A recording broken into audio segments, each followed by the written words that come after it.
morning, good morning, good morning. It's early. It's Wednesday. Because we had the holiday on Monday, the whole week feels wild.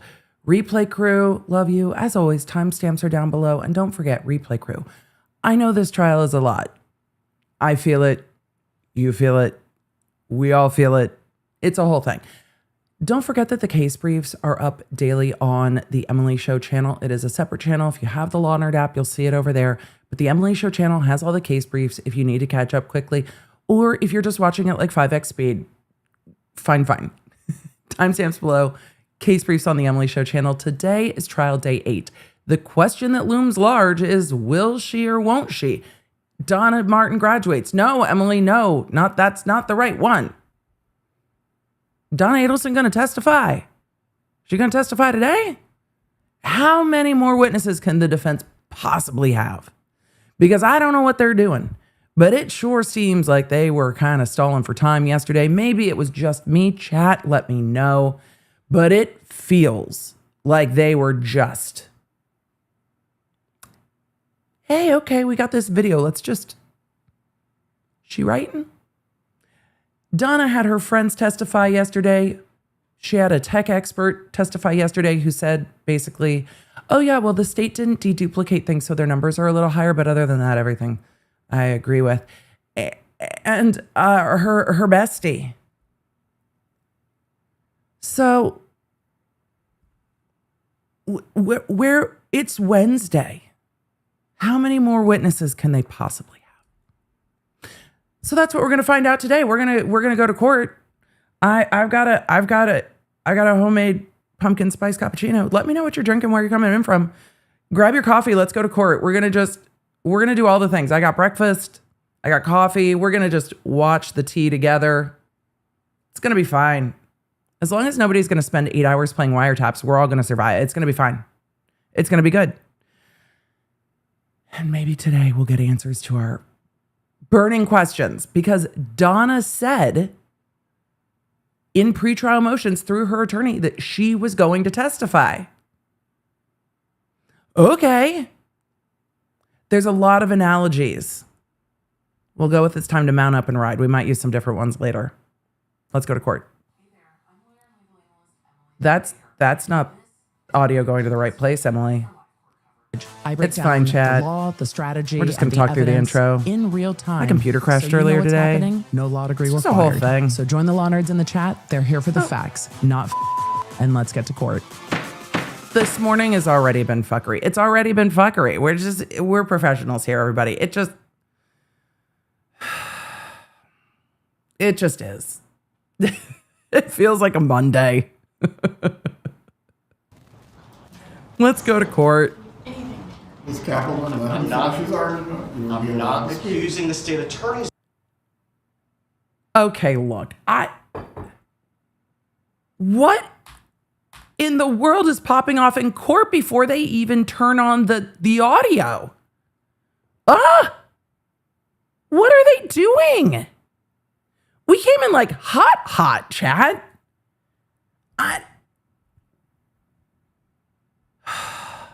All of you are like, what is going on? I don't know. I backed it up, but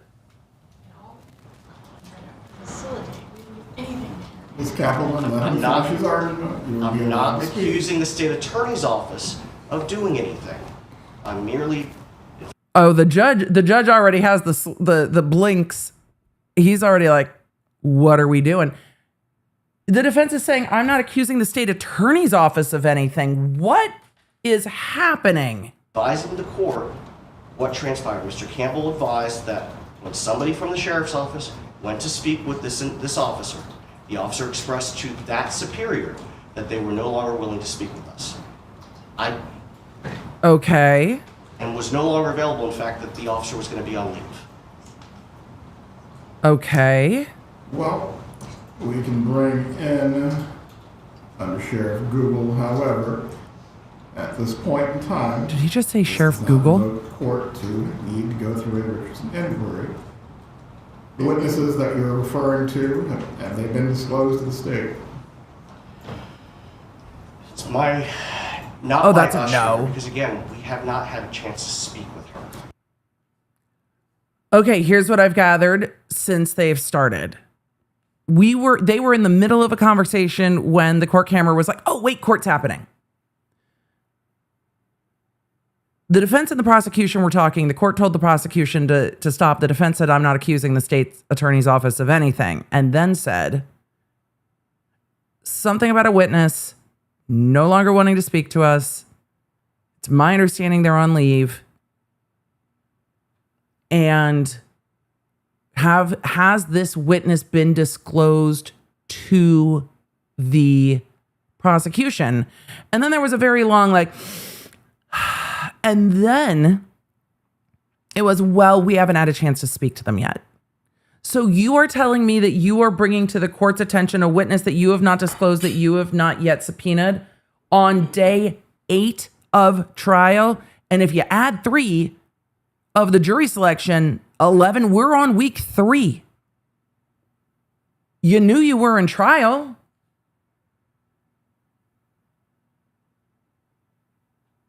Counsel, what? Do you intend to call these individuals? If we can confirm the information. These are not answers. No, they're not. If you're actually intending to call a witness that has not been previously disclosed, at this point, I do not have to engage in a Richardson hearing on this matter. This witness hasn't been disclosed to the state. Witnesses that you may be investigating or you may speculate have relevant testimony. He said speculate. Until you disclose them, until you actually intend to call them, there's really not much I can do with this. If you wish for me to hear from the undersheriff, I will. But as far as perfecting any subpoena and speaking to these people, Are we going to hear from the undersheriff? who are either not under subpoena or not listed witnesses, Jury's not in yet. I can do. Judge, it is the defense position that between 12:30 and when we got to the jail shortly before 5, somebody from the sheriff's office spoke with this officer and convinced her that it was not in her interest to cooperate with the defense. That's a big allegation. We are asking for the court's assistance because the rules, To do what exactly? so that we can at least speak with her to find out if she has anything that's admissible. The court has jurisdictional authority limits. For someone who is not under a subpoena, The court has no authority unless you're subpoenaed. The court can't just go grab people off the street and be like, you talk to the defense attorney. The court's like, I can't make them do anything. I just can't compel them to come here, go there, or do certain things. Correct. There is no subpoena for this individual. If they choose not to speak with you, so be it. But please bring in the undersheriff. He can speak to these matters that you've raised. Thank you, Your Honor. The court's like, how can I help you if you don't if you don't have a subpoena? They're bringing in the undersheriff. Court clearly started before the pool camera went on the record, but the defense is saying that yesterday, an individual that's not under their subpoena decided not to talk to them and accused someone at the sheriff's office of convincing this individual it was not in their best interest to talk to the defense.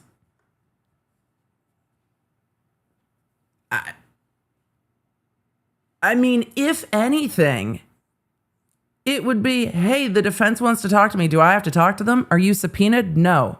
Then no.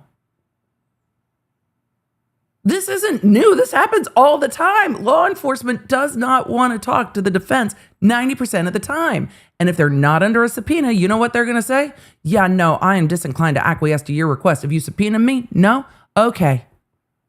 Send me a subpoena. Judge, if I may. I'm going to try to gain up court a little bit, but then we get the background noise. But Whatever happened after we spoke with the officer yesterday afternoon, even if we had a subpoena ready to serve, they have represented to us that she is not available to be served. Without the court's assistance, we cannot accomplish that. Well, and this goes to the timeliness of the witness Should have done it itself sooner. and the fact that it's occurring in the middle of trial. But that part of it, again, these are certain things I cannot assist with. No. And the Sheriff Google, please raise your right hand, sir. Wait, is Do you his swear or affirm the testimony? is his last name really Google? Wait.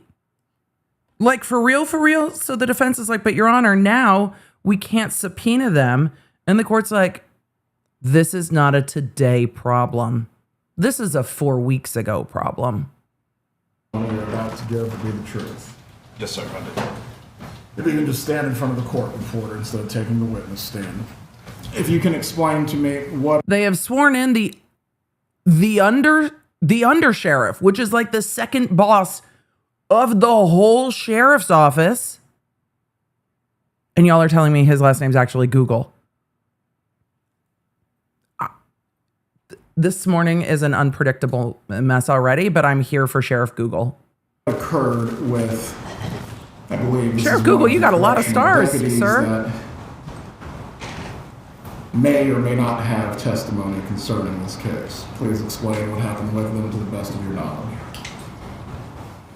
To my knowledge, I was approached by Captain Georgia Dent, who has spoken with Deputy Franklin, and Deputy Franklin informed Captain Dent that she had received a phone call from inmate Adamson's attorneys, and they were advising her that they were going to be at the detention facility later that afternoon, which was on yesterday, and they wanted to speak to her.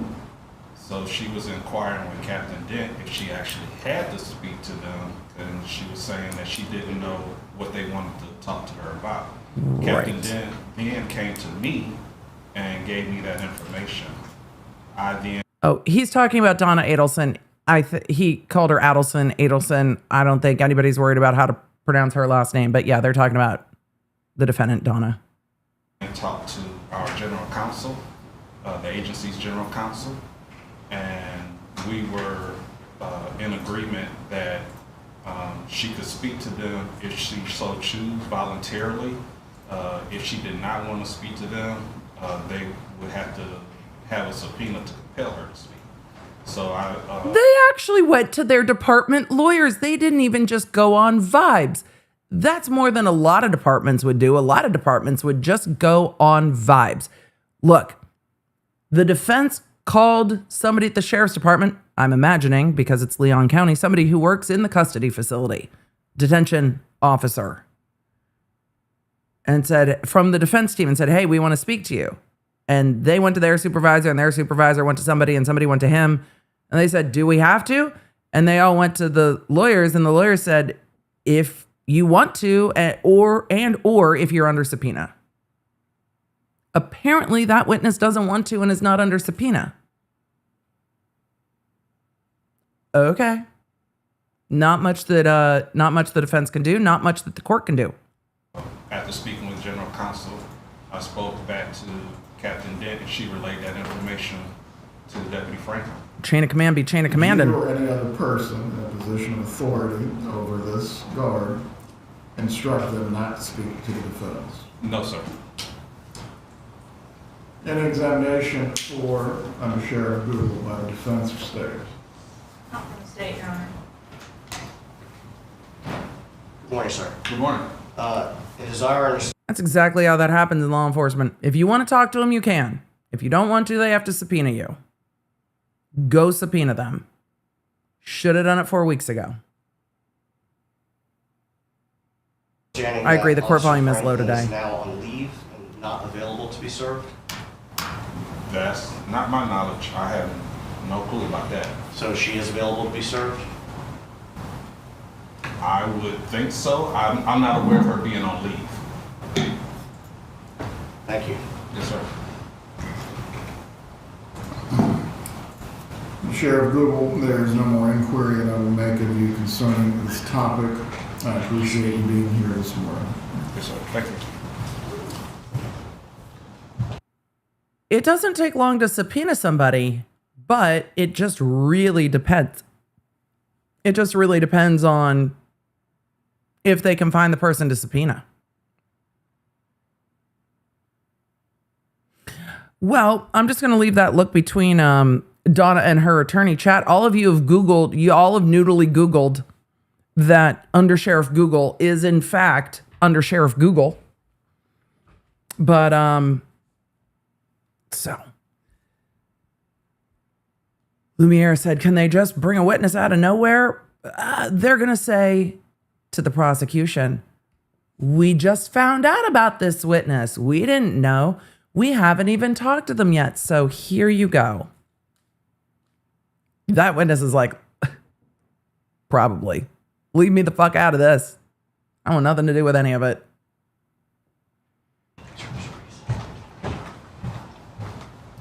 But no, I don't doubt. I don't doubt law enforcement in this saying, we didn't tell her she didn't have to testify. We told her it was her choice. If they subpoena you, you have to go. If they don't subpoena you, then it's up to you. Concerning the other witness, who is not the guard, was the defense able to make contact with this individual? Just know it, Your Honor. So that was a guard who's not been served. Judge, the information that we provided to Your Honor was purely to put it on the record that we had followed that information. After discussions amongst Ms. Fulford and I, we had decided that we were not going to pursue that given the status of that individual and the misinformation we believe we were being given. Right. Donna, are you telling your lawyers who to call? Because it sounds like counsel has moved into full protect his ass mode. That sounds like the lawyer just being like, based on the misinformation we were given, we're not calling that witness. Okay, so who are you calling? No, that was not there were two witnesses that were an issue. That was the second witness. As to the, I believe, second witness, is this person going to be disclosed, or are you going to seek to call them as a part of your case? There you are. As to the guard, if you need to follow up with a subpoena for this individual, if they have chosen not to speak with you, you need to do so with all haste. The jurors at the time of selection were told this would be 3 weeks, that it could possibly go longer, but 3 weeks is what they were told. For today's witnesses, let's go through that before the jurors are brought into the room. Let's 100% go through that. You know why the court's saying, counsel, who are your witnesses for today? Because they just had two witnesses blow up in their face. And the court's like, what we're not doing is ending 3 hours early again. Who are you calling? I apologize, I did not have a chance to prepare a list. At least for this morning, Why is no one intent is to ready? call Kristin Adamson, Linda Bailey, Sara Newhouse, and Marissel Descalzo. Wait, is there an This Adelson? afternoon. Who is Kristin This Adelson? afternoon is up in the air, and that's going to require I'm distracted. Who is Krista Adelson? I'm going to back up. I want to hear who these witnesses are. One more time. intent is to call Kristin Adamson, Linda Bailey, Sara Newhouse, and Marissel Descalzo. For this afternoon. This afternoon is up in the air, and that's going to require some additional conversations with our client. During the lunch break, that will be your opportunity to have any final conversations concerning whether she will in fact testify. We'll give the jururs a Why lunch is no one break ready? necessary to accommodate this instead of an hour and 15 minutes. They're giving the jury an extra 15 minutes for lunch, and the final conversation is going to be, is your client testifying? It'll be an hour and 30. After that, we are going to have to go on the record concerning is she or is she not testifying. Yes, sir. After lunch, everybody. Jurors, After Your lunch. Honor, I know that Bring the 3 of the jury. witnesses are here. Mr. Descalzo's flight does not arrive until a little after 10 o'clock, you said. Yes, sir.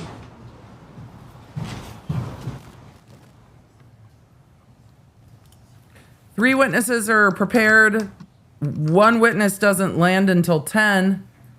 And then... Oh, Ms. Kappelman, thank God with the audio. Opportunity to speak. If you actually wanted to be heard, please do so now. The court, Madam Prosecutor, do you have anything to say? The prosecutor, leave us out of this. That's not what she said. She said, no, thank you, Your Honor. We have nothing to add. They're bringing the jury. The defense has 4 witnesses. 1 is in the air, and like literally. And that was the court banging on his keyboard. Did you hear that? 1 is literally flying in, not on EDB air. And, oh my. The court is so done. They're bringing in the jury. I think while they bring the jury in, I zoom, it's time for us to fly to Tallahassee too. Fueled by snacks and angry keyboard clicks. All right, jury entering the court. All right, jury's walking in. Let's go to Tallahassee.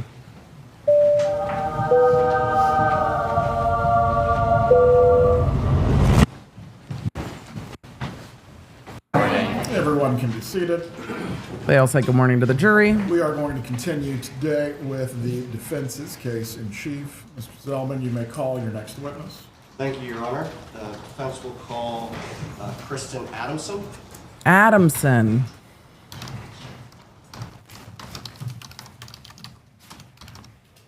That's the court, not me.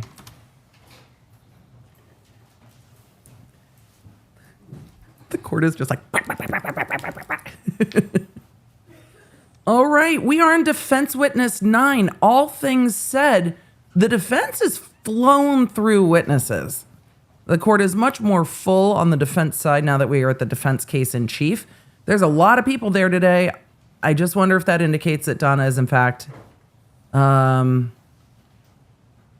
intending to testify today. I was just wondering where the witness was. All right, so this is the defense witness number 9. They did go through quite a number of witnesses yesterday. I don't know if they accomplished a lot with those witnesses, but there were quite a lot of witnesses yesterday. Please raise your right hand. Good morning. Do you swear or affirm the testimony you will give today will be the truth? I do. You may take your seat. You may examine when you're ready. Thank you, Your Honor. Good morning. Good morning. Can you please introduce yourself to the jury? I'm Kristin Adamson. Hey, Ms. Adelson, how are you employed? I'm a lawyer. What type of law do you practice? I practice family law, and I have done so for 37 years. Do you deal with divorces? How long have you been practicing? I bet you deal with 37 years. divorces.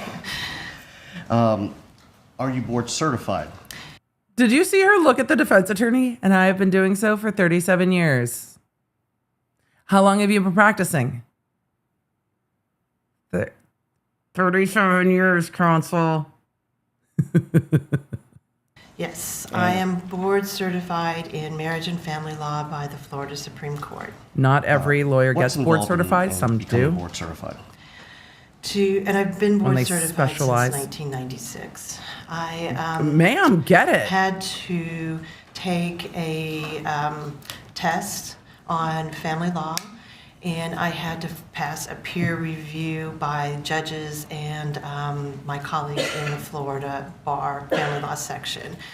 I have to recertify every 5 years, so I've had to also do that every 5 years. I'm coming up, I think 2026, I will be in my thing again, where I'll have to recertify.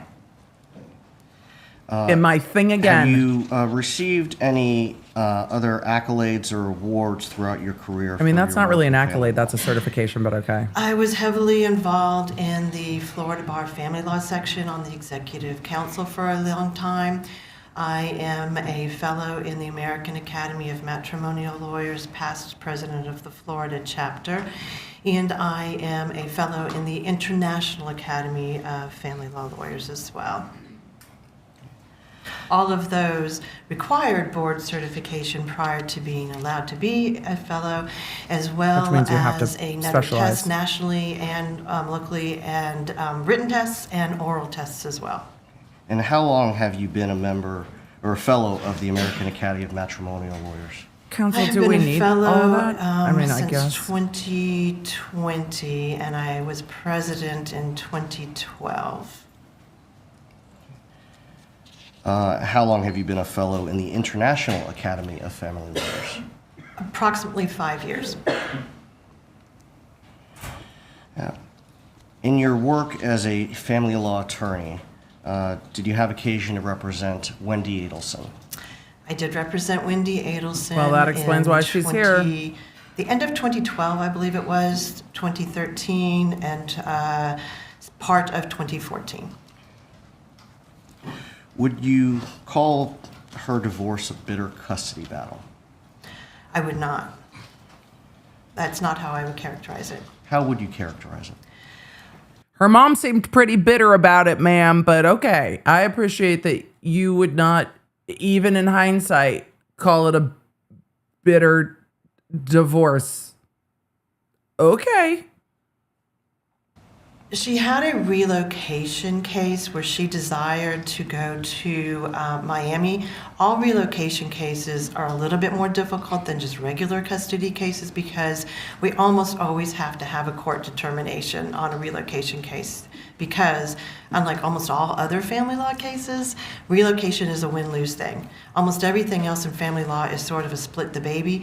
Relocation is not. So we did have to go to court on that, and that going to court always is a little bit harder, but in general, this was more or less after that a run-of-the-mill kind of parenting issue kind of case. Is it unusual to seek, in your practice, has it been unusual to seek relocation? I don't know what I think about this witness. I don't know how much this witness can testify to because unless Wendi waived, and Wendi might have waived her attorney-client privilege. I don't know. We'll find out because it'll have to be asked about.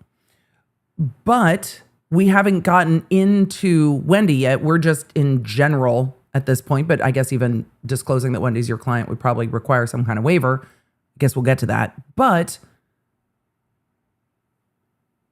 was this a normal divorce from Wendi's perspective? And Wendi was telling her mom it was something else? I have questions. A lot of them. No, not at all. I have two right now. Yeah, I didn't. Shan said she speaking testified to at Charlie's trial. I didn't Tallahassee, watch Charlie's trial. unusual? Why is it not unusual? Yes.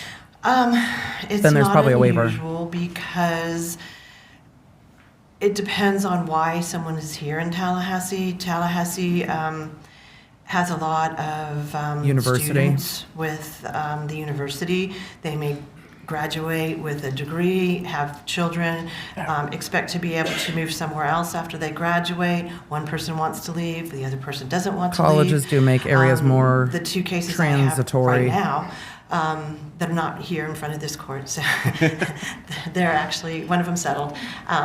But one of them, the mother received a potential job offer in North Carolina. The father lived here. She wanted to move to North Carolina. All of his family was here. Her family was not. She wanted to move somewhere else, so that was one. Yeah, wanting to be around family And another makes one sense. that I have right now Then is again. A person wants to move to Pensacola. Not wanting to be around family also makes sense. It really just depends on the family because I can understand more and more why Wendi was like, I don't know if I want to move. My client wants to move to Pensacola because her family is there, and the father does not want to because Cold his job again. is here. So it's almost always about moving to be close to your family when a marriage dissolves. I mean, that even happened with my sister when she divorced in Florida. She moved This to is Atlanta to be close to way more than we need to my know about your parents. life, but okay. It's a very common thing for people to want to move to be near their parents, Yeah. no matter how old they are. Now, Can you just remind my kids? Thank you. I'm very emo, ma'am. It's all the senior year feels. But yes, especially getting divorced and having kids and wanting to be around family and having family support makes sense. It just depends on how supportive the family is. Also, ma'am, if your sister is watching, I'm sorry that all your business is out on the interweb. do you have parents who attend client meetings? I do. And it doesn't seem to matter whether my clients are 20 or 40. I have many cases where Does a anybody's mom age or have to do with dad it? or sister or somebody comes to almost every meeting I have, Oh, their including parents. mediations, and they're heavily involved in the divorce of their sibling or their child, regardless of age. It's just something, families tend to be enmeshed in their other families' divorces. They do. Yeah, enmeshment's not healthy, though. I usually let them come to mediation because There's no question pending. sometimes it's important to hear how the mediation is going so that they don't try to armchair quarterback it after the mediation. Was Donna Understood. armchair quarterback? Now, you indicated that you typically have to go to court for relocation. How difficult is it to get court approval for relocation? Well, I always tell my clients in Leon County that even though, according to the statute, there's no presumption that someone should be able to leave or not leave, I do think that there's a presumption against relocation. And I always tell my clients that it's a very hard thing to obtain a relocation. That you have to have kind of special circumstances, and there's a whole laundry list of statutory criteria that you have to meet to try to be able to relocate. And so we sit down and we go through the statutory criteria and determine whether or not you'll be able to do it. Most of the time, I tell them it's a 50-50 shot at best. Sometimes a little bit more, sometimes 50-50 less. at best. Did you have that conversation with Wendi Adelson while you were representing her? I did. Okay. And did you advise her of that same information? I did. Basically, I told her that if this is something that was important to her, this was her one shot at it. If you get divorced and then try to relocate afterwards, you're probably not going to win unless something really substantial comes up and changes it. So if she wanted to try to be able to relocate, this was her shot at it at best. So in other words, is it not that it's easy, but is it easier to try to obtain relocation in the initial proceeding or in a modification? In an initial proceeding. Now, the standard for a modification, what is that? Standard for a modification is a substantial change in circumstance. And at the time The divorce doesn't that count. I had Wendi's case, there was also another component which no longer exists. But at the time that I had Wendi's case, you had to prove there was a substantial change in circumstances, that it was in the best interest of the child for a modification, and that it was detrimental to the child not to modify. That detriment part does no longer exist. Now you have to just prove there's been a substantial change in circumstance and that it's in the best interest of the children. But at that point, you would have had to prove that it was. That is a very, very high standard. I can understand why under that standard she just laid out the 3 prongs. I've gone full law school on you all now. Because of all the testimony we've heard so far, this seems like it actually might be relevant to the case. But the substantial change in circumstance, the divorce isn't going to count. That didn't exist. Wendi was trying to say there was a substantial change because she could get a job in South Florida and her job wasn't secure, but she hadn't lost her job and she hadn't lost her grant funding at that time. Second, best interest of the child. This was not a circumstance where they were going to be able to prove that it was best for their children to be 8 hours away from their other parent, and detrimental to the child to not grant the relocation, which is why the court was asking about if there was abuse. Because if it's detrimental to the child to not move, you are looking at circumstances beyond just the parents got divorced. So that's a really high standard. And this lawyer probably, maybe she'll tell us that she said to Wendi, hey, this is a really, really, really, really high standard. Really, really. Let's keep going. Detrimental in some way to the children to modify. Is that why you advised Miss Wendi Adelson if she wanted to try relocation, she should do it at the front end? Yes. Proving detriment is hard to describe to clients because they don't understand how substantial that really has to be. It has to be very substantial. Children are failing in school, children are potentially being neglected or abused, or there's alcohol or drug or mental illness. Right. That the children have to get away. Have you ever been successful in convincing a judge to grant relocation? I personally Under that standard? I've only won one case in 37 years for relocation. So, Do you know what that says to me? There's only one way they are getting to move. And Wendi said it herself. If something happens to Dan Markel. would you say it's difficult? I think it's difficult. Now, even though you've only gotten court approval for one with the client, have you been able to successfully negotiate for relocation in other cases? I have agree been with you, able that's not to 50-50. negotiate relocation in other cases, sometimes through help of mental health professionals who will interview the parties and the children and make recommendations. Sometimes we'll have a guardian ad litem appointed to make a recommendation. The guardian ad litem we'll is an have attorney a parenting for the evaluation or kids. something like that that makes a recommendation. And if you have those things behind you, then it does help, because most people don't want to go to a judge if you have a mental health professional that says, oh yeah, relocation would be great. So we have been able to do it in that way.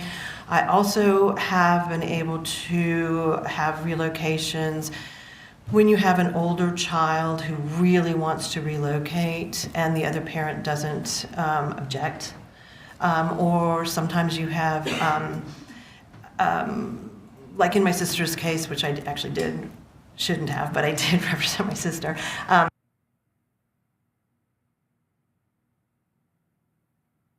Ma'am, first of all, there's no question pending. Second of all, why are you representing your sister in her own divorce? You are too involved. What are you doing? Ma'am, maybe the reason you don't see the issue with the Adelson family is because it's a little too close. You're like, nah, let me tell you all about, ma'am, you said your sister moved to Georgia, right? You still live in Florida.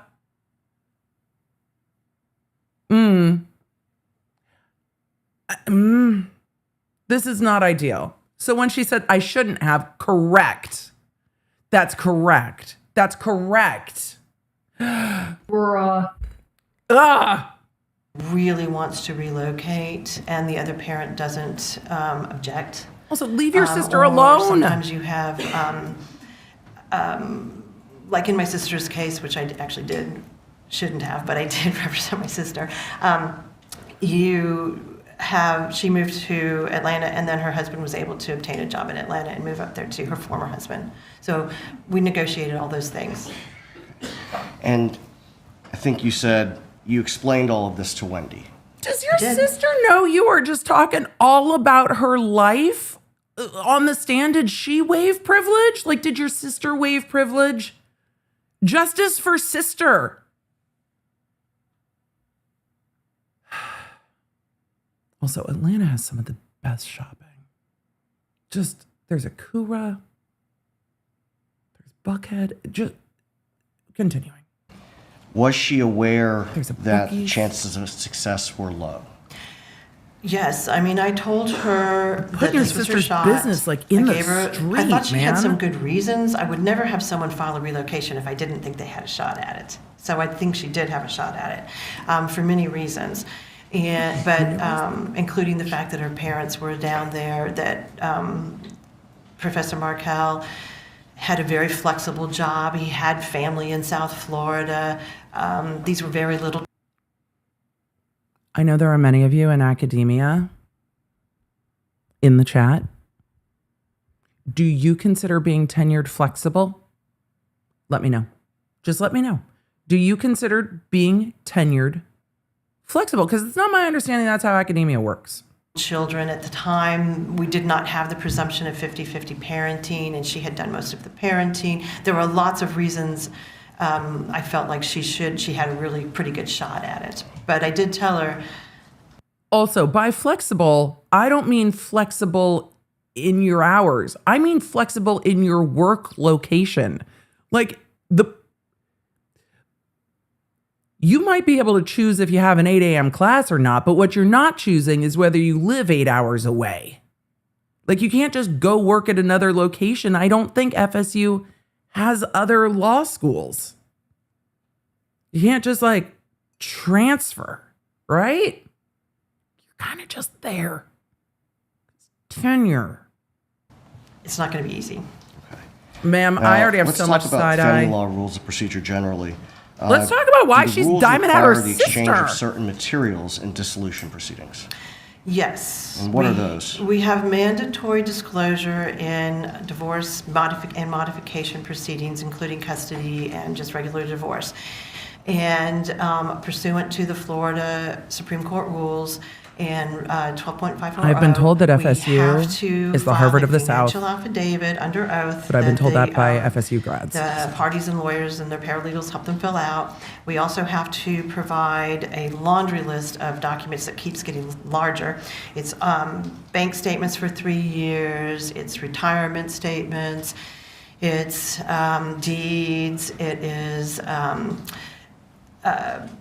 credit reports. I mean, it's a very large, voluminous amount of documentation that we have to exchange with the other party, the other counsel. And when completing the Peter you financial know. affidavits, specifically when you completed Miss Adelson's family law financial affidavit, did you gather records in the process of completing that so you could disclose everything appropriately? We did. We gathered all those records and we exchanged them and gave them to opposing counsel. Sometimes what does happen is the other side has all the records.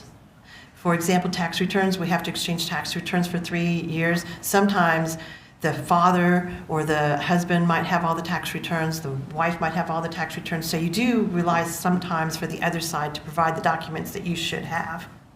But Now, that does. Life advice coming from a lawyer. And I did a lot of pre-divorce consulting. I was not a family lawyer. We did pre-divorce consulting, like practical, strategic, gather your shit, gird your loins type of stuff. Do not let one partner in the relationship have access, control, passwords to everything. Do not let one person have control of everything.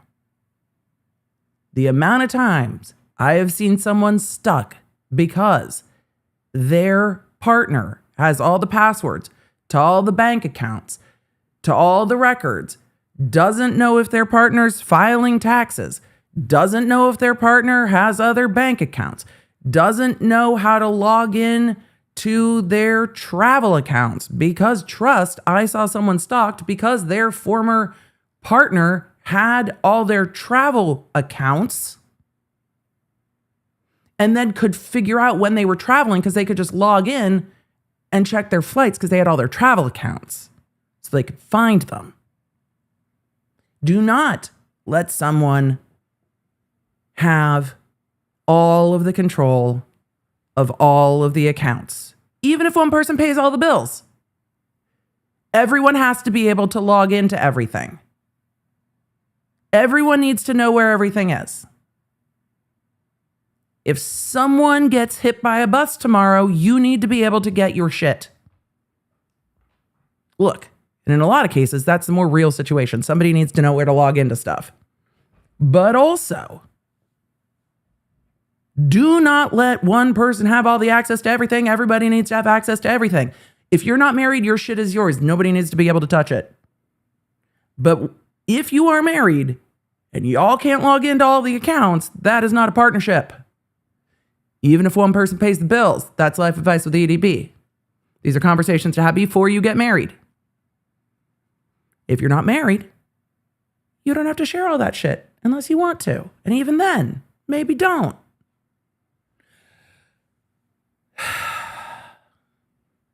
This is where things go so sideways.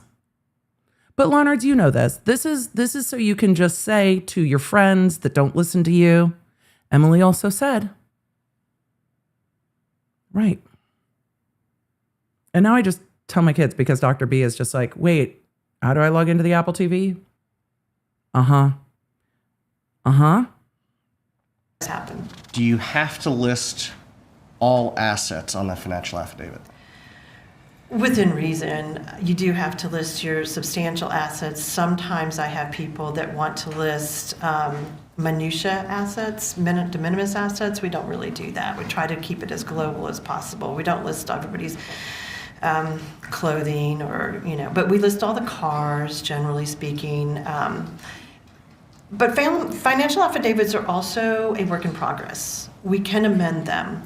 And that is part of what happens when you go through a dissolution. Sometimes more documents come to light. A lot of times when people are getting divorced, they're not always in their best mind, and they're not always working as well as you'd want them to. So it takes a lot of help to get a lot of these documents sometimes. So we amend financial affidavits. And I always tell them, don't worry, we'll amend before we go to court.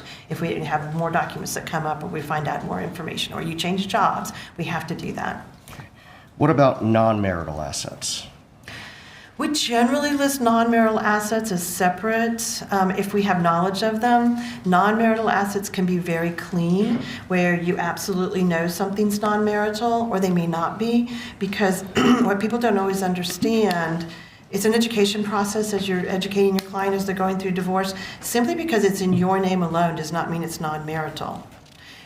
So it can be in your name alone and still be marital if you have obtained it during the marriage. However, sometimes it can be both, and we have to separate things out. I know with Wendy's case, that was one of the things that happened. Ma'am. She had an asset that was potentially marital and non-marital because she owned some of it before the marriage, and then she had some of it.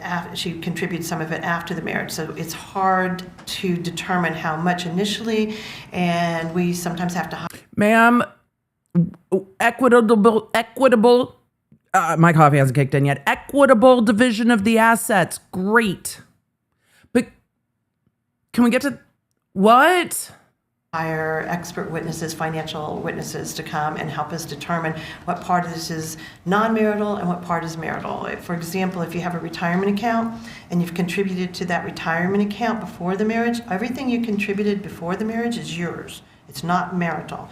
And whatever increase in value due to the market is also non-marital. So if you have $100,000 in a retirement account, you get married, that $100,000 theoretically, except for 2009, that $100,000 continues to grow. So you're entitled to the growth on it too as non-marital. So that's why sometimes it gets very complicated and we can't determine it initially when doing a financial affidavit, but we do try to determine it by the time we get to court. Q. Avril Lavigne. Okay. Now, I want to back up a little bit. What happened with Wendi Adelson's relocation? There we go. She did not win her relocation. We know. Tell us what happened at that hearing. So we had a hearing on the relocation. We put on Wendi Adelson, and she testified about the reasons that she wanted to move. Her mommy said so? She did have a job Oh, offer that was in Miami. snarky. We Sorry. put on the lawyer from the law firm that was had offered her the job. He testified about what the job would be, how much more money she would be making, and the flexible hours, et cetera, et cetera. We put on all of that, and then I'm going to need a lot more evidence to believe that that's not a sham job. Because what I've not seen is a new law job where a lawyer's joining something and they're getting paid more and they have more flexible hours. Ma'am, have you met law? If by more flexible hours, they mean we would love you to work 21 hours out of the day, you can choose when you work those 21 hours. If that's what you mean by flexible, then yeah, sure. Our profession's not well known for work-life balance and flexibility. at the end of our testimony, the judge asked to speak to counsel, which happens a lot, and she took counsel out. It was me and Professor Markel's lawyer, and she told us she understood why Ms. Adelson wanted to move, but she wasn't going to allow it because she didn't think she had met her burden of proving it was in the best interest of the children. Yeah, fair. During that hearing, or after the judge made those comments, did Wendi go out in the hallway to speak to her parents? Well, after she made those comments, I went to both Mr. Duggar and I went to our respective clients. We told our respective clients what the judge had said. And basically, if the judge had already determined this without hearing from Professor Markel, we didn't really have a chance of winning this at all because she'd already heard the best case of our case. So I talked to Wendi about that, and then Wendi's parents were there, and I actually spoke to Wendi and her parents, and then she went and spoke to her parents again, I think, if I can remember. This attorney having a conversation already with Wendi and her parents means that that conversation already is not privileged, right? But Wendi must have waived privilege for this attorney to testify. I'm sure we'll hear about it at some point. Maybe not. Who knows? We've heard a lot about her sister's divorce. It was a long time ago, but I think she spoke to her parents outside of my presence as well. Did Wendi ultimately stipulate to the withdrawal or the denial of that petition with prejudice? So why? What happened at that point was we went back into court. The judge denied Professor Markel's motion to dismiss. Then why because stipulate? He had filed a motion to dismiss our pleading. She found our pleading to be sufficient, so she entered an order denying his motion to dismiss. She entered an order that we stipulated on the records that we would agree to the denial of the relocation. And then she entered another order where we all stood there and worked through with the judge what the temporary visitation would be for the next summer and the next several months. Why did you stipulate? Before we got to another agreement. And at this point, If the court was going to deny it anyway, why did you stipulate with prejudice? Why? in time, I believe it was approximately the third week of June of 2013. Yes. And what was Wendi's reaction? At that point in time, I think she was upset that she wasn't going to. I mean, nobody wants to not win their case. She was upset. She was always calm during all of my meetings with her. She understood. She's a lawyer. She understood what I was telling her in terms of the legal ramifications. I think she was resigned to it. You told her it was a super long shot, though, right? A few times after She that. knew that because we, losing was had the to most get geared likely up outcome. For the next round of this, we had to go to. We had already gone to mediation before that, and we had not been able to agree at the mediation on the relocation. So we knew we had to go to another mediation.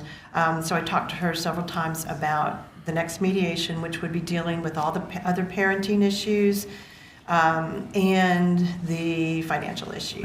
I did talk to her quite a bit after that. Make a pint of coffee for this. Resigned to it.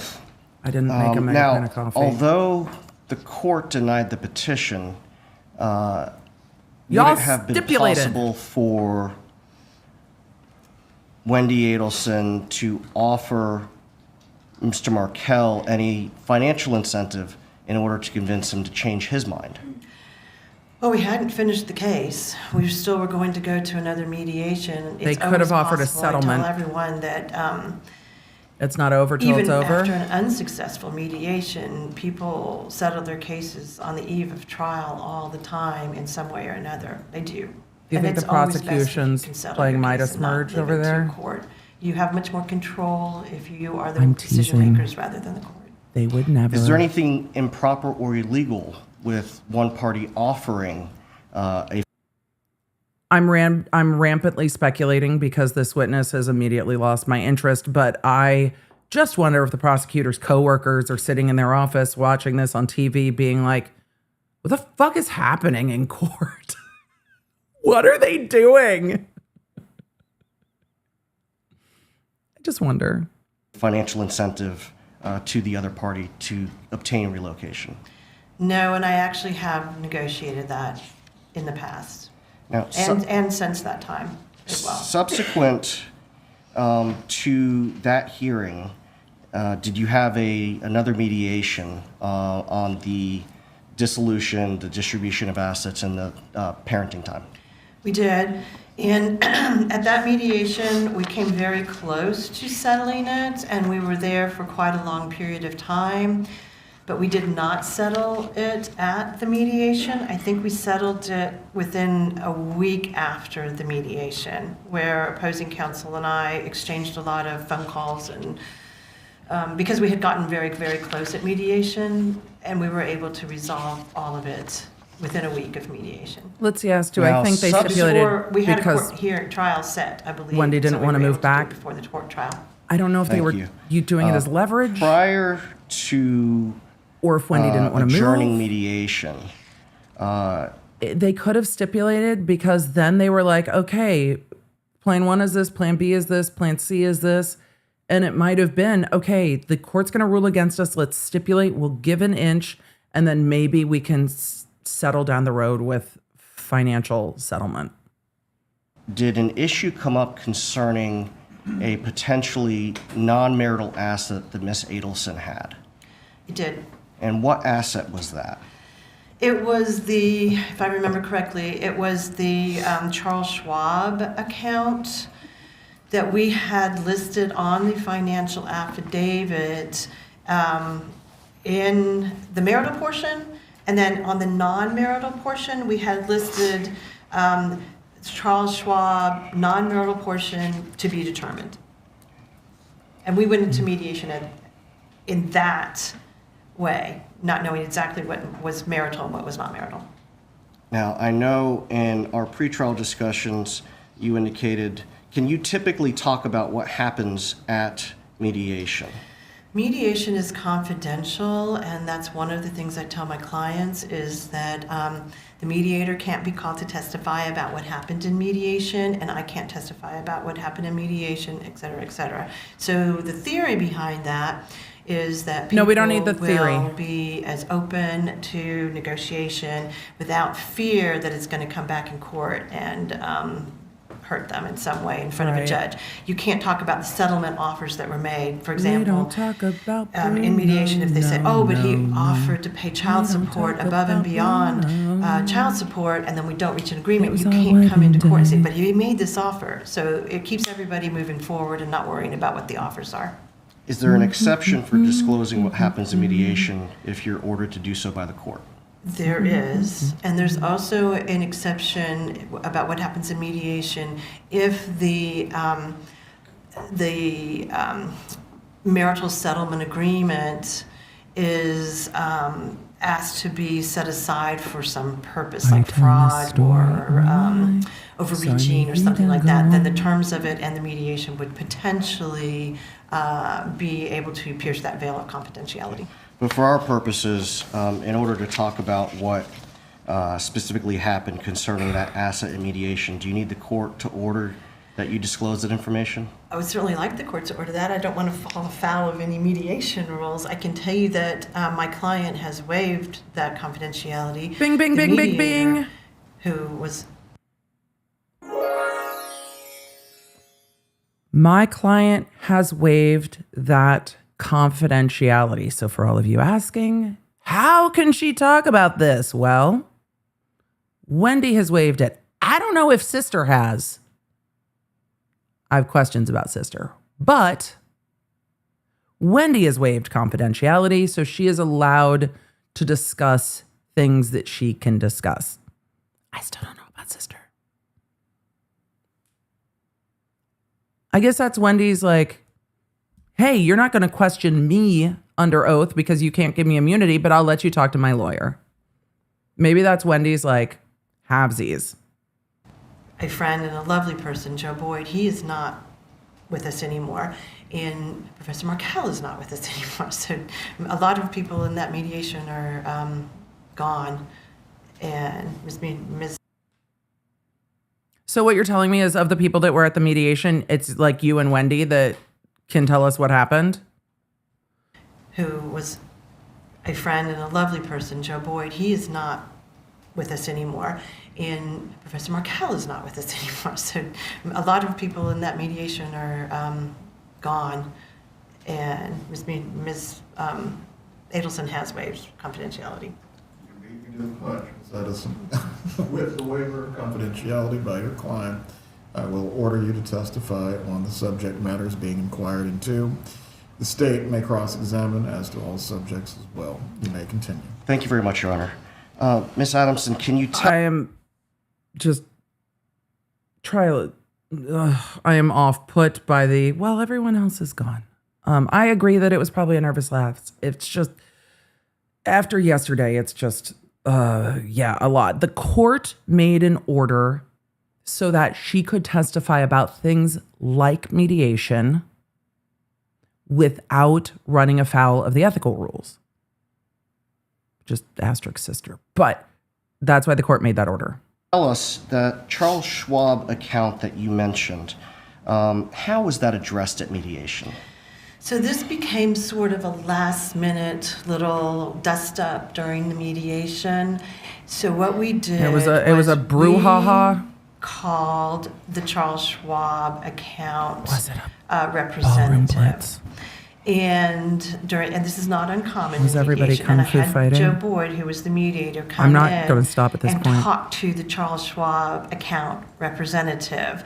So it wasn't just me talking to the representative and telling the other side what had happened. I wanted the mediator to actually do it and to hear it. And so he talked to the Charles Schwab representative, who outlined, in his opinion, what the Account was. possessory status of that Charles Schwab account was, who owned it when, where it was, how it had been separated into multiple accounts apparently, and which ones were marital and non-marital. And then he went into the other room. We're not in the same room. We're in Ms. Adelson and I are in one room, and Professor Markell and his lawyer are in another room, and the mediator is going back and forth between the two rooms. So in our room, he listened to the what the Charles Schwab representative said, and then he went into the other room and told them what he had said. And after that mediation, Mr. Duggar and I discussed the fact that that actually happened, and everybody felt comfortable with what was marital and non-marital. And that was when, along with other little things about the parenting and other loose ends being tied up, we were able to actually have a marital settlement agreement. The Charles Schwab account, in all its different permutations, was listed in the marital settlement agreement. And Professor Markell had almost $500,000 worth of non-marital Charles Schwab accounts of his own. So he had non-marital money as well. So based on what you've... Well, everybody's business is in the street now. For all of you asking, Emily, what? The defense is still attacking motive. So explaining what was going on in court might help explain motive. Why we are talking about the Charles Schwab account at mediation, I'm not sure. Why are we talking about how much money the defendant had? Well, we're not talking about the defendant. How much money the victim had. Discussed. Is Mr. a lot. Markell was aware of the non-marital status of that portion of... I just want to know, did Wendi take Adelson's, $400,000 from him? portion of Like, can what we she would just get. clear that up? Yes. I'm real curious. Because they were fighting over investment accounts and what was marital assets and non-marital assets. But also, And as you said, Wendy had the money to buy shortly the house, and then she thereafter, didn't buy the house. That case was settled. Within a week, I think, ish. So after mediation, they were able to Shortly after resolve the divorce was marital final, settlement. Did Wendy invite you to get her groove back party? I don't remember when.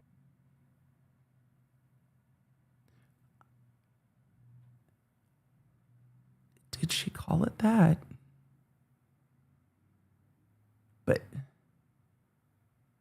But did she call it that?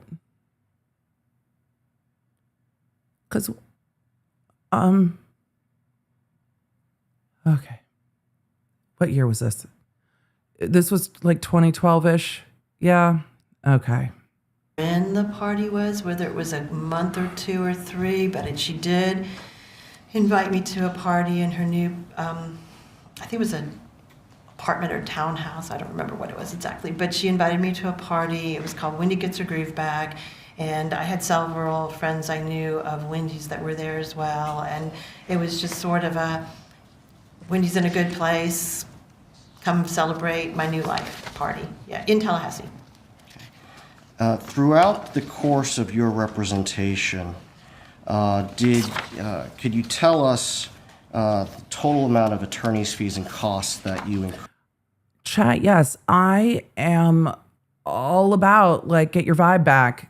And you can imagine the gifts that I'm bringing, but I don't know if you if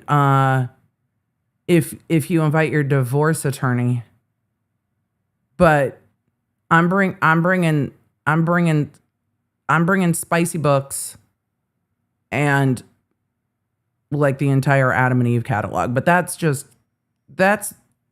Emily as a friend post divorce. I'm here for a post-divorce party. The theme is okay. The inviting your divorce attorney. Heard in this case. I think the total amount of costs and attorney's fees. We did take a couple depositions. I mean, the real question is, did we had 2 Donna send the mediations. evite for the party? One was ordered by the court on that relocation case, and then that was a pretty short mediation. It was only a couple hours. The other one was much longer. I think the total attorney's fees were probably about $30,000. And costs of? That includes costs and everything. I mean, that's not insane. $30,000 for the divorce. Now, I know that sounds like a lot, but no, it's not. It wasn't that much compared to a lot of litigated cases. okay. Yeah, that's not an insane amount of money for a divorce. Have actually multiple evidentiary hearings. Correct. Did this? No, we had. I don't believe we actually had any evidentiary hearings. The only other hearing that we really did have was post-dissolution. So aside from the relocation, prior to the divorce being final, there were no contested hearings. There were no contested hearings. Now, did the marital settlement agreement require that Mr. Markel pay Wendi and yourself certain sums? So, according to the marital settlement agreement, Professor Markel kept the house. So he was supposed to pay Wendi for her part of the. Oh, by the way, $30K is per side. So I imagine Dan Markel would have paid $30K or more, but this is. First of all, this is 2012 amount. Second of all, for a litigated divorce, that's not a lot. You know what's less expensive, chat? Well, therapy, first of all, but a prenup, a prenuptial agreement, prenup. A lot of you are saying a TV, 10 out of 10. House. No. And all the other assets were divided equally so that he kept an equal amount, she kept an equal amount. He was supposed to pay, I think it was about $120,000 for his part of the house within 60 days. He had the money because he had more than $500,000 in non-marital assets, and he had also marital assets as well. He was supposed to pay me $10,000 in attorney's fees because he made a lot more money than Wendi did, and it's based upon, attorney's fees is based upon who has more resources, and he had considerably more resources than Wendi did. So that was part of the agreement. He was supposed to pay me $10,000. He was supposed to pay her $120,000, all within 60 days of the agreement, which was July sometime. He was buying her out of the house. July 31st. I think that's right. Did Mr. Markel pay the sums that he was obligated to pay under the settlement agreement? He was supposed to transfer, if I remember, from one of his Charles Schwab accounts to Wendi, the money. He gave her $50,000 of the $120 in a pretty timely basis, and then he just didn't pay the rest. And I don't like to file enforcement hearings on things like that because it takes a long time to get to court. it's not fun. It's just kind of, so I was pretty much. You're a family law attorney. None of it's fun. Once a week or once every other week asking opposing counsel if Professor Markell was going to pay. Did he pay? He did not. What did Wendi ask you to do to enforce that? At some point, I wrote a letter, I believe, to opposing counsel. So this was, first it's a bunch of emails and phone calls, and then it's a letter Dan saying, ended up paying. please, Ultimately, please didn't pay, he? so we don't have to file an enforcement. A part of our marital settlement agreement, if we have to file an enforcement and we win, which we would have because he had to pay, then he would also have to pay additional attorney's fees for doing that. So then it just becomes more and more money that he owes and he's not paying theoretically. So, and this was all on property issues.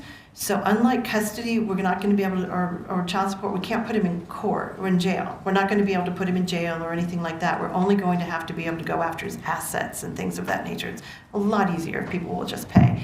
So I finally filed a motion for enforcement saying he'd only paid $50,000. He owed the other money, and he owed me money, and I asked for a court hearing on all of that.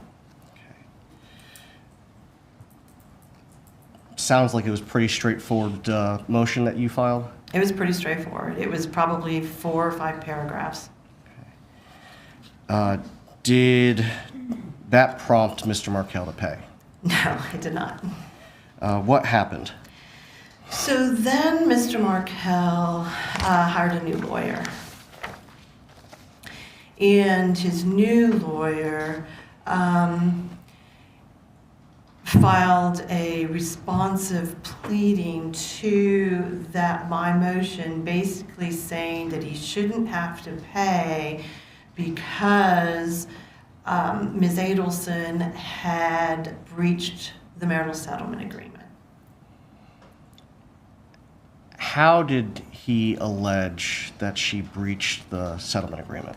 He filed multiple motions, but this first responses and motions, this first one, basically, if I remember correctly, was all about the money. I mean, do you have the file there? He said that he shouldn't have to pay because she had hidden the Charles Schwab money from him, and he used to have power of attorney, so he knew that she hid the money, which doesn't make sense because if he had power of attorney, he would know what the money was. So it didn't make sense to me. But anyway, she had hidden that money. There's a difference between having knowledge and you disclosing it, though. And that she hadn't told him about several other of her retirement accounts, and therefore the marital settlement agreement was breached, and he shouldn't have to pay her the money. So he filed a response, but did he seek to have the settlement agreement itself voided or set aside? He did not. So, and that is what I told Wendi at the time, is that is not a proper defense for not paying the money. Professor Markell, it was pretty obvious that he had actually written this pleading himself, and the lawyer just signed off on it. It had footnotes, which is not something litigation lawyers would do. It was voluminous, and it was very personal about what was going on and Wendi and how I don't think at this point he alleged that, he might have alleged that she had committed fraud. But an appropriate pleading would have been for him to file a 12.540. I know it's kind of technical, but basically if you think you don't have to make it agreement technical, is reached, and it is not in good faith, or there's assets that were not provided, then you must file within a year for a 12.540 to have the whole agreement set aside. You can't just say one good breach is another. And I filed a pleading basically saying that his motion should be dismissed because it was inappropriate. And you filed a motion to strike as a sham pleading? I did. I filed a motion saying this was an inappropriate pleading and it should be dismissed. Because it wasn't the correct way to go about doing what he wanted to do. And we still.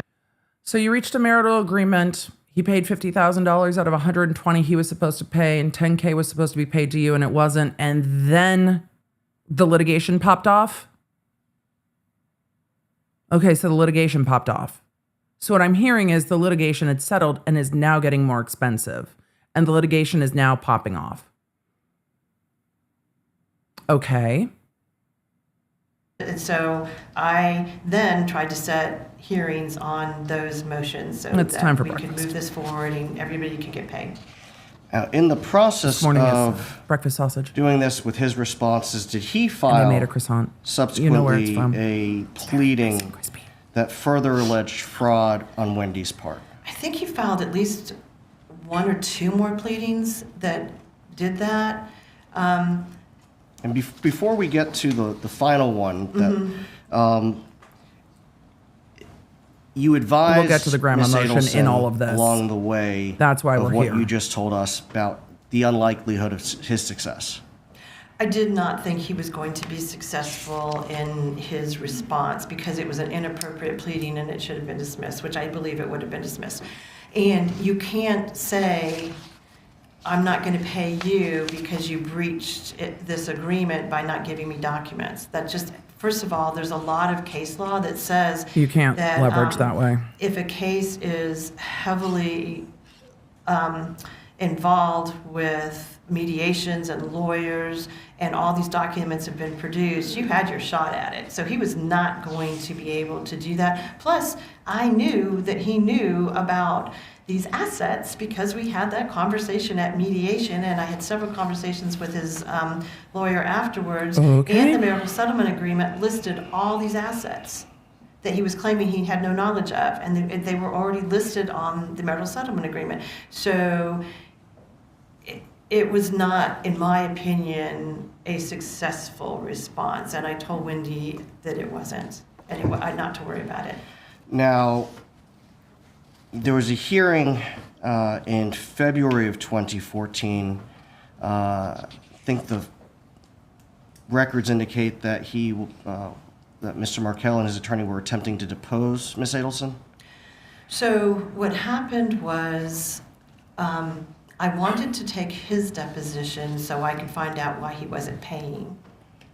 And their response was to want to take It sounds her like because he deposition, was pissed. which I did not believe was appropriate. Not a reason not to pay, because but we were simply trying to enforce a marital settlement agreement, and there's nothing that would happen in terms of that marital settlement agreement that would require him to ask her any questions. So I did file a motion. well, he thought she was hiding money. He wanted to reopen protective stuff, it order sounds like. So that he would not take her deposition. We went to court on that issue in front of the same judge. And what happened at that hearing? At that hearing, which we did not have transcribed, which we usually do, but we didn't because it was pretty much a 15-minute hearing, the judge read all of the pleadings, and she said that she was very unhappy with Professor Markell's pleadings. She did not like them. A hearing that's not She thought transcribed. they were poking my client's eye, and they were not appropriate, and she never wanted to see pleadings like this in front of her again, but she was going to allow the deposition. With some limits? With limits, yes. Okay. I don't remember exactly all the limits, but they could only be about certain things. This is leading up to the grandmother motion. Now, subsequent to that, did Mr. Markell file an additional pleading concerning complaints that he had about right of first refusal, parenting time, and things of that nature? So that's the first time, and this is actually almost a year after the divorce, and we're done with the whole divorce. That's the first time that he brought up any parenting issues. And it was a series of issues that he had now about the parenting, and it was that that Wendi wasn't allowing him to FaceTime with his children as much as he wanted to, that they weren't allowed to go to be present at the same birthday parties, that if there was a birthday party that he was at, she wouldn't come, things like that. And that she wasn't, I think there was a right of first refusal and that she was letting her mom watch the kids, and he didn't like her mom watching the kids. I can understand I why. think he alleged that her mom was saying bad things to the kids potentially about. We saw the emails. Chat. Do you believe that Donna was saying things about Dan to Dan's children based on the testimony you've seen in this case? Him. Just asking. I think that was the first time. He also, I think it was that pleading where he went on a little bit more about Wendi and how she should probably be disbarred from the practice of law, and that I should be disbarred from the practice of law. I think it was that one. As he's filing these things, are you still trying to set a hearing, or set the depositions and set hearing on your enforcement motion? I've still been trying to do that. There were a number of hearings that got canceled. Some of them I think were because of the court needed to move things. Some of them were because I was trying to work this out. Still, I'm always trying to work out a case and not go to court if I can. So we were trying to work it out, but he wasn't paying, and I was trying to set hearings on all of this so we could get the money and we could get his motions dismissed because they were frivolous. Okay. Now, the one motion concerning his my client, Mrs. Adelson, he referenced parental alienation. Have you dealt with parental alienation in your practice before? I have. And what is that? Well, it's not actually a recognized legal term, and it's not actually a recognized mental health term by the mental health professionals, but it does happen. I mean, we all know that there are parents who do alienate their children against their spouse by saying... Remind me when the Markel family was allowed to see the grandkids? This has not come in trial. I am breaking this case has made me break my own rules. But this has come in widely outside, and they actually passed laws in Florida called the Markel Act because Dan's family has been completely alienated from their grandkids / nephew as to Dan's sister this entire time. So yes, it does. It does in fact happen. It's happening in this case. All right, I'm gonna mute myself because the grass is getting mowed outside. So if you hear the mower, it's my house. It's here. Really terrible things, or trying to put up roadblocks to parentings. And I've had cases that were pretty serious in the past where little children, it doesn't usually impact teenagers. By the time they're teenagers, they've already they want to do their teenage thing. It really truly impacts not children this young either. It's usually like 7 to 9-year-olds that we deal with when we have parental alienation, where they become completely aligned with one parent inappropriately, and not because the other parent is doing something like abusing them or something like that. It's because the other parent truly is putting up these roadblocks. They do use those terms. I've seen it. Okay. The statements that were included in the March 26, 2014 pleading filed by Mr. Markel that were attributed to my client, would that have resulted in any sort of relief preventing my client from having any sort of unsupervised time with the grandchildren? No. It's not possible. And I told Wendi that. Okay. Now, as Professor Markel continued filing things, did you realize that you were going to have to become a witness? So I can't remember how many pleadings he filed on that regard. It may have been 3. And it was the last one that he filed. I believe it was in May, I believe, where he... So what counsel just said, which I wish they would have gotten to at the beginning because it was kind of the point of this witness's entire testimony, but alas, was that Donna Adelson only having supervised visits, she is saying is not something the court would have granted. So she's saying, I told Wendi that the court wouldn't grant that. So they're trying to negate motive with this witness. Let me know if that's working for you.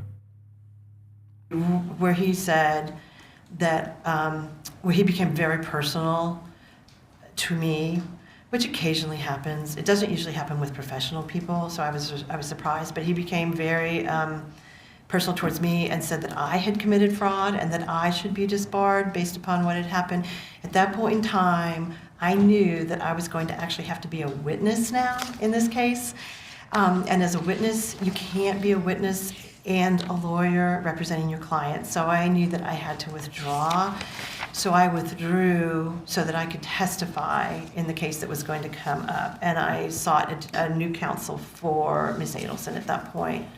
Did that result in the hearing that had, now, let me back up. Had you been able, prior to withdrawing, to schedule the hearing on your enforcement motion as well as Mr. Markel's motions? I had it scheduled.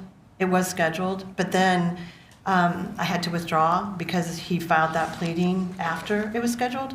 So I had to withdraw, and I called Jimmy Jenkins and asked him if he could please represent Ms. Adelson. He said yes, but he needed more time to get up to speed on that case, so the hearing had to be moved. Remember, the prosecution said that this motion got continued and continued and continued and was never heard because Dan Markel was killed. So it was never actually heard. But she withdrew from the case so that she could become a witness in the case based on, she's saying, Dan Markel's allegations of wrongdoing as to her. And around this time, were you aware that Mr. Markel had to change counsel again as well? I did not know that.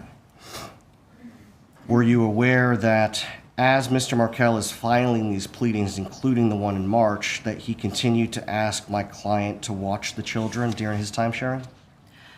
I don't know what they were. I don't know anything about their correspondence. I really only dealt with Wendi. And on that note, we discussed earlier that it's not unusual for parents or family to be involved in meetings. Was my client, Donna Adelson, involved in any of the meetings that you had with Wendi Adelson during her initial dissolution proceeding or any of the enforcement proceedings after the fact?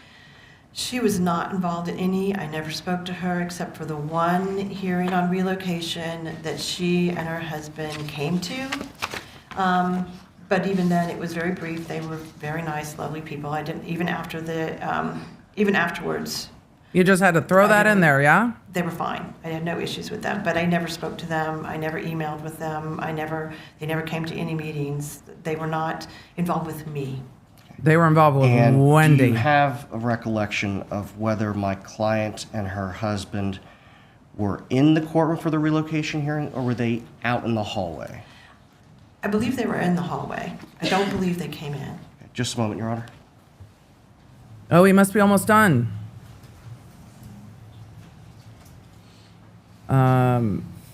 That's on my end. If you hear the lawn mowers, Nothing further this time?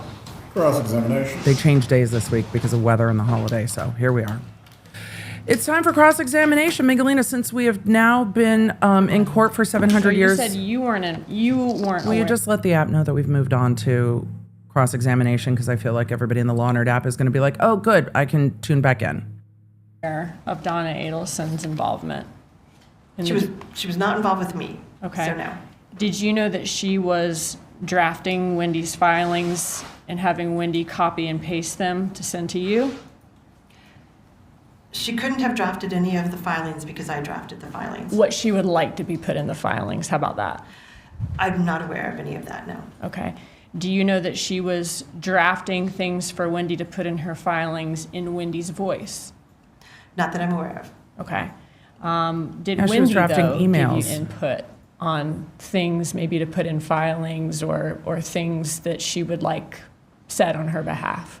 Not a lot. I talked to Wendi on a pretty regular basis when I was filing something on the phone or by email.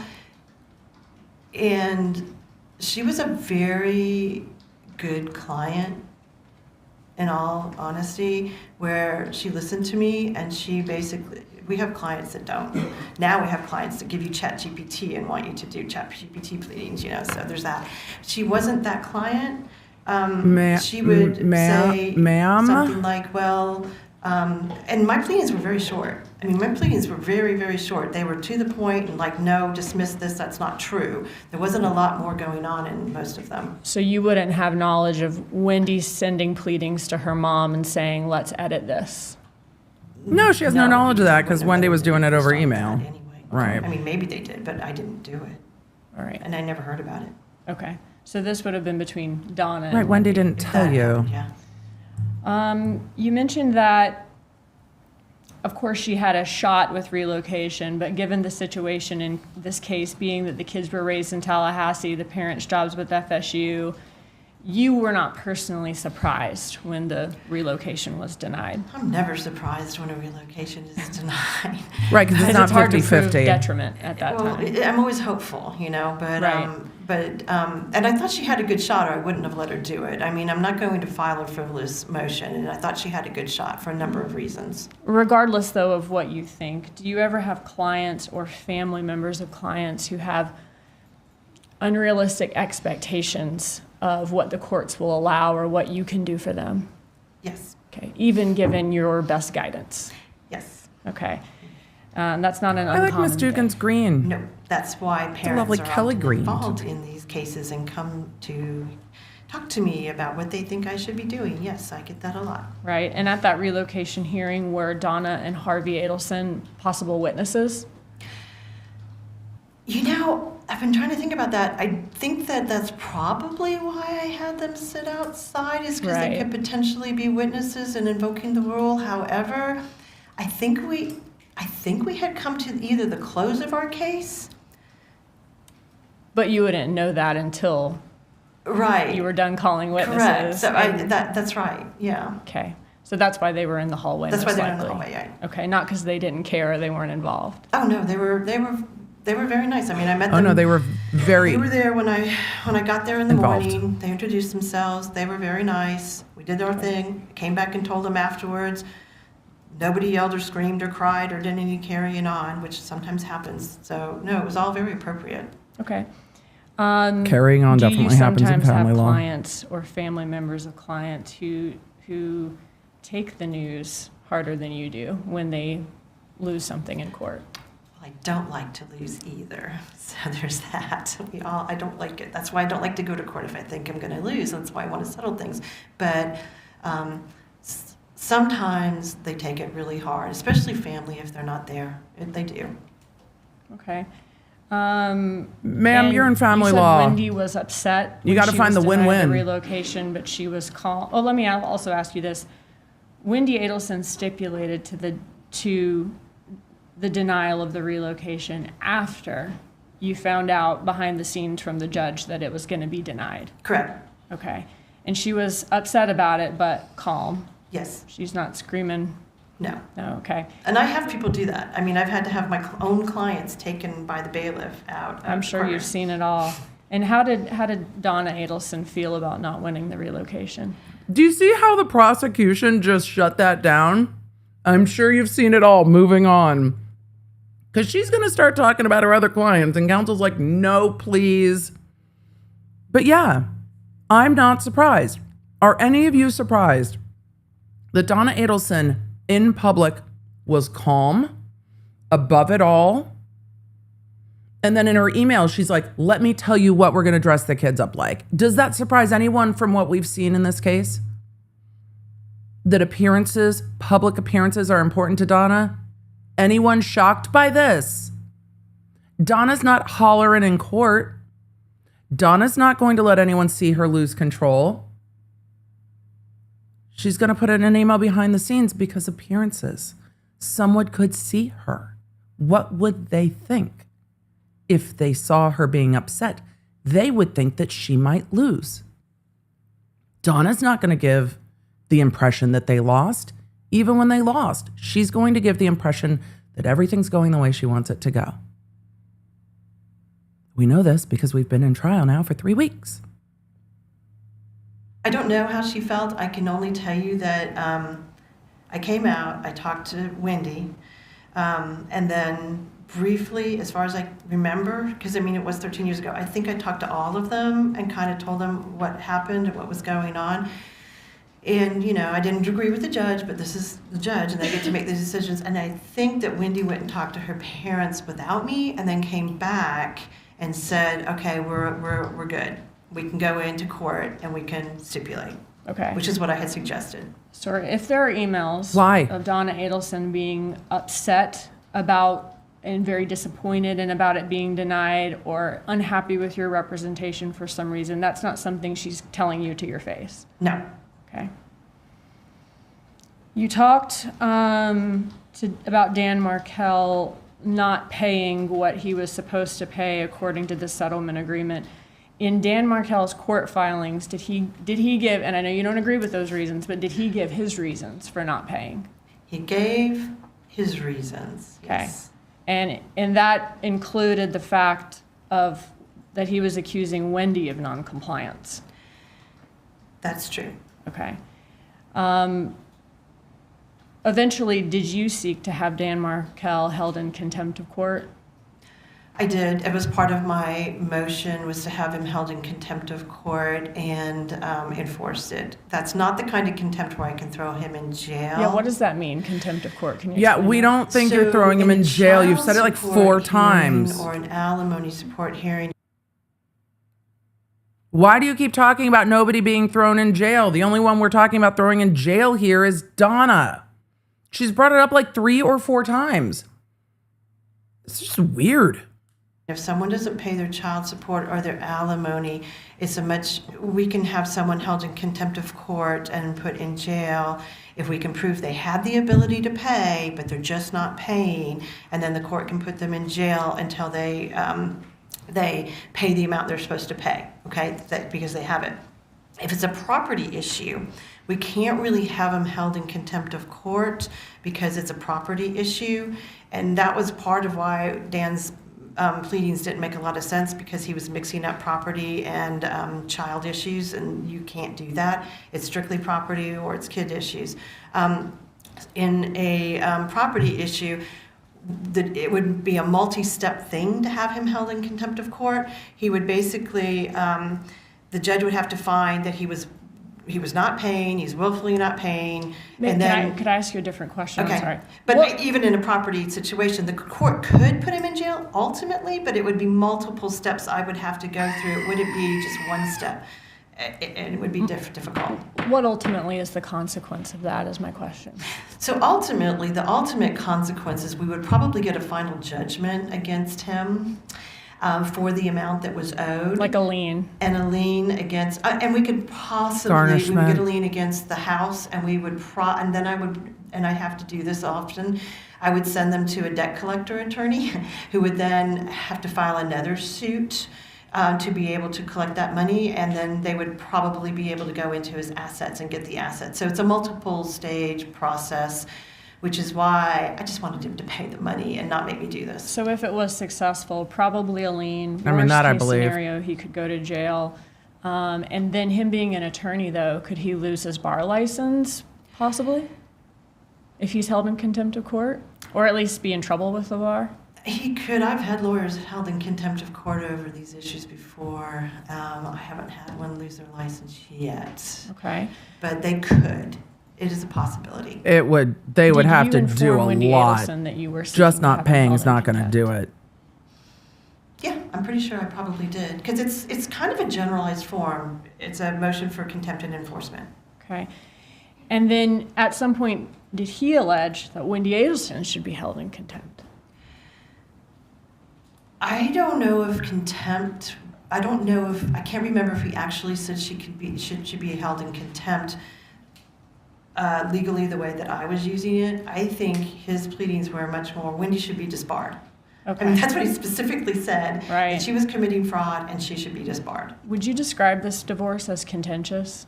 I wouldn't describe She the said divorce no. as particularly contentious at all Post-divorce compared to most of filings? the divorces I had. I mean, we settled it. I don't settle a lot of my cases where we actually go to week-long trials over things of that nature. I think it was like any divorce where there were ups and downs of moments where it was contentious and not fun, but for the most part, we kind of settled it. We settled it after mediation, and it wasn't a problem. I do think that this whole issue of the enforcement got a little contentious. I really didn't understand it because he paid the first $50,000 fine. And then all of a sudden, he decided not to pay the rest. And I didn't really get it and know why he was doing that, because the parenting stuff didn't come up for like several months afterwards. So none of what he was doing made sense. I think he just got upset with Wendi or something. I don't know what it was. Okay. Speculation. Thank you for that information. It wasn't contentious, but Thank you for that information. Counsel's trying to move her along across.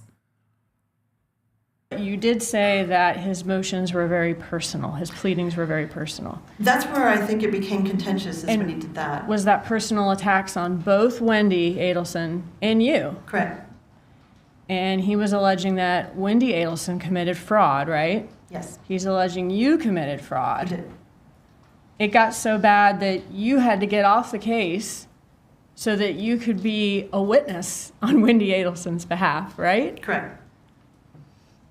That's happened But that's before, not though. I mean, contentious. I've had that happen before. No question pending. And he alleged Wendi should be disbarred, you said. Correct. And he's having issues with Wendy's mom, Donna Adelson, even being able to watch the kids, is what you said in one pleading. One of the pleadings said something about the right of first refusal that he had, and she shouldn't be allowed to have the kids unsupervised, I think, during right of first refusal, because she was saying things about him to the kids, he thought. And did the litigation between saying he thought. Ann Markell and Wendi Adelson continue even after you got off the case? Once I got off the case, it was the end of June, and I think that he was gone within Murdered. a few weeks. after He was that. murdered in July. So you were supposed to be a witness on Wendi Adelson's behalf, right? Correct. Were you ever able to have that Her hearing? tone changed. Why not? Because I got a call from Jimmy Jenkins when I was in Tampa at something that he was dead. It was pretty shocking. Does that happen very often Murdered. in your divorces? That does not. We've had a few people get murdered, and I've had A few? But A few? Not heart attacks. A few. We've had a few people?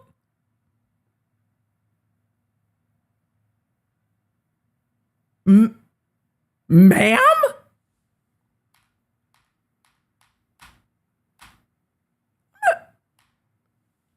I'm gonna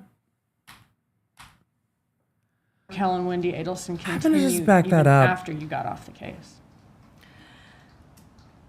once I got off the case, it was the end of June, and I think that he was gone within a few weeks after that.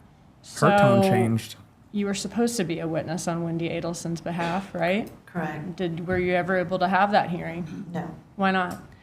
Because I got a call from Jimmy Jenkins when I was in Tampa at something that he was dead. It was pretty shocking. Does that happen very often in your divorces?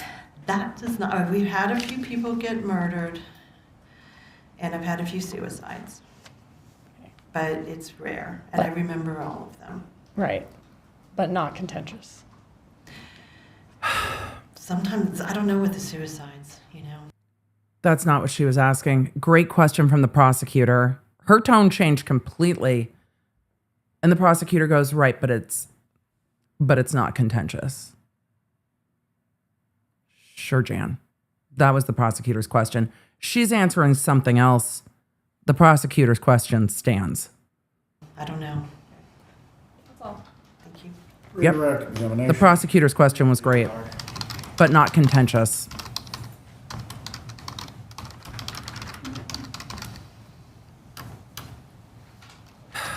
Family law is incredibly difficult. We're waiting for redirect. Michelle Marie, thank you for the gifted memberships. We're just gonna the tone of that testimony just changed. Mango Jelly, thank Judge Everett, Judge Kranick, love the Florida judges. Yeah, we've had some great judges in Florida. It's been really nice to see. Though this trial has its moments, the judges are great. We're now in redirect. Approach show you. I'm sorry. States demonstrably A, I think it's Exhibit 1, page 441. And yes, those are Dan's parents in the courtroom. Demonstrative. And then I'm holding 454. If you can hold that, Sure, please. okay. Is that the March 26, 2014 pleading that Mr. Markell filed? It appears to be. Can you turn to 454 that I had tabbed? Yes, Is that the prayer for relief Oh, there, we're at for the that mic. motion? yes. Can you direct your attention to the portion that reflects my client's, Donna Adelson's, time with the children? Does that reflect that Mr. Markell was asking that my client's unsupervised time with the children not interfere with his right of first refusal? I think you're talking about paragraph 6, where it says, enjoin the former wife from allowing the maternal grandmother to have unsupervised time with the children consistent with the right of first refusal. That was that right of first refusal. Yeah. That's what they've been saying, though. The defense, the prosecution has been saying that Dan was asking that Donna not have unsupervised time with the kids. This attorney said that wasn't going to happen. And she downplayed it like that's not what he was asking for. That's clearly what she's asking for, but isn't that the motive? So counsel, thanks for bringing it back around so it's just more clear that that's in fact what was being asked for. And to impose appropriate limitations to safeguard the children from being subjected to disparaging comments about their father. Okay.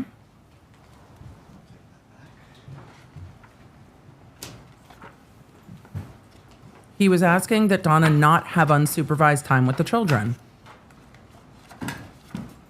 to prevent them from making disparaging remarks about him. That's what the prosecution said as well. Okay, great. We're all on the same page then.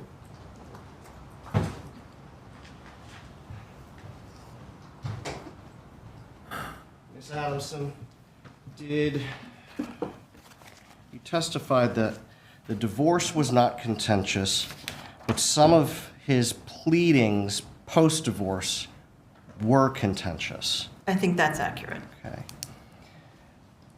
And now we've changed. And that his pleadings were personal. He essentially he attacked both Wendi Adelson and yourself. Correct. Is that what caused you to withdraw? I'm very used to personal attacks. I've had a lot of personal attacks. The only reason, and I'm fine with that. And why is your The only sister reason catching that I withdrew strays? is because I was going to be a witness, not because I cared what he said about me. Had Mr. Markell not I mean, the lawyers always get attacked. included in his pleadings these attacks, would that hearing have gone forward in May of 2014? If he had not included personal attacks against me that I would have had to testify about, then I would have continued with the hearing. Maybe. I mean, maybe. Things happen Now- in court. I want to go back to relocation. After the relocation hearing, my client, Donna Adelson, The defense is trying to get to the fact that the hearing wasn't being delayed by Wendi or Donna. It wasn't a strategy to just keep delaying the hearing. That wasn't, they're trying to point out that that wasn't the strategy of Wendi or Donna or this attorney, and that it was because of Dan's filing that the hearing got delayed. That's the point they're trying to get to. to accept the court's ruling to you. As far as I know, You don't know what she said privately, do you? I do not. Concerning Wendi Adelson's involvement in drafting of pleadings, I understood your testimony on cross to be that She you'll didn't take know. input from clients, but ultimately you're the one who is drafting the pleadings. I mean, lawyer. I take responsibility for my pleadings, and I've never filed a pleading based upon what a client told me I have to do. I will take input because I don't know all the facts. Sometimes I need more facts from them so that I can do it, but I'm ultimately responsible. My name's on those pleadings. And so you're not going to Accurate. cut and paste from what a client sends you. Well, sometimes if they send me really good facts, I'll sort of go, oh, these are good facts, and then I'll take the facts and I'll put them in, but not legal arguments or anything like that, no. So if you took facts that were provided to you by Wendi Adelson and put those in the factual statements or arguments concerning pleadings or memoranda, the law is still your own writing. The law is, and I don't really think Wendi, I don't remember. I don't think anyone has said that Donna was writing the pleadings. Donna was giving input to Wendi. Donna might have thought she was, but okay. Remember that Wendi had much input into any of it, honestly. She wasn't that client. I have clients that are those clients. Her mom didn't know She that, was not though. that client. I get a lot of ChatGPT now, a lot. Telling Show the chat where ChatGPT hurt you, counsel. I mean, this is a huge and growing problem facing our profession. We'll talk about it later, but show that everyone who's been personally victimized by ChatGPT, I guess. I mean, this is no more annoying, I'm sure, than doctors with everybody coming in and being like, Google says it's this. Okay, professionals have to deal with people doing their own research. I mean, ChatGPT hallucinates, but you know, it's a problem. me what I should be filing. I don't think you're the only one there, ma'am. Had you not withdrawn to be a witness, the motion would have been heard in May of 2014. May or June, whenever it was set. I don't remember exactly when it was set. Okay, Whatever the docket says for whenever it was set, yeah. so if the docket reflects, I think it was May 15th of 2014, the hearing would have gone forward. Correct. The judge would have been able to make a decision on all the pending issues. I believe that's the case. Nothing further? Will this witness be recalled? I mean, we're done with this witness, I hope. We'll retain her, but she's free to go about her business. Thank you. You may step down. Yay! Please call your next witness. That was something. Emily, what was the point of that? Your Honor, the next witness is Linda Bailey. She could be quite lengthy. I don't know if Your Honor wants to take a brief Do you see the court's face? break. Jurors need one. Do any of you need to take a break or use The jury's like, we don't need a break. Emily, what was the point of that witness? the restroom? Please raise your hand. The point of that witness for the defense was that Donna was not showing frustration over the divorce proceedings, that Donna was not losing her shit in the courthouse, that Donna and Wendi weren't strategically stalling the grandmother motion, but that the grandmother motion did in fact say in the prayer for relief, the things that Dan Markel was asking for, in the prayer for relief, it said that Dan Markel wanted to make sure that when he had right of first refusal, that Donna didn't have unsupervised visits with the children based on the things the children were saying. So, giving a bit more context to the divorce, a lot of you have noted in the chat, it feels like this attorney was on Wendi's side. Yes. This was Wendi's divorce attorney. This attorney sees things the way Wendi does. This individual came in as an advocate. And her testimony, I think, came across like that. So we will continue on, but did it change any perspective? I guess she illuminated that in mediation, Dan knew about the Charles Schwab account. I don't know if that's going to matter to the jury. So The jury's like, let's fucking roll. Very equivocal wave, but I'll take it. The bailiff will take you to the jury. All right, I guess the jury's going to the bathroom. We'll zoom. Zoom at 10:05. We'll zoom.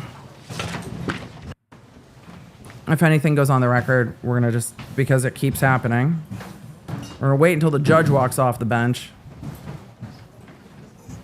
Looks like the judge is walking off the bench.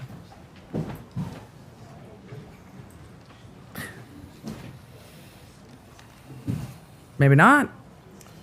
You can be seated. Oh, the jury's Does the out. witness have anything that she needs to set up? No, she's testifying based on her review of the file. She does have some notes with her if she can't remember something. That's fine. All right, please stretch your legs or use the restroom if you need to. We'll try to start again at 10:05. Thank you, Your Honor. Stretch break. The prosecutor's suits have just been really excellent. Okay, let's zoom through the morning break real quick because the judge gave the jury a mandatory bathroom break. That's a bit of a longer break than I thought they were going to take. Okay, this is why we have zoom room. For when we advised Ms. Bailey of this information. Counsel, what are you advising anybody of? Again, the pool camera is coming back as the defense attorney is speaking. So let's see. For when we advised Ms. Bailey of this information.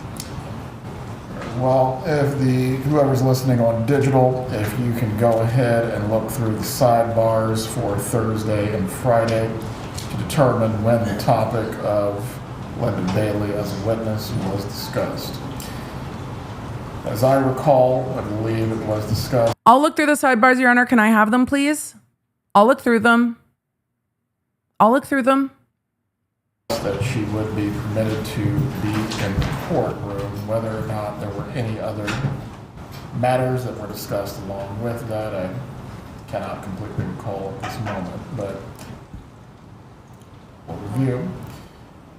At a minimum, Ms. Keppelman, exclusion is always the most extreme of remedies, and that is disfavored by the Supreme Court and the appellate courts. I don't know what remedy I could pursue, Judge. That was the only one that comes to mind. Well, And I'd like them to stop violating the rule of sequestration. That would be the remedy I would seek. Not another witness sitting in the courtroom.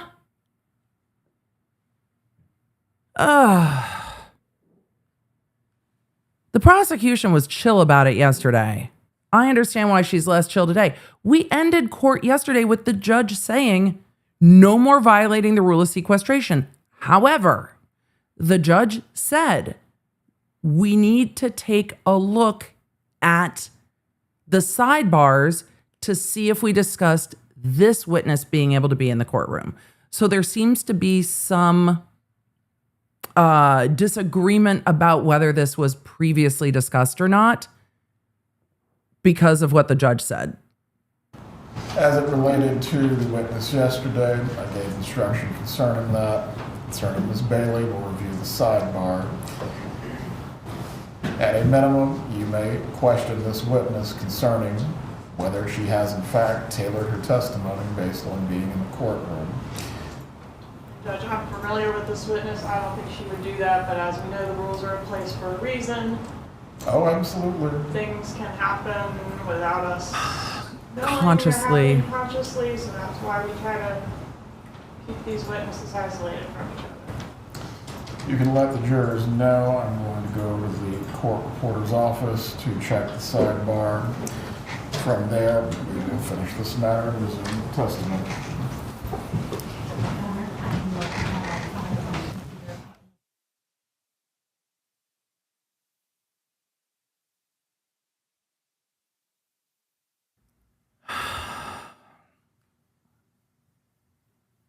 So the court is going to go check the transcript of the sidebar regarding this witness that's coming up who was in the courtroom.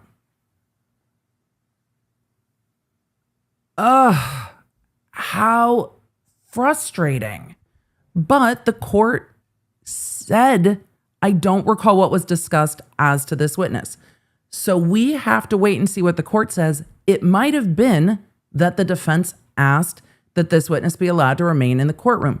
If this witness is an expert, that's possible. It does happen that experts are allowed to stay in the courtroom. So chat, I don't know if it's fuckery or not, because if they discussed it at sidebar and the prosecution forgot they discussed it at sidebar, then it's not violating the court rules if they asked for permission. All right, well, we're going to zoom. The court's going to go check the record. I expect when the court comes back that the court will let us know exactly what was said at sidebar. So let's go to sidebar? Or let's go to the court. Hot from the presses. Telling us, hot, did he just say hot from the presses? So hot from the presses from our very capable court reporters. Has everyone reviewed the transcript at this point? So everybody got a copy. Do you think it smells like mimeograph? Some of you will get the reference. If you don't, it's okay. You don't need eye cream yet. The rest of you, moisturize the neck too. It's fine. The court's like, hot off the presses. Here is the transcript. All right, Your Honor, what if any fuckery is afoot, Your Honor? Yes, Your Honor. Please make your argument. Judge, I mean, I think it's clear from the totality of this that I am agreeing for their experts to review the testimony of other experts, and that in reference to lay witnesses, experts are not going to listen to the testimony of lay witnesses. Mr. Zellman. The prosecutor says, I think it's clear from the totality of the sidebar that the experts can review the testimony of other experts, not of the lay witnesses, civilian witnesses, like the last witness. Judge, All right, defense. on page 62, we specifically said Linda Bailey would like to be able to observe Kristin Adamson's testimony when she testifies. And then I addressed our forensic expert to share the transcript of Sergeant Corbett's testimony. Certainly, I see later where we're discussing as the lay witnesses, page 63, starting lines 11 through 14, as to the lay witnesses, so non-experts, other than Linda Bailey and Kelsey Guy, to be able to observe witnesses. We were not asking for that. As to both the context and the discussion that's concerned an adverse expert listening or reviewing or listening to the testimony of the other expert. Ms. Adamson was called as a part of your case in chief. Ms. Bailey is being called in your... The court said very clearly, this conversation was about adverse experts, the experts from the other party. Defense experts can review the testimony of prosecution experts and vice versa. These are same.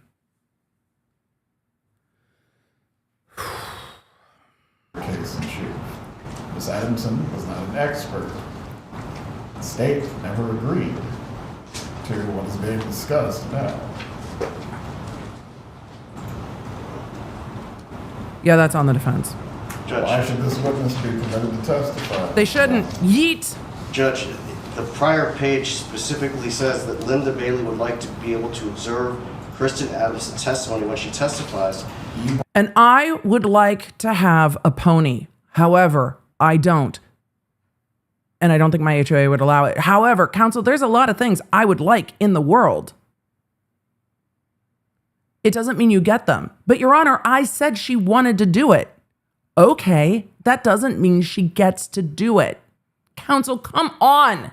We are not new. We are in the third week of a murder trial. But Your Honor, I said my expert wanted to sit through this testimony. No one agreed to it. Ooh, Your Honor, the court might eat this witness. Brought this up, yes, but the state made no agreement. page specifically says that Linda Bailey would like to be able to observe Kristin Adamson's testimony when she testifies. You brought this up, yes, but the state made no agreement as to anything but an adverse expert as to observation of testimony that would otherwise go to the rule of sequestration. Yeah, the court said the state didn't agree.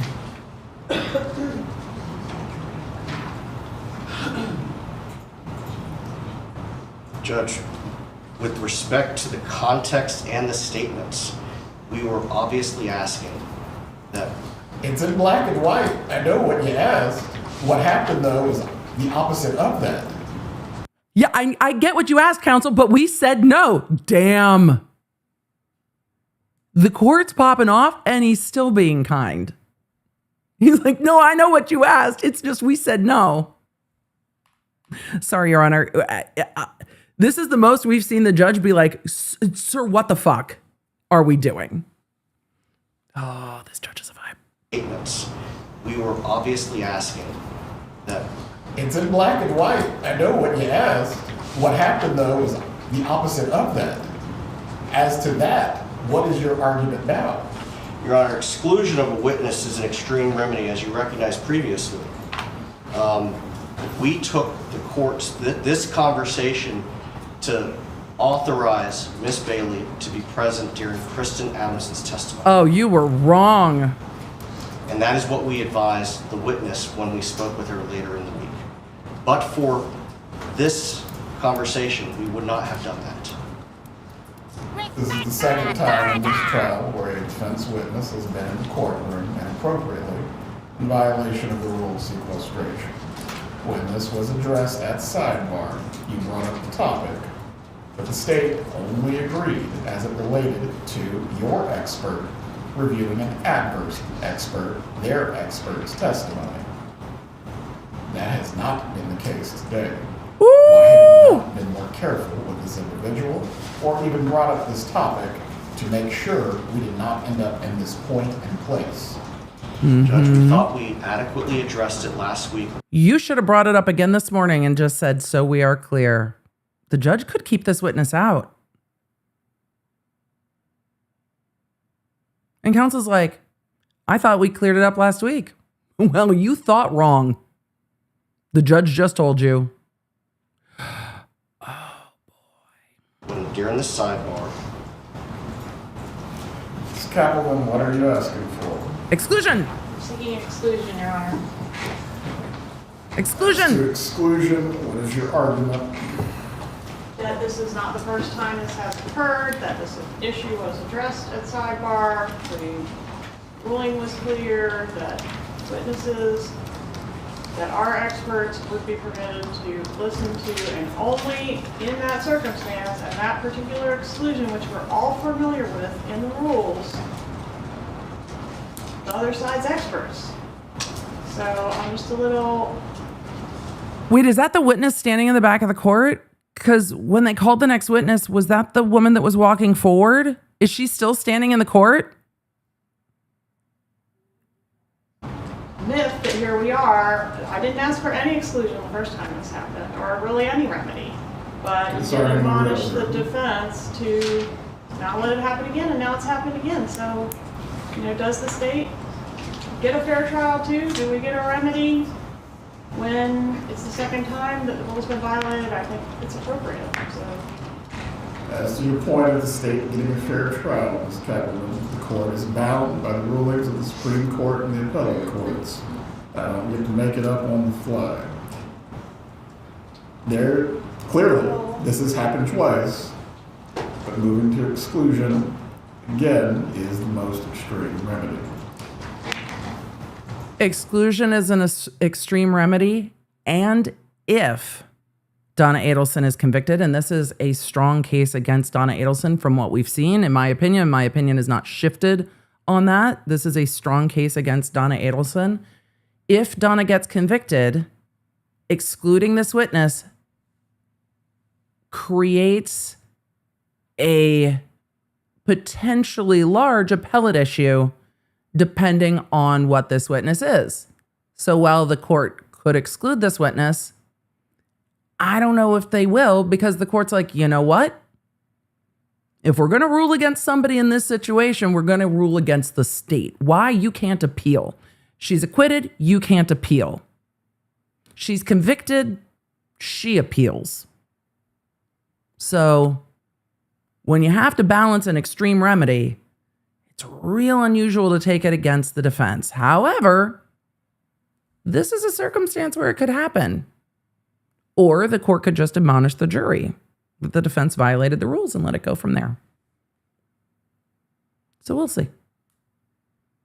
Judge, if I may, The court's not happy at all.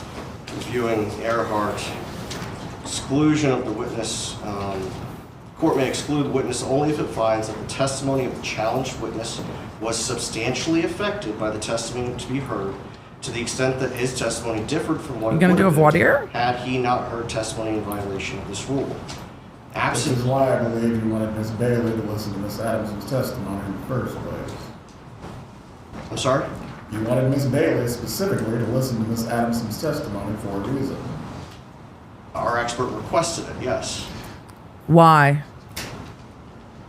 As it relates to what you just read in that passage, how the expert's or the witness's testimony somehow would have changed or been affected. I think the only way to determine that is to speak with Ms. Bailey concerning her testimony. Ms. Bailey come to the witness.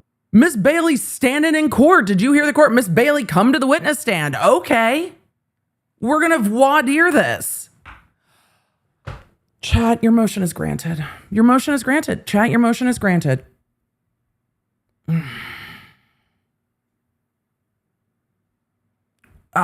Mention it all. Mention it all. We're just going to code red. For all of you that are new law nerds, hi new law nerds, welcome. This is my fault. I apologize to you. I did say this case had proceeded pretty normally, that this case was just pretty standard.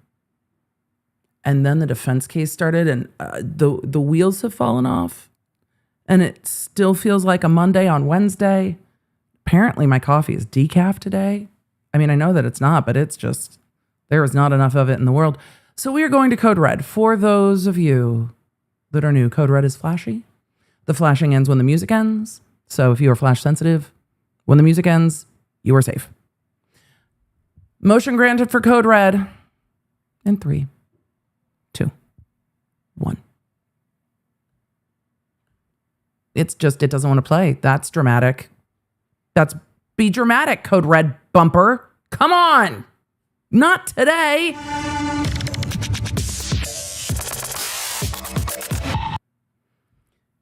Not on Rex Manning Day. The bumper didn't want a bumper. Even code red is over it. Mention it all. Mention it all. The lights will be red in a second.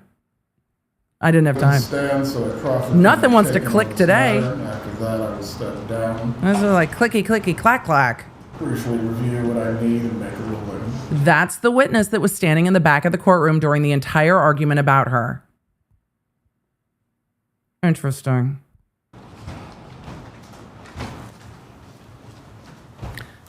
Very interesting. Please raise your right hand. Do you swear or affirm the testimony you're about to give No, will we're be the red. truth? I do. Please be seated. I know, different kind of bump with the bumper. You may inquire for the purposes of the proffer. Thank you, Your Honor. Good morning, ma'am. Can you please introduce yourself to the court? Yes, my name is Linda Bailey. And Ms. Bailey, The jury is out. We are doing a proffer about this witness who remained in the courtroom seemingly because the defense told her that she could. That's not what the court said. were you retained as an expert on behalf of the defendant, Donna Adelson, in this case? I was. Specifically in what area? The scope of my requested testimony was to evaluate the divorce docket, pleadings, motions, orders, etc., in the Adelson-Markell divorce, and to opine whether or not the divorce would be exceptionally contentious or unusual within the context of a family law case. Why is it In the relevant? course of preparing for your testimony, can you briefly summarize what you reviewed?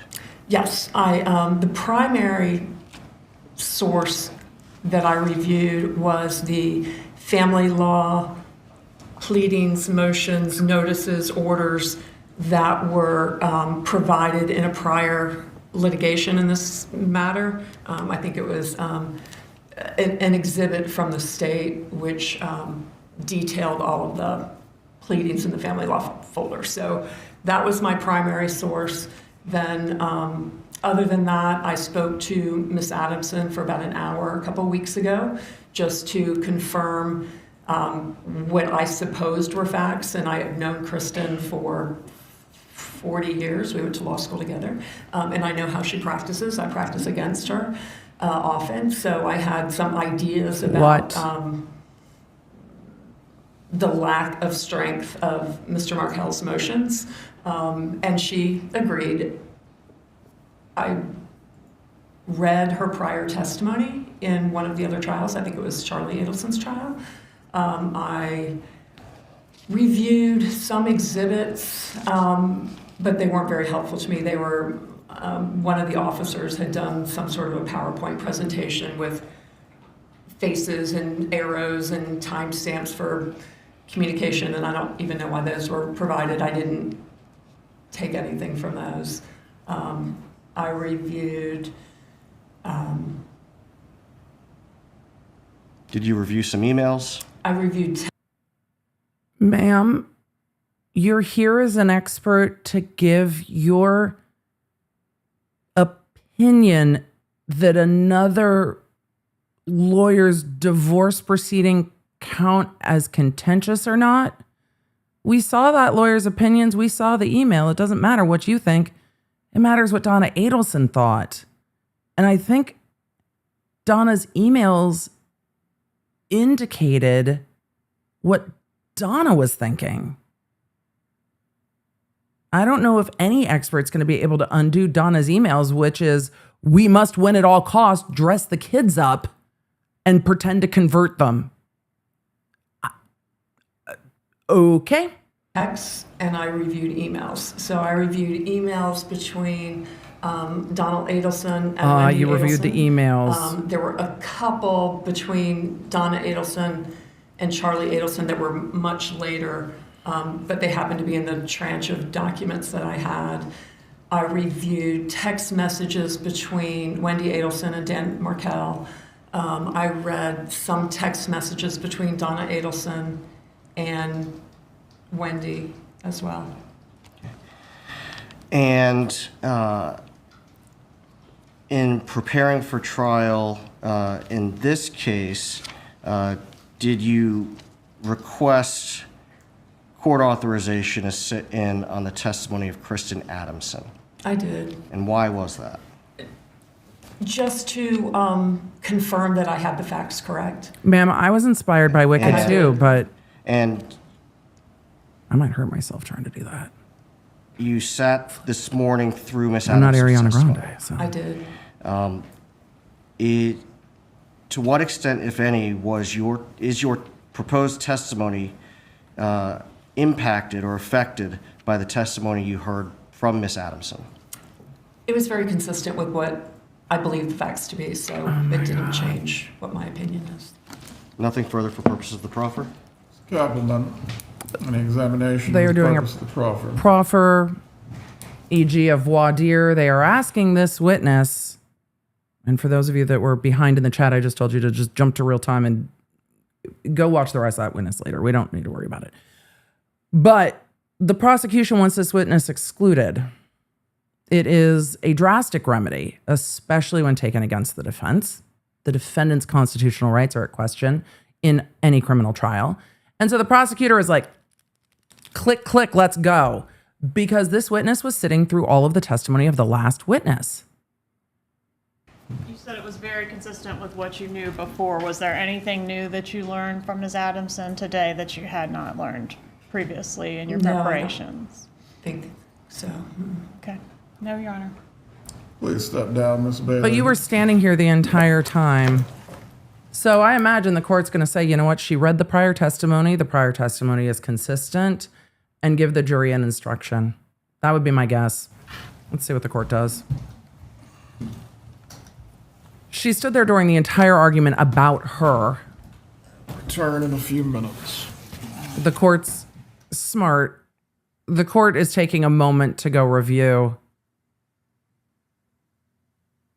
Well, this morning we ended up at code red because the defense, if we're being generous, misunderstood the court's ruling regarding sequestration of witnesses, though the court said, literally, it's here in black and white. I said no. And the defense is like, but we asked. And the court said, but no. There was discussion regarding the sequestration order, which means witnesses cannot watch the testimony of other witnesses, whether in the courtroom or on YouTube or whatever. The exception to that was for opposing experts. So a tech expert from the defense could watch a tech expert from the prosecution and vice versa. The defense had their expert, who was coming up to talk about divorce litigation, watch the testimony of Wendy's divorce attorney. They had asked for that. The prosecution did not agree to that. The court did not grant that. It was done anyway. So the court is now having to decide whether that witness gets excluded and whether or not their testimony would be essentially tainted by listening to the other witness. Would they try to comport their testimony to that other witness's testimony? So the court has the option to yeet the witness and say they can't testify at all, or say, yes, they can testify, I can give an instruction to the jury, or say, yes, they can testify, you can cross-examine them on it, go get them. Exclusion is an extreme remedy. And with an expert who has already read the testimony, I don't know if the court is going to grant that remedy.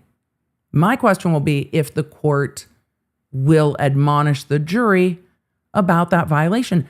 But the court said at the end of the day yesterday to the defense, make sure there aren't any more violations of the sequestration order.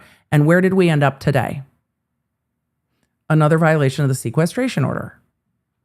So the court's frustrated because the court's instructions aren't being followed. And what should an attorney have done in that case? If you are unclear with the court, ask them. Your Honor, I just want to be clear. Your ruling last week, it was a 3-day weekend. Just to make sure, you said at the end of the day yesterday, no more violations of the sequestration order. Just so I'm clear. This witness can sit in. We good? Because it would have cleared everything up. When you ask for forgiveness, not permission, we end up in this situation. But the remedy that the prosecution is asking for is exclusion. It's a severe remedy, especially against the defense. And if down the road Donna is convicted, this becomes a large issue for appeal if this witness is yeeted. So we're going to zoom and see what the court does. After the court rules, I'll remove our code red. But I appreciate that the court stepped off the bench to review the law and take a minute to go, what are they doing? So we're going to continue. All right. Today has been a whole lot of things, hasn't it?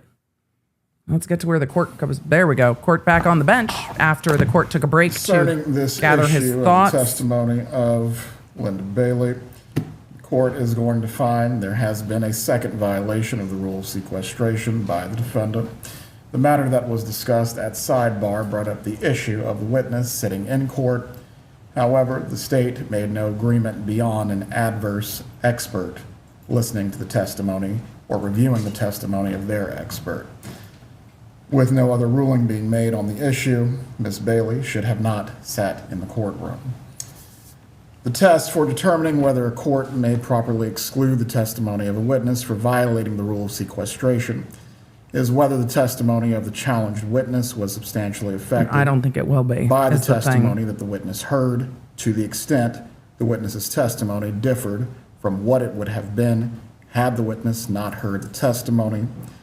And this is citing to a Florida Supreme Court case, Steinhorst versus State, 412 Southern 2nd 332. The same test also applies to expert witnesses who violate the rule. Concerning the proffer, the witness has indicated that in preparation for her testimony, she reviewed materials provided by the state. She reviewed testimony from the same witness from prior trials, and ultimately her opinions, whatever they may be, to be offered, have not been affected. As a member of the bar, I am going to give credibility to what Mrs. Bailey has stated concerning these matters, as I have no other evidence to the contrary. Although the state has asked for exclusion of Yeah, he's this going to witness, deny it. this being a second violation, it still remains inappropriate. Concerning how the jury is to be instructed at the end of the trial, as to this testimony specifically, if the state is asking for instruction for how the jury is to weigh the credibility of Ms. Bailey or the previous witness who is subject to the rule of sequestration, I believe they are entitled to based on the circumstances of this matter. Give an inference Does instruction? either party need to be heard further? So, As long as the what did the court say? Sorry, Your Honor. The court said, look, this witness said in the proffer that they had read the past testimony of the last witness, and that past testimony was substantially the same. I believe that the past testimony probably was substantially the same. I didn't watch Charlie's trial, but that doesn't surprise me that it would be. So the court's like, I don't think this expert's witness's testimony was changed based on what was said in court, and I am crediting this witness under oath, who is a member of the bar, who owes a duty of candor to the court, to tell the truth, and there is no evidence to the contrary. However, if the prosecution is asking, I will give an instruction specifically as to this witness and credibility of the witness, so the court is going to let the jury know this witness can be judged based on the fact that they sat in and listened to the other witness, and give the instruction. I think that is a fair middle ground. It also protects the record for appeal. It also is squarely in line with the law, even though the judge is not happy. The law says substantially affected. The court finds that it wasn't substantially affected. The court's not pleased, but he's allowing it. Continuing on. instruction that the court is going to give, the state's going to specifically be asking for, ask the jury to determine whether the witness's testimony was impacted by what they observed. We can wrangle over the language at a later point. I have no objection as long as we can agree on the language. You don't get to agree on the language necessarily. He's like, I'm not going to object if we can agree on the language. You might not like the language. You don't get to agree. Please bring in the jurors. Miss Bailey, please come to the witness stand. Bring the jury.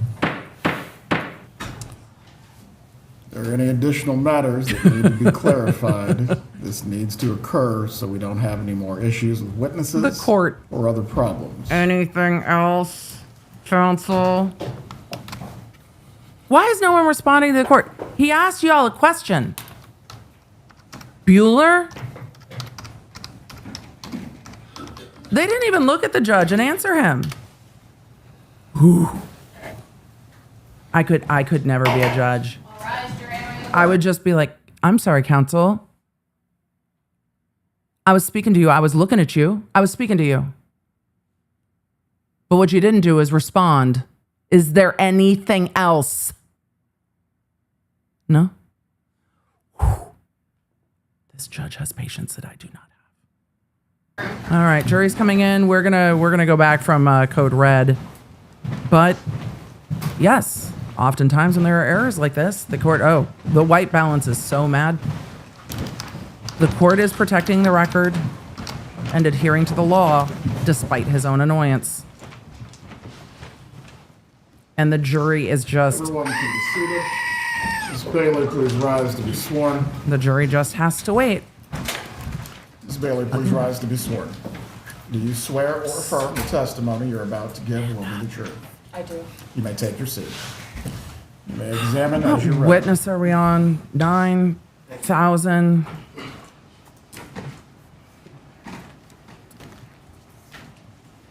Defense witness number Good morning. Can you 10. please introduce yourself to the jury? Yeah, my name is Linda Bailey, and I'm a family law attorney here in Tallahassee. Tell us briefly about your educational background.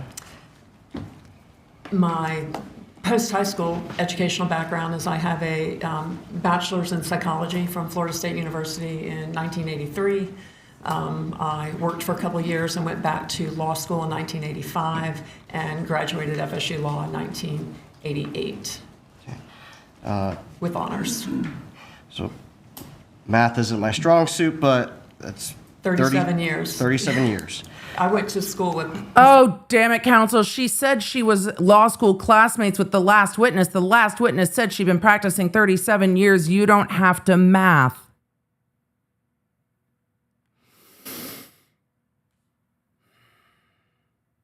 I also graduated with honors. Passed the California bar the first time. I have several awards. I've been a lawyer for 20 years, but, you know, potato. Adamson, so Okay. we've been practicing the same length of time. She said we went to law school together. Great.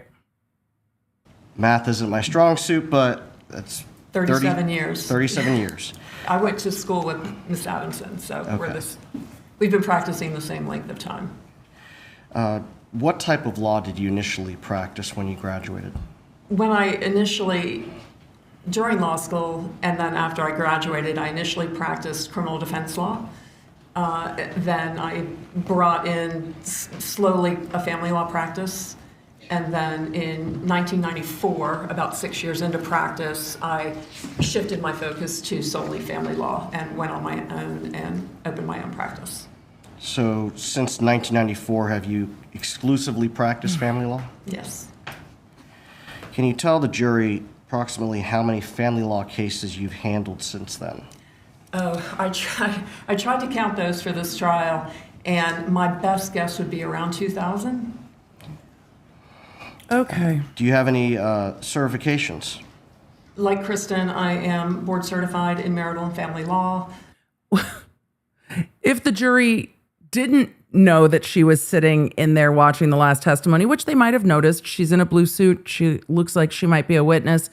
If they didn't notice that she was in the courtroom, they definitely know now because she keeps calling back to the last witness's testimony with the callbacks. And what that requires is an application that's about 3/4 of an inch thick that details all of your trial practice, litigation practice, the type of cases you've handled, how many experts you've done direct exam with, cross-exam with, etc. Then once you provide your application, the bar does a peer review, and that includes sending very detailed questionnaires out to opposing counsels and judges in front of whom you practiced. And then based upon that peer review, they will invite you to take the exam. The exam is a 6-hour exam done in Tampa. And I think the year I took it, 41 people sat for it, and I think 9 passed. So it's a pretty rigorous process. Okay, and before we Being continue, certified the in an clerk area asked me is to not have a you spell joke. your It name. is. Can you spell your last name, please? Yeah, Bailey. What do you think of Kristin representing her sister in the How divorce and many then talking all about board-certified it? family law attorneys are there in the state of Florida? I believe there are about 274, according to the Florida Bar.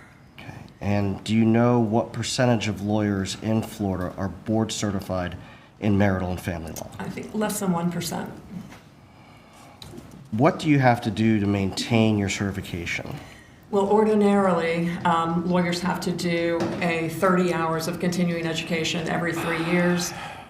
To maintain your board certification, you have to recertify every. I will say so much of my continuing legal education has been surrounding the topic of AI. It's been so many conversations about AI. All right, this witness is still talking about her background. Same as the last expert. A certain length of time. Don't worry, y'all. We'll do a summary 5-year recertification period. for the podcast, for the Emily Show, for And they tomorrow. also send more peer reviews out every 5 years. So all of the other We'll send an app notification when we get to cross. Other board-certified lawyers in your community get a questionnaire. The defense said this witness would And they be get to fill that out about their impression of working with you. And that goes back for your recertification. And judges also get that same peer review? They do. Do you have any other certifications? I'm a Supreme Court certified mediator, and that was probably the mid-aughts, 2006, 8. I can't remember exactly when that was. My teen and I got in a fight this week about calling the aughts It's the a 40-hour aughts. course. And the I went to Orlando Monday origination to of Friday, and that then phrase. after the course, you do co-mediations with other mediators, and then you have to do some supervised mediations, and then you're certified. They have the same recertification period, not as enhanced as a board certification, but you do have to take enhanced continuing education. It might be a little bit different than you do for either your bar license or your board certification. Have you maintained your board certification since you were first certified in 2011? Yes, I have. Have you received any other recognitions during your career? Well, U.S. News and World Report puts out a Best Lawyers in America publication annually, and I've been recognized in that publication for many years. I'm not sure how many. They've also recognized my law firm as Best Law Firm in America, and recognized me as a woman in the law to watch. I also have been recognized as a super lawyer. Is that one of the ones you pay for? The U.S. News and World Report Don't you bases pay for their super lawyer? recognitions on peer review, and the enhancement at the super lawyer is it does peer review. It also looks at your practice, your certifications, your outside legal interests, like have you provided presentations, have you taught, have you done certain community service or pro bono work, that sort of thing. You know who did all the taught? pro bono work? I have. Alessi. I taught for several years. I'm going to estimate 5 years with the Legal Aid Thunderdome program. And that's really an incredible program. Did you where say Thunderdome? family law attorneys, now it's grown to do other disciplines, but at the time I was doing it, it was strictly to teach other lawyers who don't do family law how to do family law well enough to provide pro bono services. Free services for people who can't afford lawyers. I don't love that. And my focus in that area. People need pro bono services, but I don't like giving lawyers just enough to be dangerous and being like, there, go help. Family law is too specific for that. That makes me nervous. Of teaching was parenting plans, parenting schedules, relocation, those sorts of parenting-related issues. Your Honor, we would tender the witness as an expert in family law proceedings. The state wished to voir dire the witness as to their training. Please, no. No, Your Honor. In objection to her Thank you, ability to counsel. provide an opinion in the fields of marital family law. No, Your Honor. Members of the jury, the witness will be permitted to provide an opinion while she testifies. I get in the these super areas of lawyer marital things and family every year, law. and every year I just huck them into the mail. I don't think I've ever actually Thank you, read Your one Honor. of them. In conjunction with your being retained as an expert in this case, can you tell the jury what materials you reviewed? Well, the testimony of the last my witness. primary source was the divorce file between Wendi Adelson and Dan Markel. So everything from the petition that was initiated in September of 2012 by Wendi Adelson to the last document filed, which was, I believe, a suggestion of death. And did you review any other materials? I reviewed text messages that were provided to me. I believe they came through the state between Wendi Adelson and Dan Markel in the 2014 timeframe. I know the witnesses aren't saying much when my handwriting looks pretty in my notes. Was provided but didn't review thoroughly. They're saying a lot when it's a text mess. messages between Wendi Adelson and friends and other miscellaneous texts.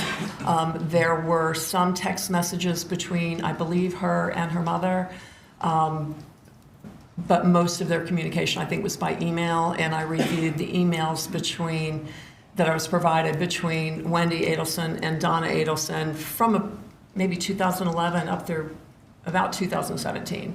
I don't know if they were comprehensive because they were provided to me. And?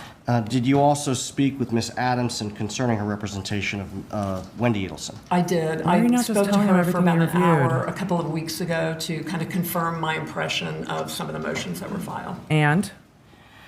Now, can you you indicated that you reviewed the court file. Now would be the time to talk about her sitting in court for the last testimony. When was the dissolution of marriage action begun? It was begun with a petition filed actually by Wendi, which she had a lawyer, Shannon Novi, for a brief period of time, and then she switched to Kristin Adamson. So I reviewed that petition, and that was filed mid-September 2012. Just be nice. Self-study. Watching trials is 100% in that self-study. process, file a motion for the court to determine a temporary parenting schedule? Yeah, just about a month after the initial petition, she filed a motion for the court to order a temporary parenting plan, which is normal, so you don't have chaos pending a final resolution. So that the filing of that motion is a typical step in a dissolution of marriage that involves children. Well, it's very routine because what you don't want is both Yes. parents showing up to school, picking up the kid on the same day, and the kid doesn't know where they're going, and it creates a lot of stress for the children if they don't have a plan. So it's important for the parties to get together early on and figure out what they're going to do until the court can make a final ruling. And what specifically was Wendi Adelson's request in that temporary parenting plan concerning time sharing? She asked for a plan that would provide 51% of the time to her and 49% to Mr. Markel, which at the time, it was much more traditional, if you will, for there to be a primary parent and a secondary parent. And it was thought at that time that having a child more solidly in one household versus splitting the 50-50 was more advantageous for the child. That thinking has now changed, where there's a presumption of 50-50, but back in 2011-12 time period, she had initially filed for majority time sharing, which was ordinary. But then actually in her motion for temporary parenting, she asked for a 59-41, which is 51-49, which is essentially 50-50. Why would one party ask for 51-49? Really, the only reason I can think of would be for an IRS tax advantage, so you'd be able to claim the children on taxes. To claim them as dependent? As dependents, yes. Okay. Or head of household? Yes. Okay. Now, you indicated that a lot of times these issues, it's important to establish them early on. Did Wendi Adelson and Mr. Markel have to go in front of the judge to get a temporary parenting plan put in place? No, they worked that out by themselves, or through counsel. So they worked out an arrangement that was beneficial for the kids and allowed them to have She said time yes. sharing. Yes, my understanding is they worked out a 50-50 arrangement.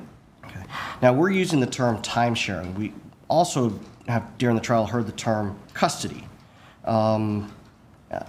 Historically, has the term custody been used in family law proceedings? Not for many years. Not for many years. Well, Gosh, y'all, it may if have you been need a to go term get back when I snacks, started practicing, now's the but then time. it went to primary haven't eaten my residence and croissant yet. secondary residence, and then it moved to simply time sharing. So there's been a change in the Language. way we refer to it linguistically, because you don't want a secondary parent. You want all the parents to feel like they're full parents. So. Okay. And so the term custody is not something that is used in family law proceedings any longer. Not between parents. There's some, the term custody still lingers in some grandparent cases, which aren't applicable here. Okay.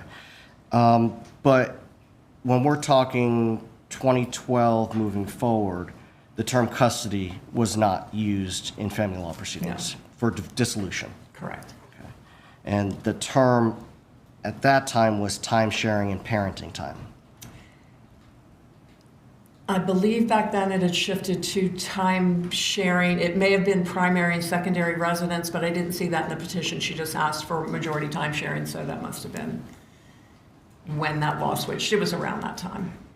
When Wendi Adelson initiated this dissolution, did the pleadings indicate that she was trying to prevent Mr. Markel from having substantial time sharing?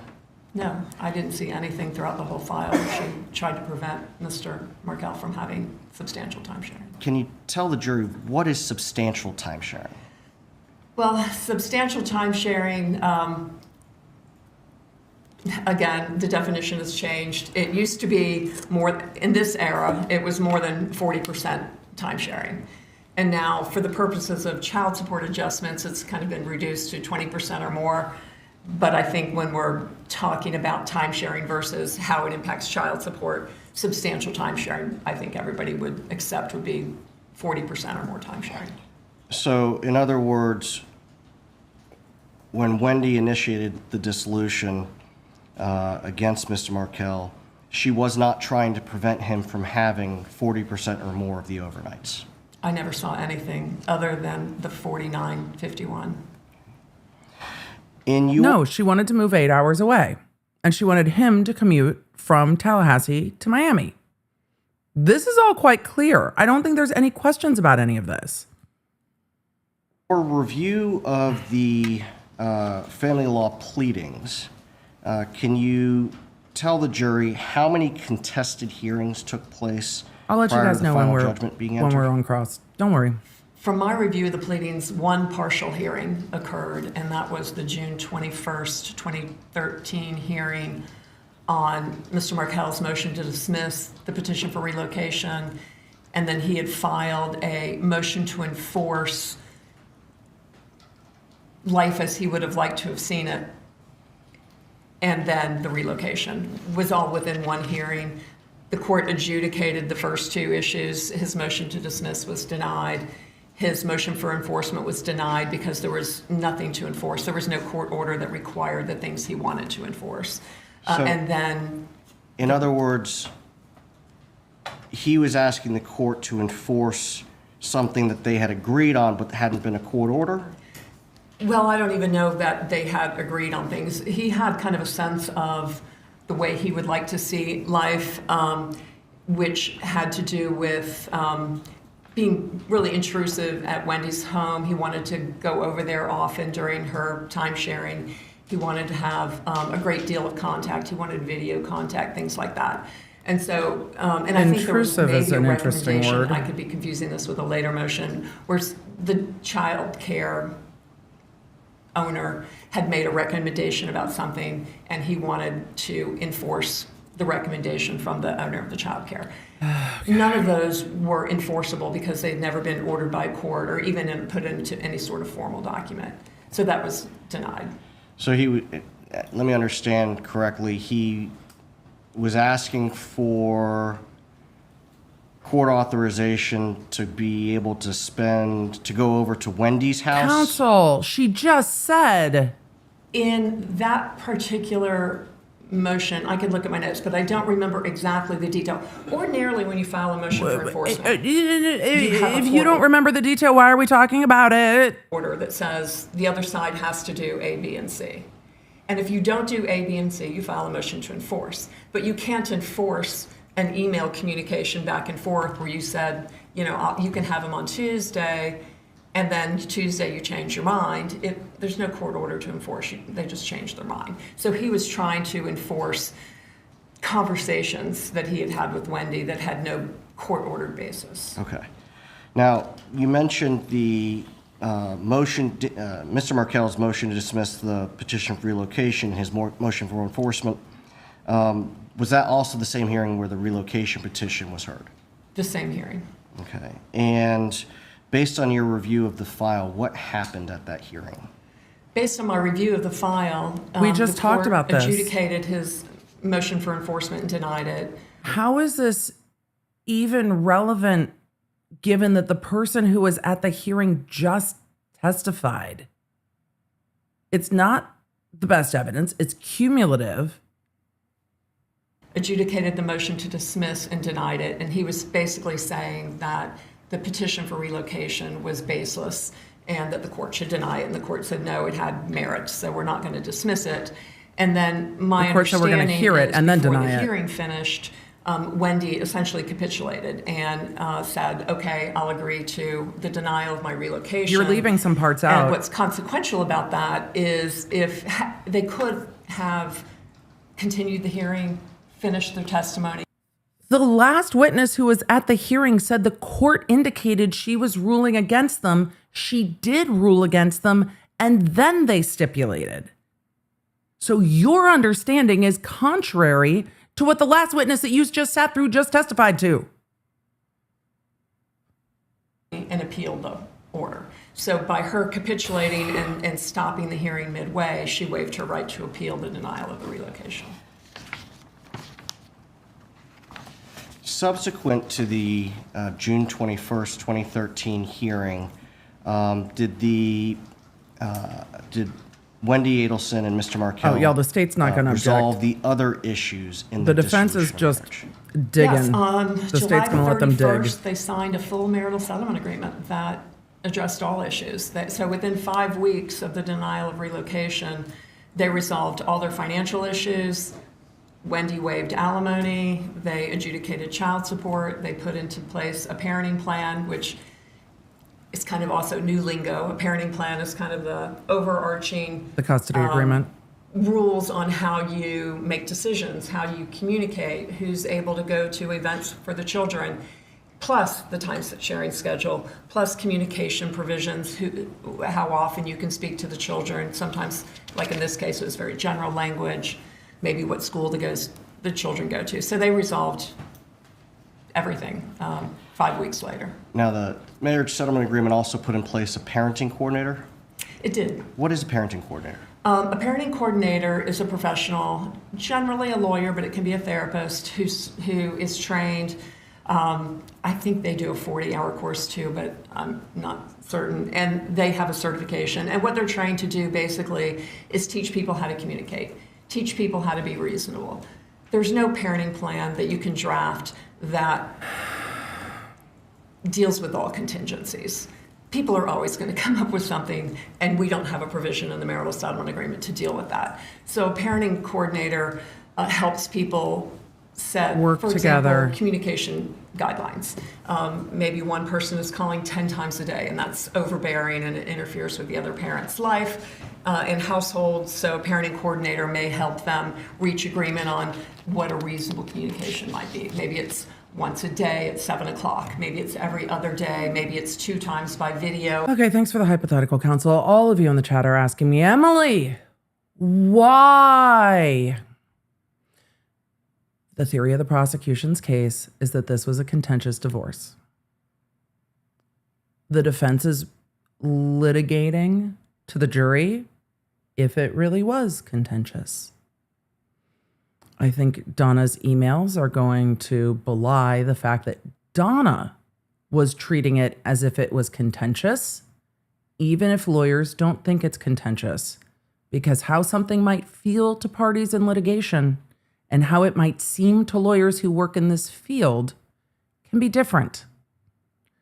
Did Donna feel like it was contentious? And do the lawyers say, well, it's not contentious because? Those are not the same thing. But that is why they are bringing on 2 witnesses to say that this divorce was it was a divorce. Not contentious. And they're trying to undercut the prosecution's theory. All of you have asked, and there are over 30,000 of you who have asked for 1.25 speed. Motion granted. Y'all, I can't with this. She is just repeating what the last witness said. But if we get to the part where she starts talking about watching the last witness testimony, I'll slow it back down. So yeah, motion granted for 1.25. Her opinion on whether something is legally contentious or not is not helpful to me looking at this case. But the prosecution did say, look at all this, look at this big binder of paper. So there's that. 4 times by telephone or something like that. So they help them work out the We're details. at 1.25. And just keep the conflict low. So just know her Can a parenting demeanor, coordinator, the witness's demeanor, and I see this a lot. We get comments on demeanor when I've sped it up. It's different. We're at 1.25. put in place provisions in parenting plan that are not already included in the marriage settlement agreement? No, the parenting coordinator's role is to help the parties have a civil discussion and come up with a reasonable resolution. But if there's no reasonable resolution that that they accept from the parenting coordinator, Some of then you are they can asking me to go court faster. and ask for Not a everyone's remedy in brain certain moves as circumstances. fast as In certain 1.75. circumstances? Yeah, for example, the parenting coordinator is chat. not permitted to add provisions that are not in the marital settlement agreement. In that circumstance, you can't just go to the court and say, hey, I want this provision added. You have to file a supplemental petition that requires a material and substantial change in circumstances. Society plus has best rules. interest. Kristin talked Court about has that earlier. rules. And you have to, it's Right, basically we've starting learned. a case over. Court It's has very rules. difficult to modify a marital settlement agreement. I like your What you necklace, can though. go to the court for that a parenting coordinator might be involved in Yeah, if for that. somebody's not returning the child on time chronically or violating communication provisions that are already in the marital settlement agreement. You may go to the parenting coordinator first to try to avoid court and say, hey, can you get her to stop? Can you get them to be more timely? Can we find a new meeting location, something like that? And you can go to the court for those types of issues, violations, but going to the court for modifications isn't going to happen unless you've had a material and substantial change. And the case law says that has to be an extraordinary change. So it's very difficult to get a modification or add terms. Now, with respect to the Adelson-Markell case, other than that June 21st, Holy shit, defense counsel still sounds like he's speaking slowly. And we're sped up. 2013 The jury doesn't have Zoom room. I feel for them. hearing, were there any They other... just heard all this. Did they litigate any other issues? The jury Divorce? just Up heard through, all of this. July 31st? Yes. No, they resolved everything. Temporary parenting, permanent parenting, support, property. How many months elapsed between when the initial petition for dissolution of marriage was filed and when the final judgment of dissolution was entered? 10 months. How does that compare with cases that have similar issues? If you take the relocation issue out, it's probably average. If you add the relocation, it was brief. Most relocation cases take 2 years or so to get to trial. As of It is my impression, based on everything we've heard from these witnesses, I am not a family law attorney. I worked on the same floor as the family law courtrooms and went, this is immediately a not for me. But it seems to me that it became very apparent that the relocation was an absolute no-go. So the 3 criteria that the last witness talked about were not going to be met. And there was no reason to move the children 8 hours away across the state from their parent. There was no reason that the children would be harmed by that move. In fact, it seemed that it was not in the best interest of the children to move them that far away. So this was a loser of emotion. And Wendi had the 2 witnesses come in. The court said, that's not going to be enough. Do you have more? And they went, we don't really have more. And then they all agreed. Wendi's emails indicated that she kind of knew that's the way it was going to go and that she was pushing forward with this motion to save face with her mom. I haven't forgotten that testimony. B said, why do you dislike family law, Emily? It is so contentious and it gets so personal for the parties. It is a not for me. It is high stress. It is highly contentious and it is very difficult. So yeah, no, it is so hard and it is so personally stressful on the lawyers. It's sad. It just, yeah, no, I God bless family law attorneys. Couldn't be me. There's a lot I couldn't do. We talk about it. You pick the job that works for the person. I know myself. So, but we've learned all of this. Like we know all of this. of the final judgment of dissolution on July 31st, 2013, would it be your opinion that this case was in any way unusual or highly contentious? No, to the contrary, it was settled amicably and everybody was moving on with their lives. And quickly? Yes. She's during saying the that underlying litigation. she just said this was not highly contentious. It was settled quickly and amicably. Okay.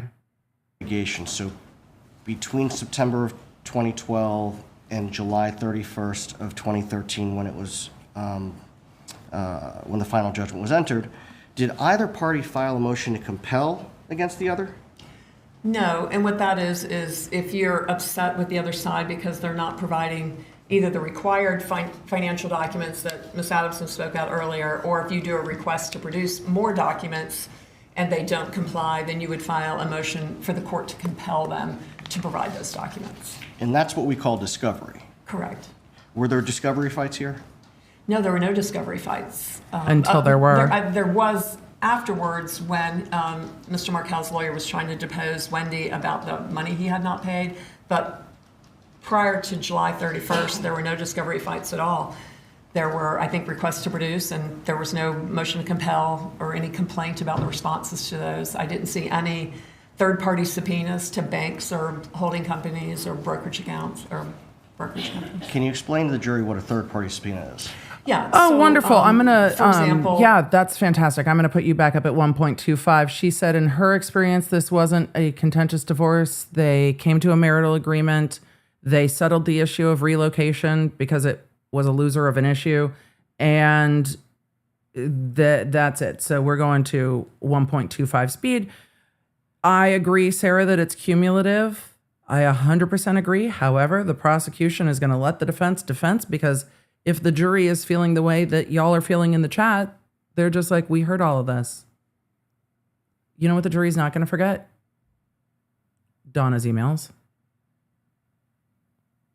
If you believe that a party has an asset that they're not disclosing, and if you know, in general, sometimes we do kind of blanket ones, but generally if you know where those documents might be held, whether it's Fidelity or Wells Fargo or Bank of America, then you can do a subpoena. You do a notice first, and then you have to wait 10 days, and then you can issue the subpoena directly to the bank or the person holding those records and ask them to provide you the records directly, so you don't have to get them from the other party. So sometimes we'll have parties who just don't cooperate. They don't provide anything. We know they have retirement accounts. I have one right now, and he will not give us his retirement account because he does not want it split. So we are having to send third-party subpoenas out to all his prior employers to get his retirement records because he's just not doing it. So it's an easier way to get those records than finding him directly. Sometimes people have to in that divorce a type of scenario, narcissist, and if you divorce a narcissist, your divorce is going to take you 5 million years. Yes, that does happen. That is not what happened here.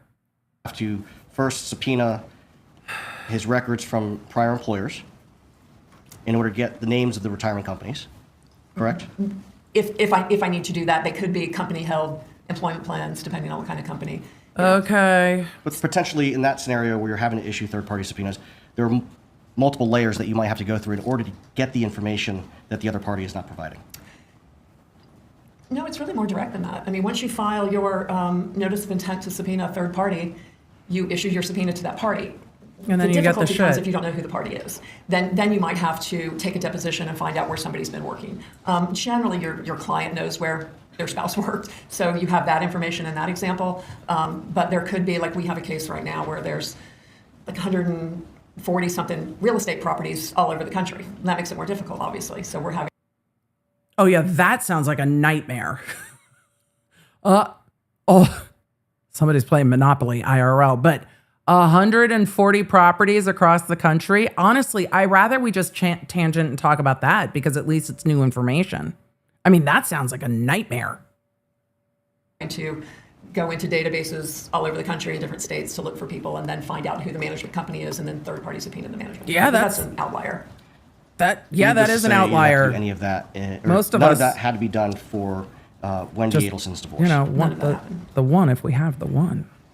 They're talking about third-party subpoenas. What about still. non-party depositions? What I saw was there was one non-party deposition from Dr. Phelps, who was the owner of Creative Preschool, where the children went. And essentially, I did review that deposition, and it essentially said the kids were doing great. And then there was a deposition of someone who worked at the law school. And aside from those two, I believe Wendi, was she deposed? I don't recall seeing that Wendi or Mr. Markel were deposed. Now, No. you testified earlier that you reviewed Because the depot for Dan Markel was granted and then he was killed. So no, he was not deposed. emails between my client and her daughter. I did. You know what Did the find anything prosecution's going to ask unusual about this. about my client, Donna Adelson's involvement in her daughter's divorce? No. We have parental involvement, as Ms. Adamson said, often. Sometimes it's employer involvement. Maybe they're very attached to their employer and they want to nurture them, or we'll get siblings who are. Anyone asking why you don't do family law?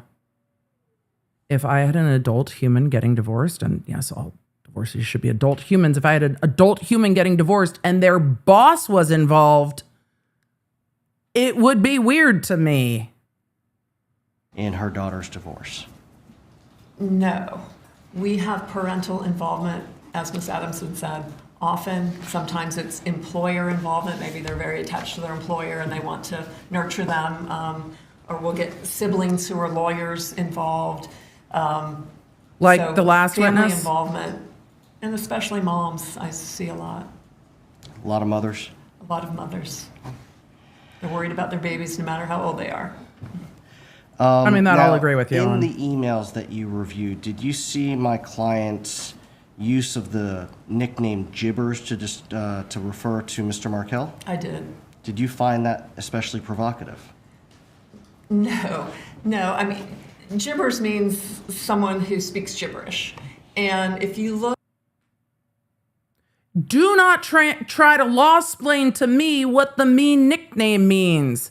Everybody trying to downplay this nickname just keeps highlighting the nickname. Look, I have called my friends' exes some nicknames. All of those exes still walk this earth. I've probably called most of them the same nickname. Normally involves curse words.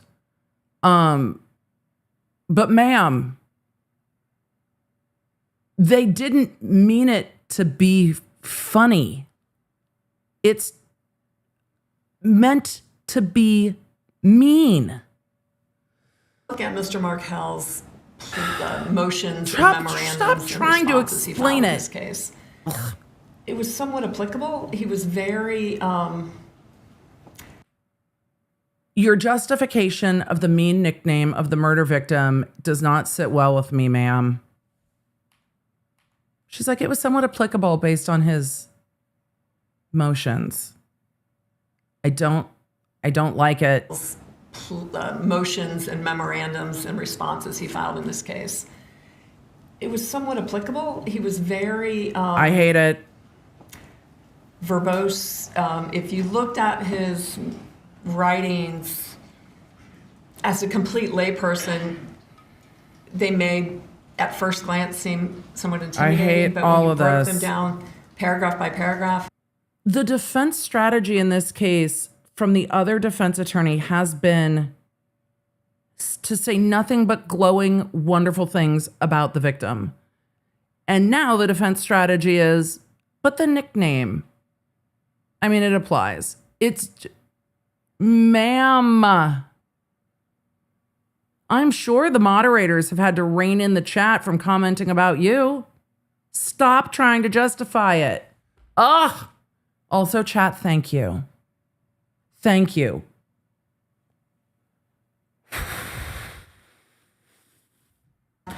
They were inconsistent. They didn't make sense. They referred to, in multiple situations, he was seeking enforcement of things that were not court ordered, even afterwards in the February 2014 timeframe.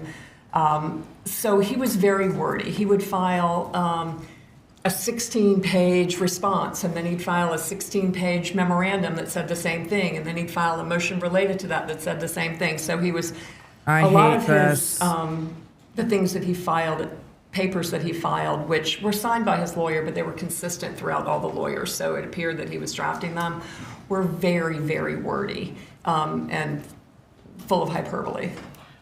In that same vein, the lawyers that represented him, have you litigated opposite them in the past? I have. The pleadings that they signed on Mr. Markel's behalf, Are those consistent with the pleadings that you've seen them author in the past?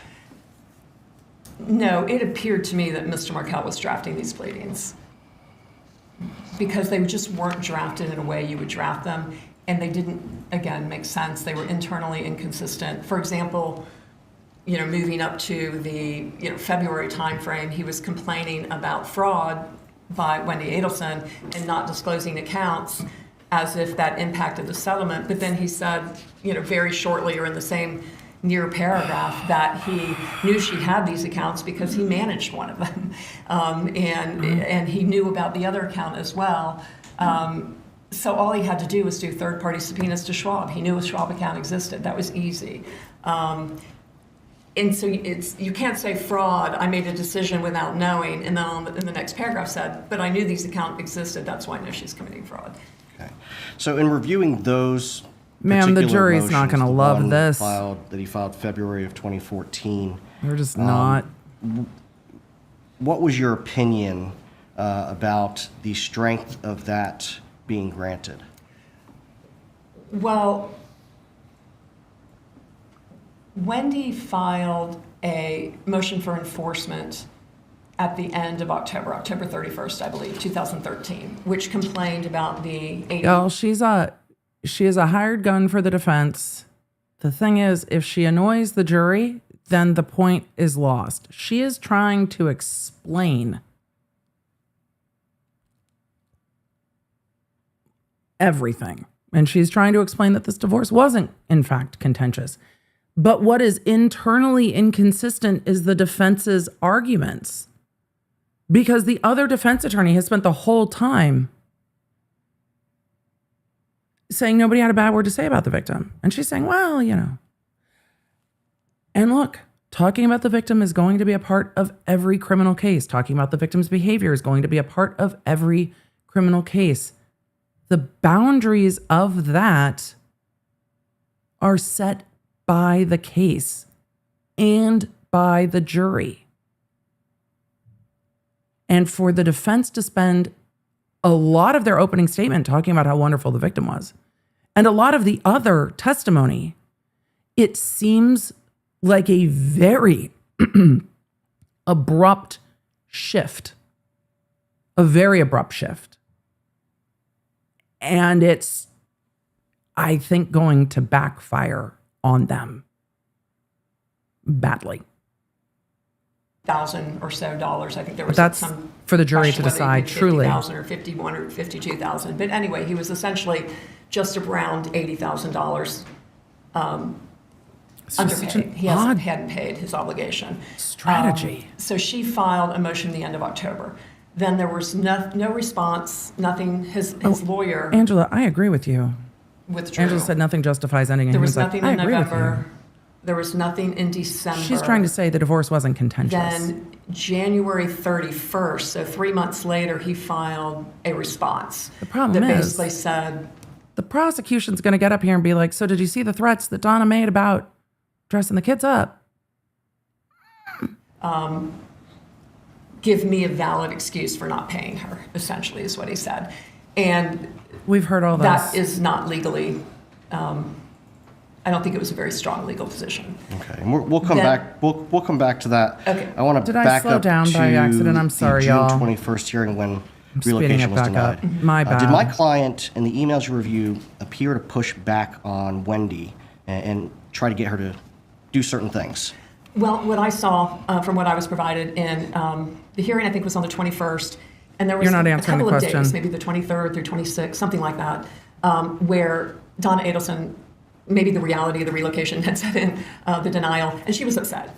So she was sending emails going like, how can we undo this? Or is it possible to undo this? And then Wendi responded, I think at the end of that, Mom, I'm at peace, I'm good.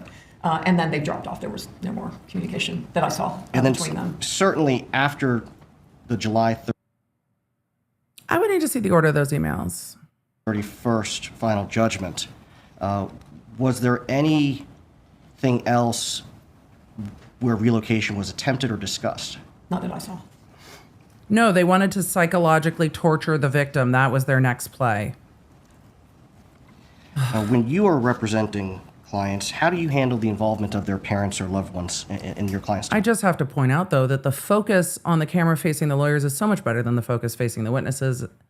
Now that the testimony is completely repetitive, it's really bugging me. If I know that they are very involved, I'll ask to meet with them and bring them in, because what I don't want is our third parties interfering with my advice, frankly.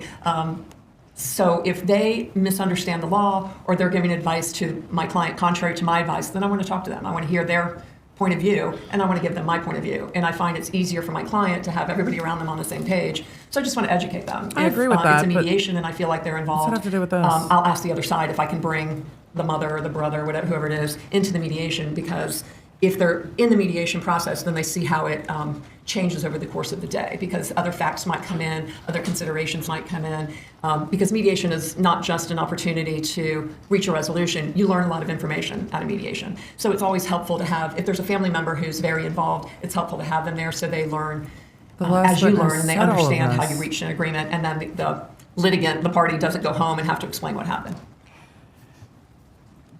Do you have situations where clients, family members? So, ages ago, my husband and I, Dr. B and I, made the critical error of purchasing Easter baskets that were just way too deep. They are super, super deep. And so, you know, Dr. B being a dentist, me being me, we don't want to fill them all the way up because they're just way too deep. So you know what we put at the bottom of them? A fuck ton of filler. So everything sits real pretty on the top. That's where we're at right now. We're in the fuck ton of filler part of this case. Just fill up the bottom. It works now, though, now that Travis is getting like protein powder as a gift for most things. But we're in the filler part of all of this because there is no point to any of this at the moment. We're just like filling time, just so everything like looks like there's more of it on the surface. Members or friends are offering advice and it's passed on to you. Sure. How do you address that? Who cares? Ask them to call me. You know, sometimes I say, you know, it does not matter how this witness handles meddling family members in her own divorce cases. She is here as an expert to talk about this case. This is not about this case. if you don't trust my advice, maybe you should get a second opinion. And generally they don't. And I say, this is why I don't think that advice is valid or is going to help you. And we can have that dialogue. And if they're really strong about it, then I'll definitely ask to say, let me speak to your boss, your brother, your mother, so we can kind of talk through this because I need them to understand my position and maybe theirs will change. The boss shit is just weird to me. You were provided with a number of emails that Wendi was sent by her mother. Did you see evidence that Wendi shared those with Kristin Adamson? I'll in my office. Being I attacked saw by the fly. no evidence that Wendi shared them. And did you speak with Ms. Adamson about that? Yes. Okay. Did she receive any of the input from Donna Adelson? My understanding from Ms. Adamson is she really didn't understand that Donna Adelson was. See, the thing about Donna, though, is that Donna talked to Wendi and then Wendi copy and pasted it and sent it to her lawyer. Donna didn't talk to the lawyer. Donna pushed on Wendi. Wendi went to the lawyer. Involved at all. I mean, she was there at that one hearing, but that's very common. Did Wendi Adelson get the parenting plan that she was requesting in her settlement agreement? She did. The entire marital settlement agreement was very beneficial for her from all the way through. She actually got a parenting plan that was more, I think it was more like 45, 55, something like that. It was instead of 7 days out of every 14 days, he was getting 6 days out of every 14 days with 5 days and then 1 day in the off week. So it was split up a little bit. Which was a typical parenting plan for that time period. So she got more parenting than she had really asked for, and that was to last 3 years, and then it went into 50-50. I think that got the youngest child to school, maybe. So they did, until the youngest child went to school, she had about 55% parenting time, child support, the division of child care, that sort of thing. And without going into too much detail, child support is a mathematical calculation. It's a formula. And it's based on a number of factors: income, child care, insurance, health insurance, and parenting time. Exactly. And then Mr. Markell had asked for sole decision-making, for example, because he was upset if the children didn't eat kosher or whatever his complaints were. So he wanted sole decision. that his mother-in-law wanted to convert their religion, among other things. Those are valid. Those are valid complaints. Yeah. That feels making, which is extremely difficult to do. The only time a parent gets sole decision making is if the other parent is just incapable of making decisions, like drug addicted or seriously mentally ill, something like that. So that was really also telling that he was drafting that, because I don't know that either of the lawyers that filed on his behalf would have asked for sole decision making. That's just rarely granted. And so she got shared parental responsibility. He didn't get any superior decision making that he requested. He also requested for more than 50% of the marital assets, because he said he earned more and he created the assets more than she did, which is not a valid legal position. And she got what appeared to be equal value of assets. Of the marital estate. Of the marital estate, which was part of that $120,000 he was supposed to pay her. Did Mr. Markel get the 50-50 time sharing he was requesting? Not immediately. He had to wait 3 years for that, by agreement. And you mentioned keeping the boys kosher. Was Wendi Adelson required that the boys keep kosher? That I don't know. I think there were some issues about that. In the marriage settlement agreement, was that required? No. Was she required in the marriage settlement agreement to allow Mr. Markel to come over to her home during her time sharing? No. That would be extremely unusual. In the marriage settlement agreement, was she required to have the boys available for video calls? No.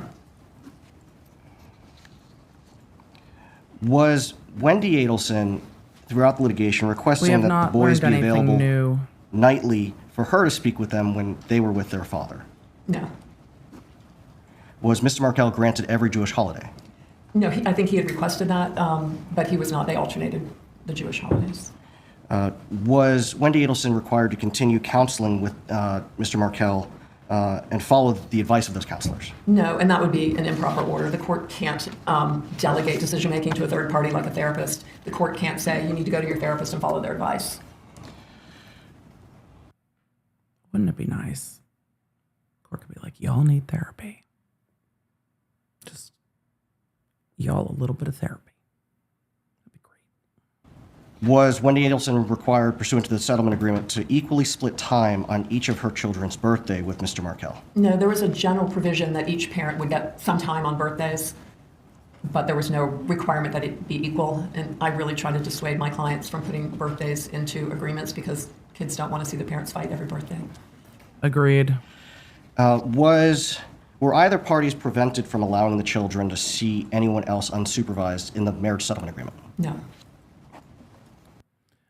We're getting to the Graham motion, so I'm going to put this down to real time and see if we learn anything new. Fingers crossed. I mean, the general premise was shared parental responsibility, which is what they have, meaning they have equal rights to get information, make decisions. The whole crux of that is you trust the other parent to make decisions that are healthy for your kids. Now, pursuant to the marriage settlement agreement, was Mr. Markel ordered to pay both Wendi a lump sum and Kristin Adamson a lump sum? This is just cumulative. Yes, he was ordered to pay $120,000 directly to Wendi Adelson Intended and lawyer. $10,000 towards attorney's fees. And he only paid $50,000. We know. In what types of cases is one party ordered to pay or agree to pay part of the other party's attorney's fees? When there's a disparity between assets and income, so it can be assets or income or assets and income. I think in this situation, Mr. Markel's income was twice or so Wendy's, and his assets, from what I understand, including the non-marital assets, were more substantial than Ms. Adelson's. Okay. In your opinion, was the marriage settlement agreement that was incorporated into the final judgment favorable to Wendi Adelson? Yeah. Yes. She didn't get the relocation. But it's very fair. It was measured. I say that favorable only because he was asking for things that would have made it unfavorable and that were unusual requests. And at the end of the day, he gave up on those, and they got a very typical marital settlement agreement. So from September of 2012 until the final judgment, July of 2013, as far as the litigation is concerned, it was not very contentious. Not at all. Now, after July 31st of 2013, did either side file any enforcement actions? Yes, we heard. 3 months later, the payments for Mr. Markel were due within 60 days, so that would have had them due at the end of September. And so, taking Kristin Adamson at face value that she tried to work this out during the month of October, on October 31st, she filed a motion for enforcement of the 100, what's left of the 120, 70-ish, plus the 10 for fees. Okay. So Mr. Markel had 60 days to pay We those heard amounts. that. Correct. And Ms. Adamson waited until 90 days after the agreement was entered, the judgment was rendered, and 30 days after the deadline, she waited to file. She did.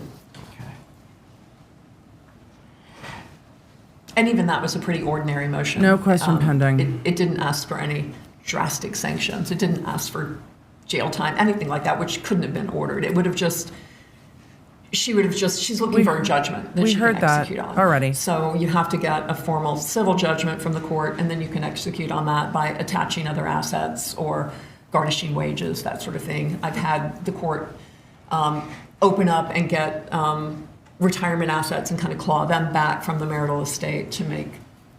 There's much the prosecution could object to. They're choosing not to. Now, in review, the prosecution's looking at the jury and looking at the defense and going, yeah, y'all did this to yourself. Just keep going. The emails they're choosing not to. Between my client and her daughter after the relocation hearing, did you see any correspondence trying to encourage my client, I guess it was after July 31st, to encourage Wendi He's tap dancing around those to emails. do anything about relocation? Not that I recall. I bet that's going to come up in cross. From your review of the emails and the pleadings, did it appear my client accepted that Wendi was going to be staying in Tallahassee? Yes. Not at all. It was done. When you say it was done, what do you mean?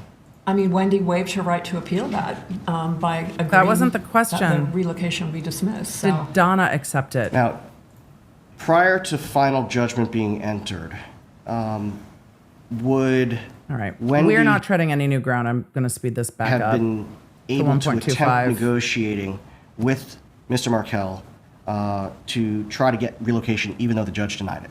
She could have. Would there be anything improper with Wendi or her family through Wendi offering some sort of financial incentive to Dan Markel to convince him to agree for her to relocate? I see that all the time. I mean, I had a client pay $850,000 to somebody who did to get her to not relocate.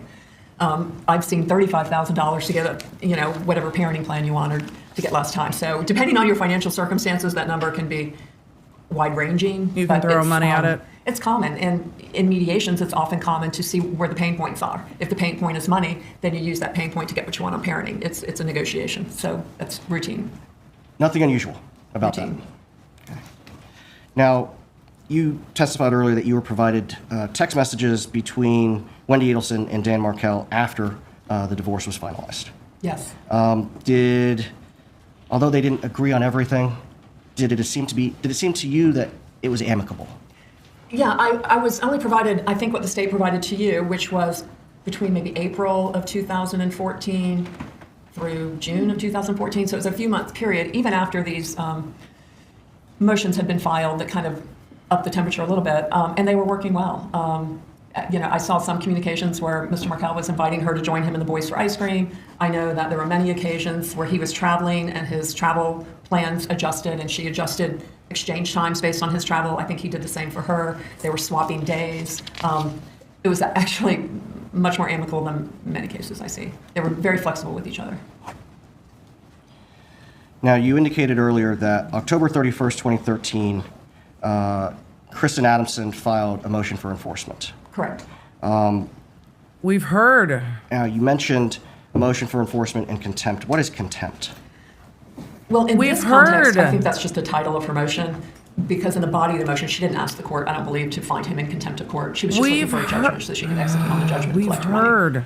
So although the motion itself may have been entitled enforcement and contempt, the prayer for relief did include any request that the court find him in contempt? I don't recall seeing that at all. I think the court said make him pay, ask the court to make him pay. And what that means is give me a judgment so I can enforce on that judgment, however that may be. It's just a collections issue. You indicated that you don't think it was there. It would be helpful to see the pleading itself. Sure. May I approach the witness? Why? He's approaching the witness to show her the pleading regarding Courts 1 states contempt. A, specifically page 3. We've gone over this.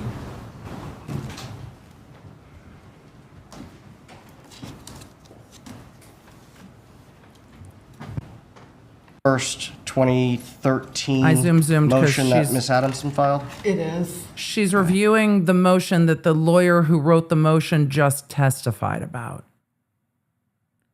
What new information is going to be added? And the body of the motion, does it seek anything concerning contempt? In the body, which does not control the ask of the court, which is called a wherefore clause. And under the wherefore clause is where you say what you want the court to do. Above the wherefore clause, it sets out the facts. He was required to do this. That's not the question. It was due by here. Here's what he's done. Here's what he owes. She's incurred attorney's fees. Did they ask for contempt? And then she says attorney's fees pursuant to this agreement are a form of support. The former husband should be required to show cause why he should not be held in contempt for failing to pay a form of support. So she's asking for a show cause. That's accurate in the sense that the money owed to Wendi is not enforceable by contempt. The $10,000 fees can be enforceable by contempt. So she says that above the line, but then the wherefore, what she asked the court to do is enforce the marital settlement agreement, require him to immediately transfer to the former wife the remaining amount due to her pursuant to the marital settlement agreement, together with statutory interest on the same. Order him to immediately pay the wife's attorney's fees of $10,000 We've and heard. award her attorney's fees for this action. So all she's asking, she's not asking the court to hold him in contempt here. She's just asking the court to order him to pay it immediately. And the sanction for him would be he'd be required to pay the attorney's fees to Kristin for having to file this motion, and he'd be required to pay statutory interest. Calling the last witness by her first name is just, it just kind of accentuates the point, doesn't it? Interest on the unpaid amounts from the date it was due until the date it's paid. So that's his full exposure. Great.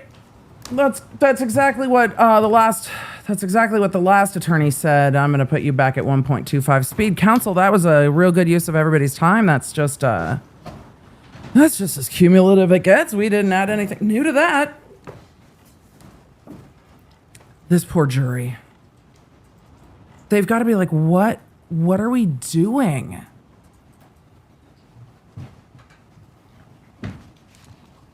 In the scheme of this dissolution and the circumstances of this case, was the amount of money that Ms. Adelson was seeking through this enforcement motion an enormous amount? I didn't view it that way. I viewed it as kind of an annoyance that she had to go through these hoops to get the money because he had the money and he owed the money, but it wasn't going to put her out on the street. Okay. Did you believe, is your opinion, that that motion for enforcement that was filed on October 31st, 2013 had merit? Absolutely. And what were the possible repercussions to Mr. Markell? He would have to pay more. He'd have to pay more in fees and more in statutory interest and more to his lawyer to fight it. And? That was it. Were you provided with a series of emails in mid-December of 2013 where Mr. Markell emailed the parenting coordinator and Wendi Adelson complaining about a host of issues? I did. Okay. Was one of those issues one where the boys allegedly said that grandma referred to him as stupid? Yes, I'm going to put this back to real time because this is actually relevant and it's newish ground.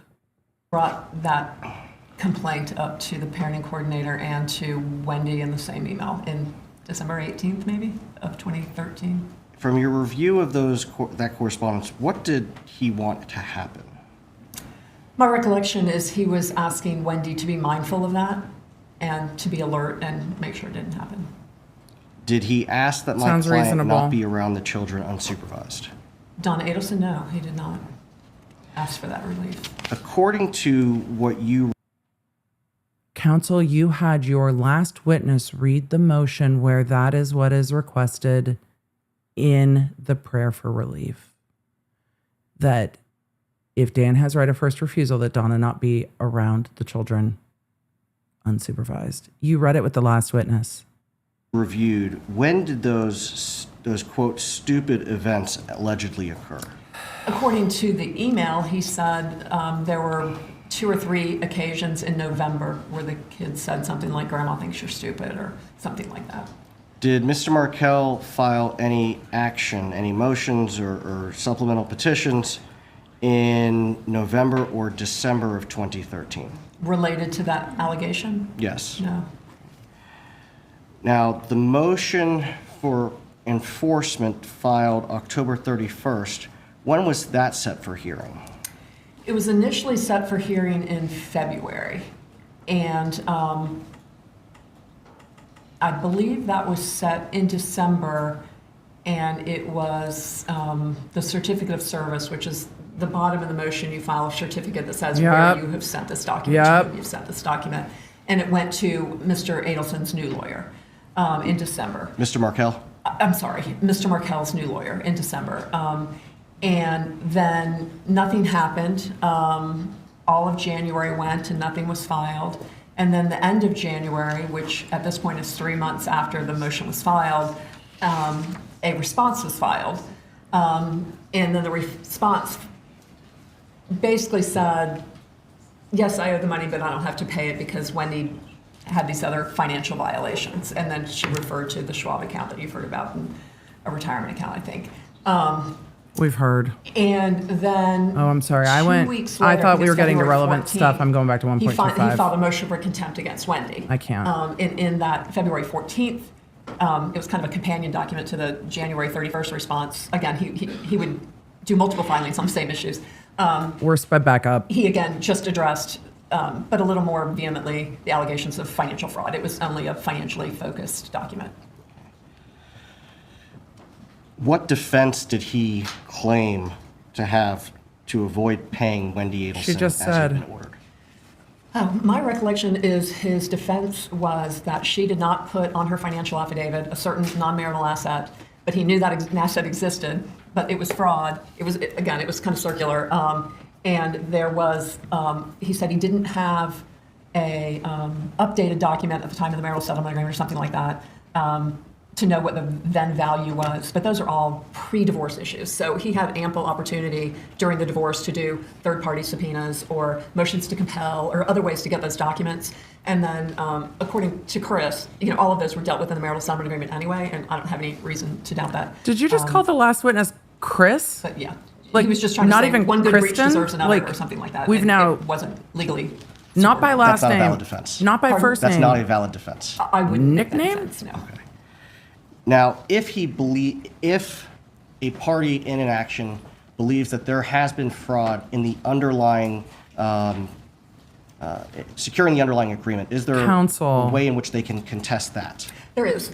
If you're alleging fraud, and if it's fraud in the financial affidavit, you don't even have to do it within the first year. But there's a rule that Ms. Adamson referred to. It's called 12.540. No, it's Ms. And that's where you can Adamson. move to set aside the marital settlement agreement based on fraud. So if you find out later that they had won the lottery before you and didn't disclose, or that they had some stash of gold bars somewhere or whatever, you can come back in and say they didn't disclose that. But it has to be material. And so the case law is pretty clear that the fraud has to be an actual fraud that impacted the agreement. For example, I think there's one case that talks about maybe there was We a don't care. $3,000 to $5,000 tiny IRA or something like that that was never disclosed. They just had forgotten about it. It was very small in relation to the rest of the assets. And the court said that didn't really impact anything, that we're not going to The jury doesn't care about the case law on fraud in marital or non-marital assets. sign an agreement based upon that. In other words, it's a high hurdle to Sure, and overcome. it had impacted you. In this instance, it was clear from Mr. Markell's own motions, he knew about these assets. So I think his fraud allegation was completely baseless. Now, in some of his emails and filings, he was asking for 100% time sharing, more restrictions, more access to the kids. Did he ever present a proper pleading to the court to try to get those things? No. What happened was he did the January 31st response, and then he did the motion against Wendi on the financial issues February 14th. And then towards the very end of March 26th, after Kristin had filed a motion to dismiss his fraud motion, back to Kristin. As being a sham pleading, essentially, I guess he kind of ramped it up a little bit. So he filed a motion complaining about parenting. And it had maybe 10 different points. It was very long. Each point was maybe a page long of different paragraphs. And in that motion, almost all of the related violations were not violations at all. There were no court orders requiring her to do what he wanted her to do. So he wanted a certain number of video calls, and she didn't give him enough video calls. Well, video calls weren't required. He asked for a certain number of phone calls, and a number of phone calls wasn't required. He was asking for, there was some right of first refusal. He didn't like that when his parents would come to town, that she would maybe go to dinner with friends and let them spend time with the kids. Or she would let them if he had right of first refusal, so her parents could spend time with them, and they were little babies. And he didn't like that because he wanted to be able to go to the child care during her parenting time so he could see them every day. And I think the child care person had asked him probably not to do that, but he wanted to do that.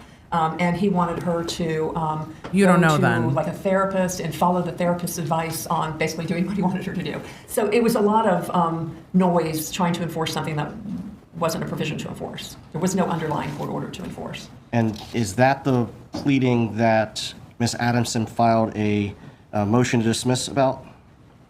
Ms. Adamson testified, counsel. Against the February 14th, but I could look at my notes and clarify. Ms. Adamson just testified. Why do we need her to testify to what the lawyer who just testified did? She didn't do it. The person who did it just testified. Why do we need someone else to testify? Yes. And yes, it looks like on April 11th. Nope, that's his response. Let's see.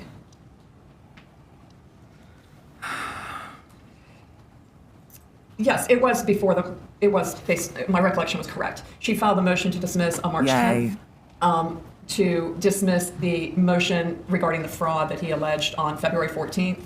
And then I think as a response to that motion to dismiss, then he kind of amped it up with this motion to enforce that dealt with the parenting She keeps issues. saying amped it up. The motion to enforce that dealt with the parenting issues, is that the March 26, 2014 I thought it wasn't contentious. What's getting amped and then up? that was all set for hearing for May 15th. Okay.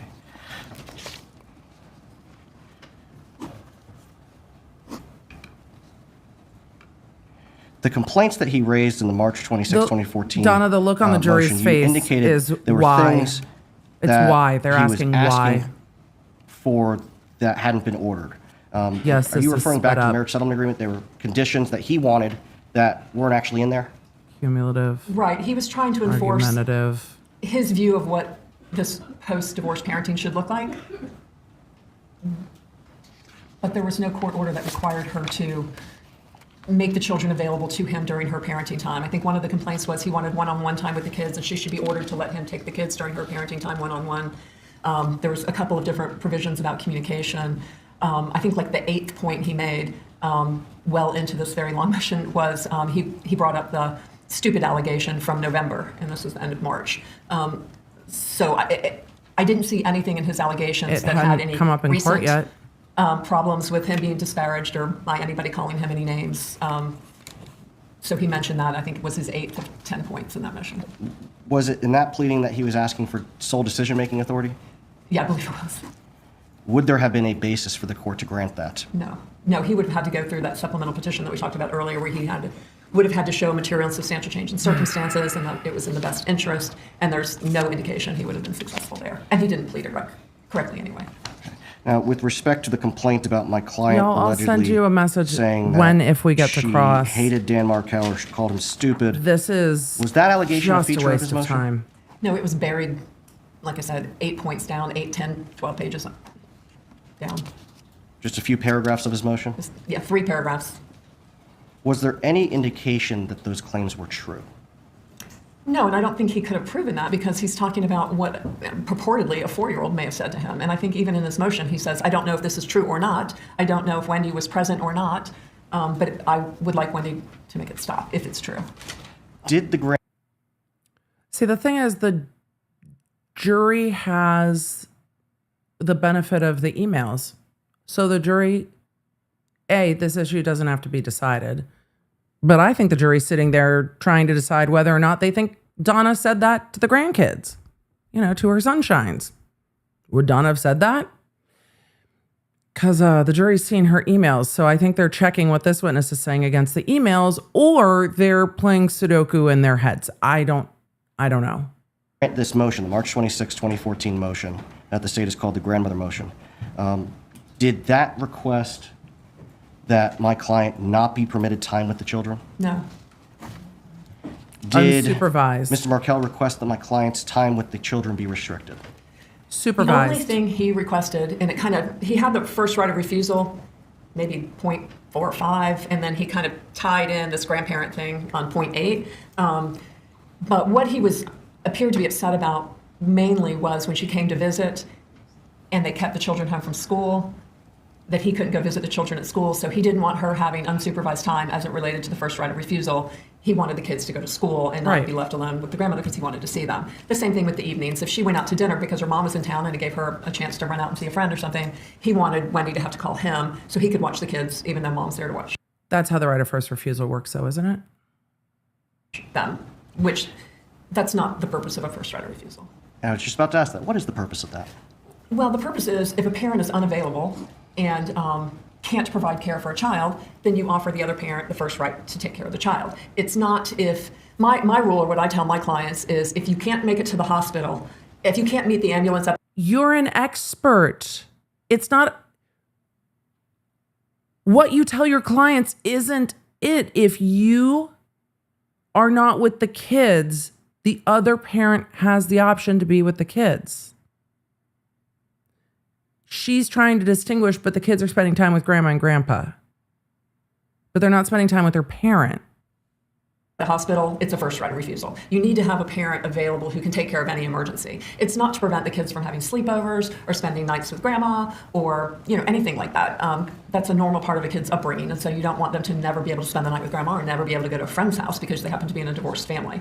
Those are just decisions each parent makes within their own household. So a first right of refusal typically is triggered when the other parent is unavailable, out of town, that sort of thing. Okay. Now, have you ever seen a scenario where a court prohibited a grandparent from having unsupervised time with their grandchild? I'm sure it's happened. Only in one occasion I can think of, and he was a convicted child molester. What is your opinion about the persuasiveness of the March 26, 2014 motion that Mr. Markell filed?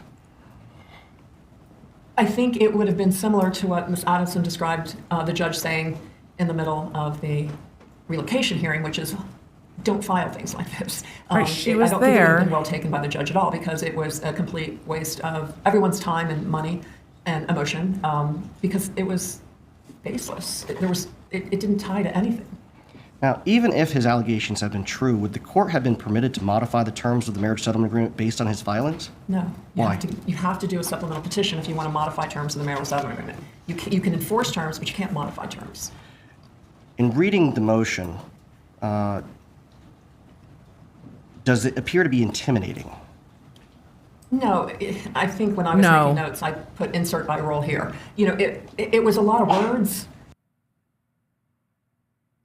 Was the motion intimidating? Her response was no. It was insert eye roll here.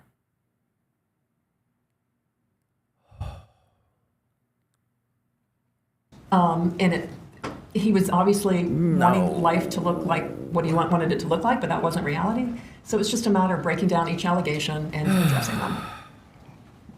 Should Wendi Adelson or my client Donna Adelson have felt threatened, or would they have felt threatened based on that motion? What? They shouldn't have, and that's one of the reasons I wanted to call Kristin because, again, when I read that motion, I was kind of taken aback that a lawyer would have signed that and allowed that to be filed.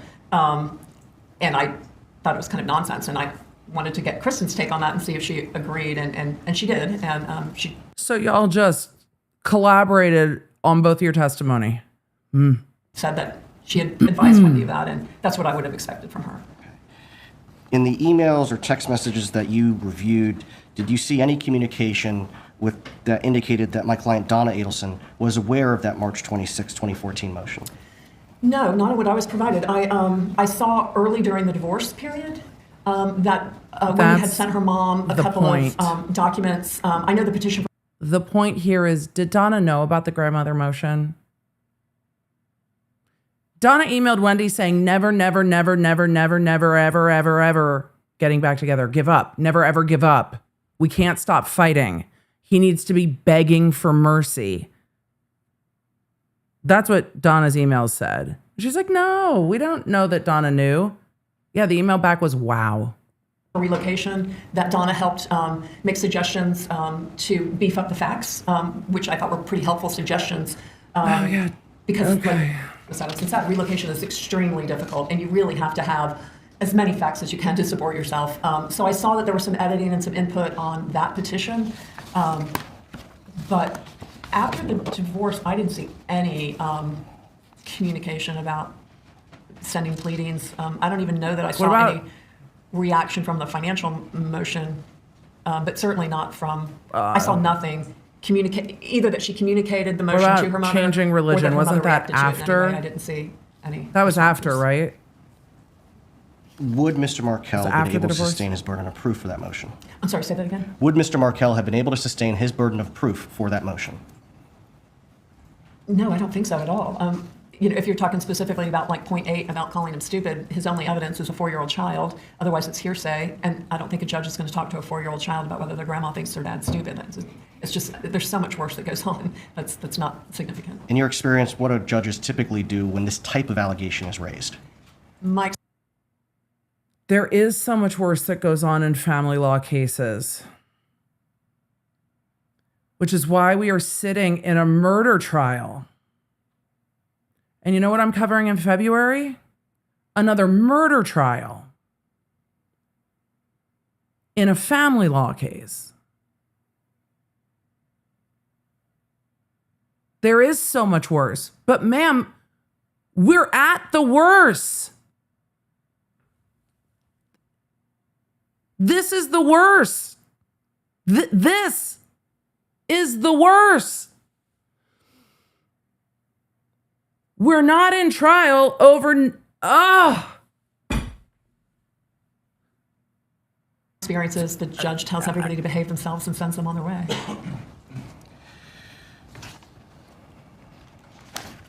So we've talked about this not being a hotly contested case or a high conflict case. Counsel. How many pages are in the court file? There's roughly 570. And again, a lot of those pages are kind of repetitive documents filed by Mr. Markell that might say the same thing. Like he'll do a motion, then he'll do a memorandum that says. Did you deduplicate them? Same thing, then he may do a response that says the same thing or in different orders. So 570 though. Okay. Do you know how much in attorney's fees Wendi Adelson incurred, attorney's fees and costs, for the dissolution of marriage and the enforcement proceedings that began afterwards? I only know what Ms. Adamson said, which is around $30,000. Now, in your career, have you worked true high conflict custody cases? I have. Okay. It was a weird way to answer it, but I have you sped up, so I'm going to try not to be too judgy. Do any come to mind that judgy. involved an attempt to seek relocation? Yes, I had a particularly conflictual relocation case. How is I had a case this one time expert testimony? Because I feel like the rules of evidence have jumped the shark and the prosecution's sitting there going, y'all are doing it to yourself. Keep going. That started in 2018 and went through 2021. So about 3 years? Yes, including an appeal. May I show the witness the demonstrative? I mean, there's a demonstrative. We're just getting to a demonstrative. Oh, it's a box. Box, everybody.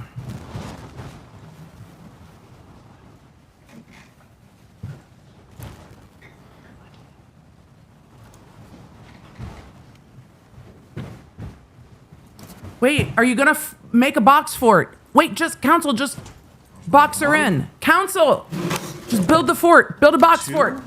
Box fort. Box fort.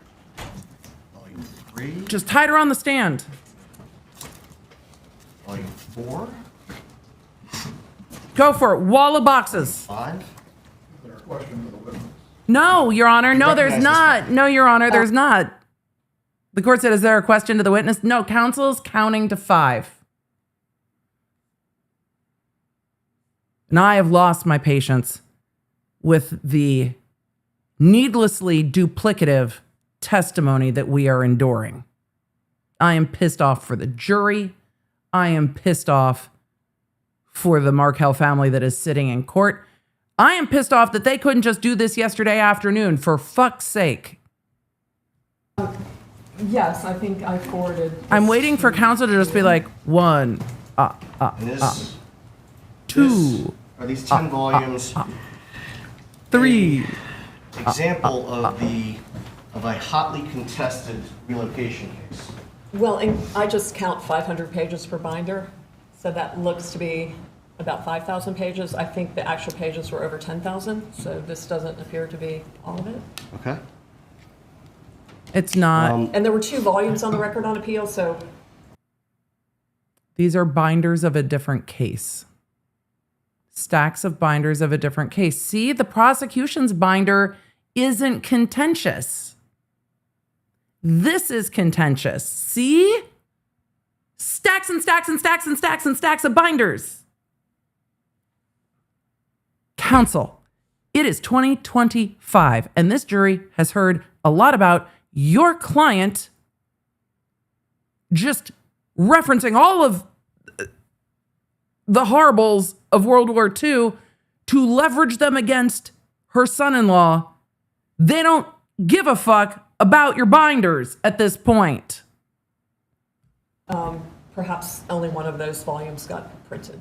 So the clerk's file in the case that we're referring to as the demonstrative is twice as big as what we have in front of you. Yes, based on just assuming 500 pages per notebook. Thank you. Please sit down, it's better. The court just told the witness to sit down.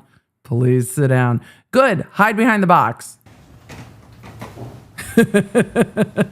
Sit there. Oh my God. Can you tell the jury what the issues were in that Just throw it on the case? ground, counsel. Let's see how loud it is when you drop it. Like it's hot. What's the relevance? Object.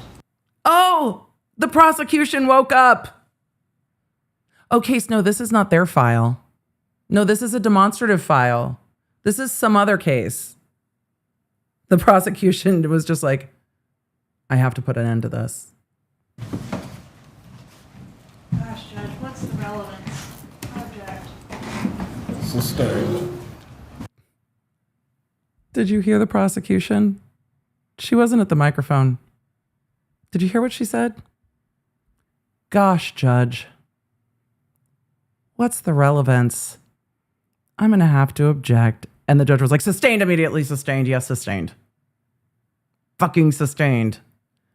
I'm going to try to gain up the volume a little bit. It's just not... Things were... The clicky buttons to gain up the volume was not clicking. Don't worry, we're going to get to zooming again real quick. But I wanted to try to make sure we could gain this volume up just a little bit. Oh, this poor jury. Judge, There we may go. we approach? No.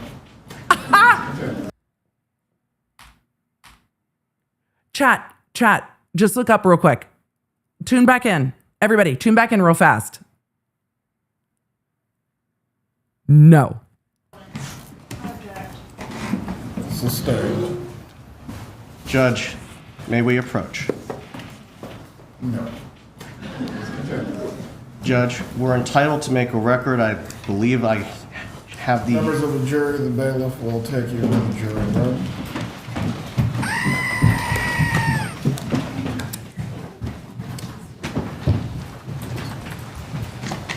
Oh no, my in-ears got caught and it prevented me from being dramatic.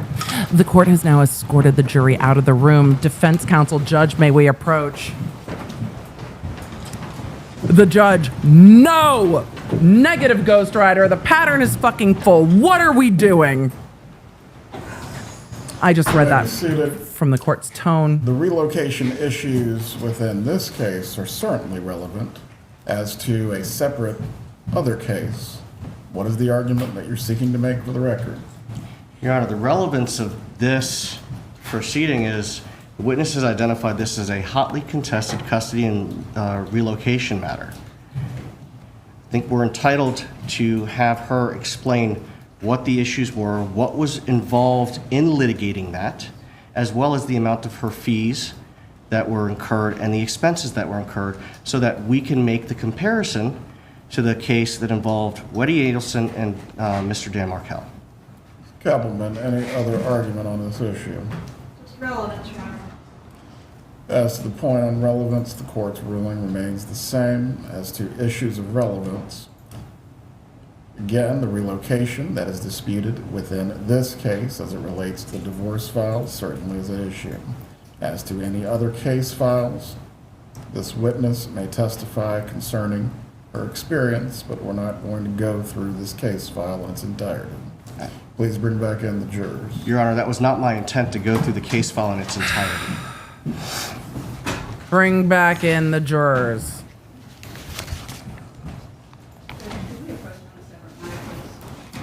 Oh, Ms. Bailey, please step down, step out of the court or the courtroom doors. the Deacon Radio, Deputy Bunk to leave the jurors in the room. other defense attorney jumped in and said, "Can we approach on another issue?" Please approach. The prosecution is like, "Excuse me, my blowout is tired. What are we doing?"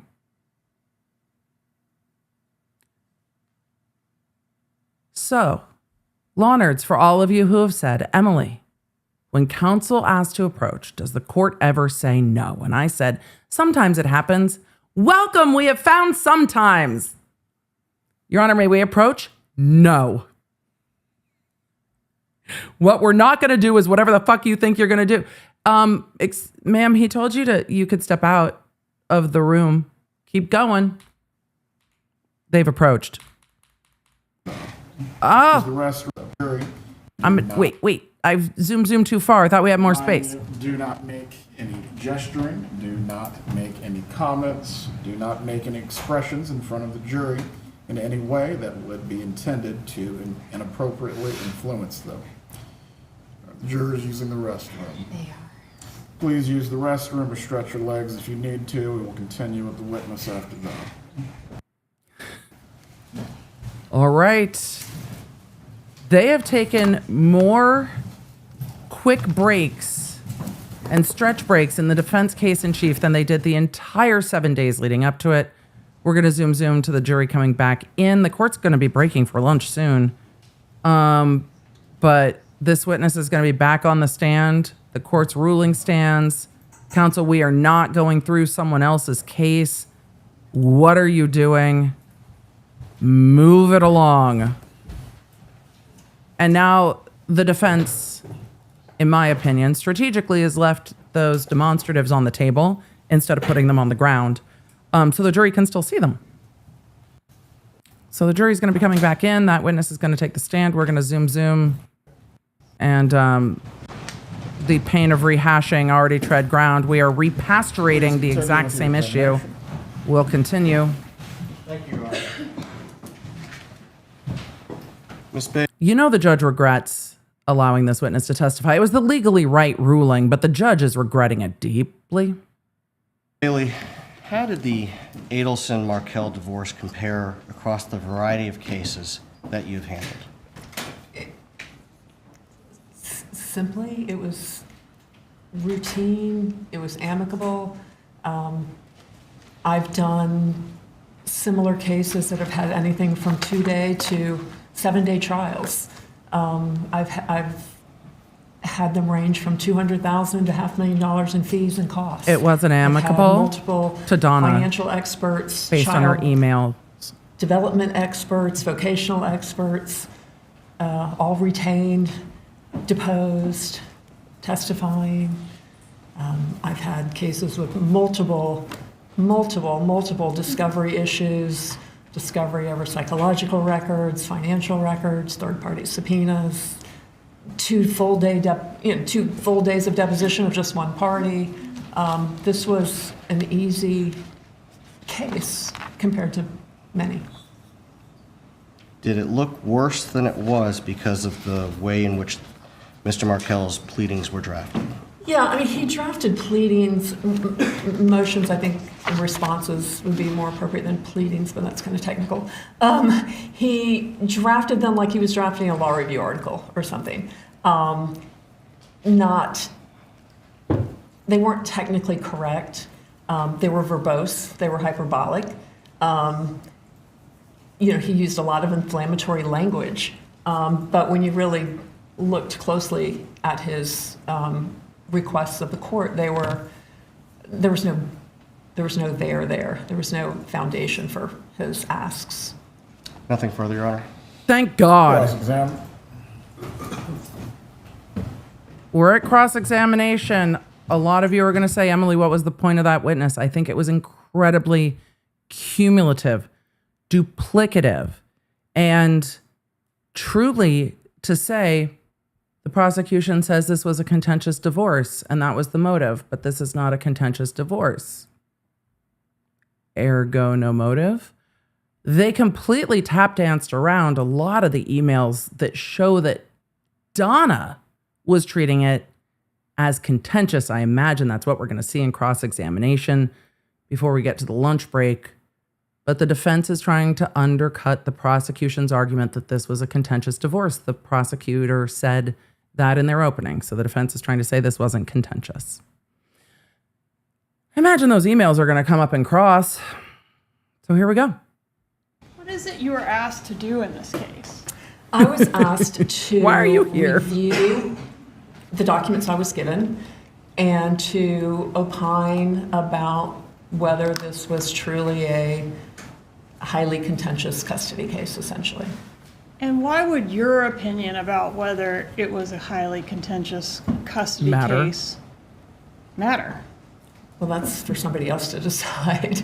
I mean, I've done 2,000 cases, or give or take 100 on each side, and I think I have a pretty good judge of where this falls as far as contentiousness. Sure, but you're somebody that has vast experience with a ton of divorces, right? Sure. The parties only have experience with one divorce, Yep. right? I don't know how many they have experience with, So but isn't sure. the contentiousness in the eye of the beholder, in the sense that to that's you what it might I not said. seem like a big deal, but to the parties it might be the most important thing in the whole wide world. Do you Well, that's agree one with reason- that?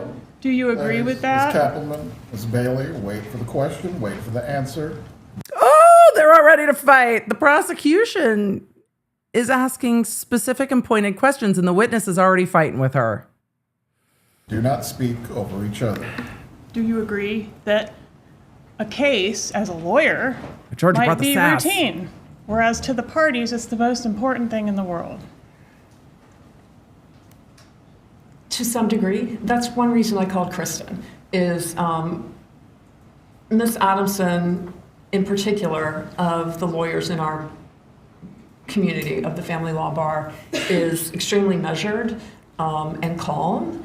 And I find that when I litigate against her, we reach resolutions, that people stay measured and calm, and we get things done.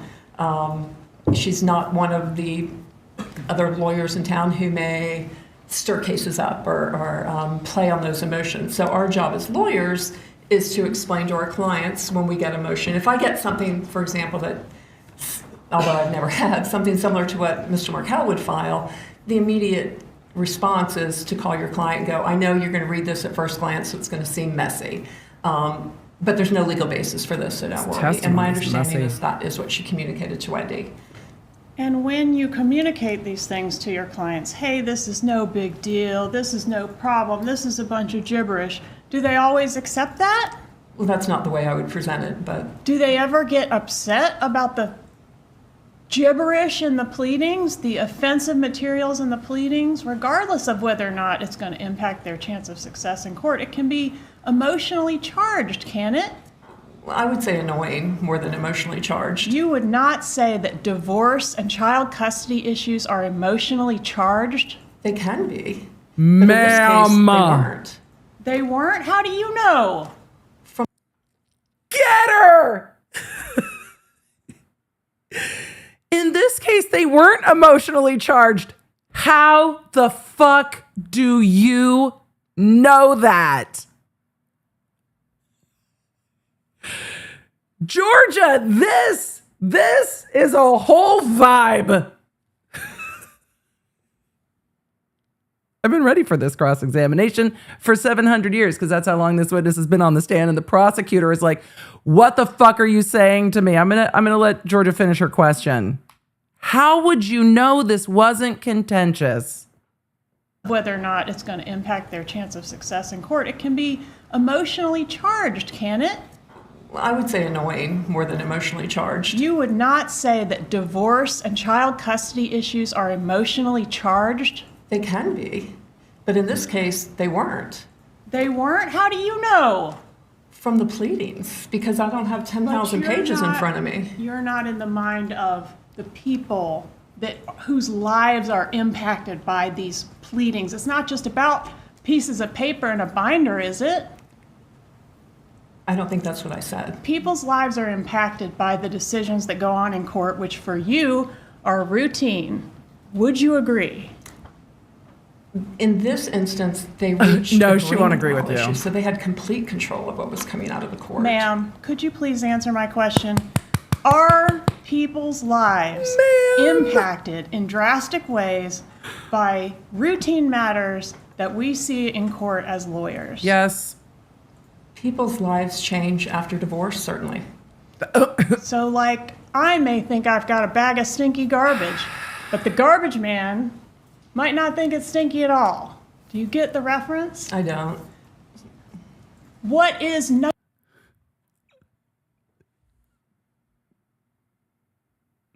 This witness trying to play coy with the prosecutor is just not going to work. She's talking about nose blindness, ma'am. Nose blindness. You don't get the reference? No? Oh. Dan's sister, hold on. Dan's sister has the most appropriate response, which is, I'm not going to respond. I'm not going to respond. I'm not going to respond.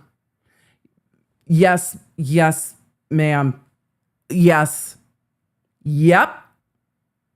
At all. Do you get the reference? I don't. What is no big deal to us is a big deal to these litigants, right? You can't agree with that. You can't agree with it. Strike the question. I wouldn't strike the question. You were asked. I would read the emails. Let me ask you this. I would read the fight emails. Because this witness isn't going to agree with anything. Have you ever had people get murdered or commit suicide based on the issues that are going on in your family law litigation? I've never had anyone murdered. I had in one instance a Middle Eastern person committed suicide just because there was a divorce, and that was shameful. So nothing was it was literally the day after the petition was filed, and he had threatened, if you file, I'm going to kill myself, and indeed he did. And to you, divorce is not shameful, is it? To me, divorce is not shameful. Divorce is not a basis to commit suicide, is it? Not according to me, but I didn't grow up in Iran or wherever this custom or feeling. Exactly, Ms. Bailey. derived. To that person, it was a reason to commit suicide, right? Apparently so. Wow. Aren't these issues raised in these pleadings Ma'am. Oh, good potential fuel Lord. to make people upset? Potential fuel to possibly make people upset? Yes, ma'am. For example, you were asked about what we've called the grandma motion. You say, oh, it's no big deal, it wouldn't be granted, it was buried in there. But the allegation is, grandma is disparaging me to these kids, and I won't tolerate it, right? Couldn't that be upsetting to grandma? You'd have to ask grandma. I don't Exactly. Well, we have grandma's emails. It shouldn't have been. There was no proof. It should. Ma'am, it shouldn't have been. The victim shouldn't have been murdered, but we're at a murder trial. It shouldn't have been. Woo! This witness. I won't tolerate it, right? Couldn't that be upsetting to grandma? You'd have to ask Grandma. I don't know. Exactly. It shouldn't have been. There Oh, was no question proof, pending. It shouldn't have been, in your opinion. in my opinion. But in your opinion, divorce is no reason to commit suicide, right? True.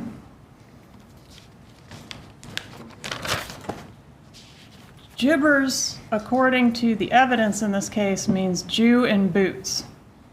It's not a flattering term by that definition or by your definition of someone that speaks gibberish. Can we agree it's not a flattering term? No, it's probably not flattering, but I've seen far, far worse. You've seen worse. I have.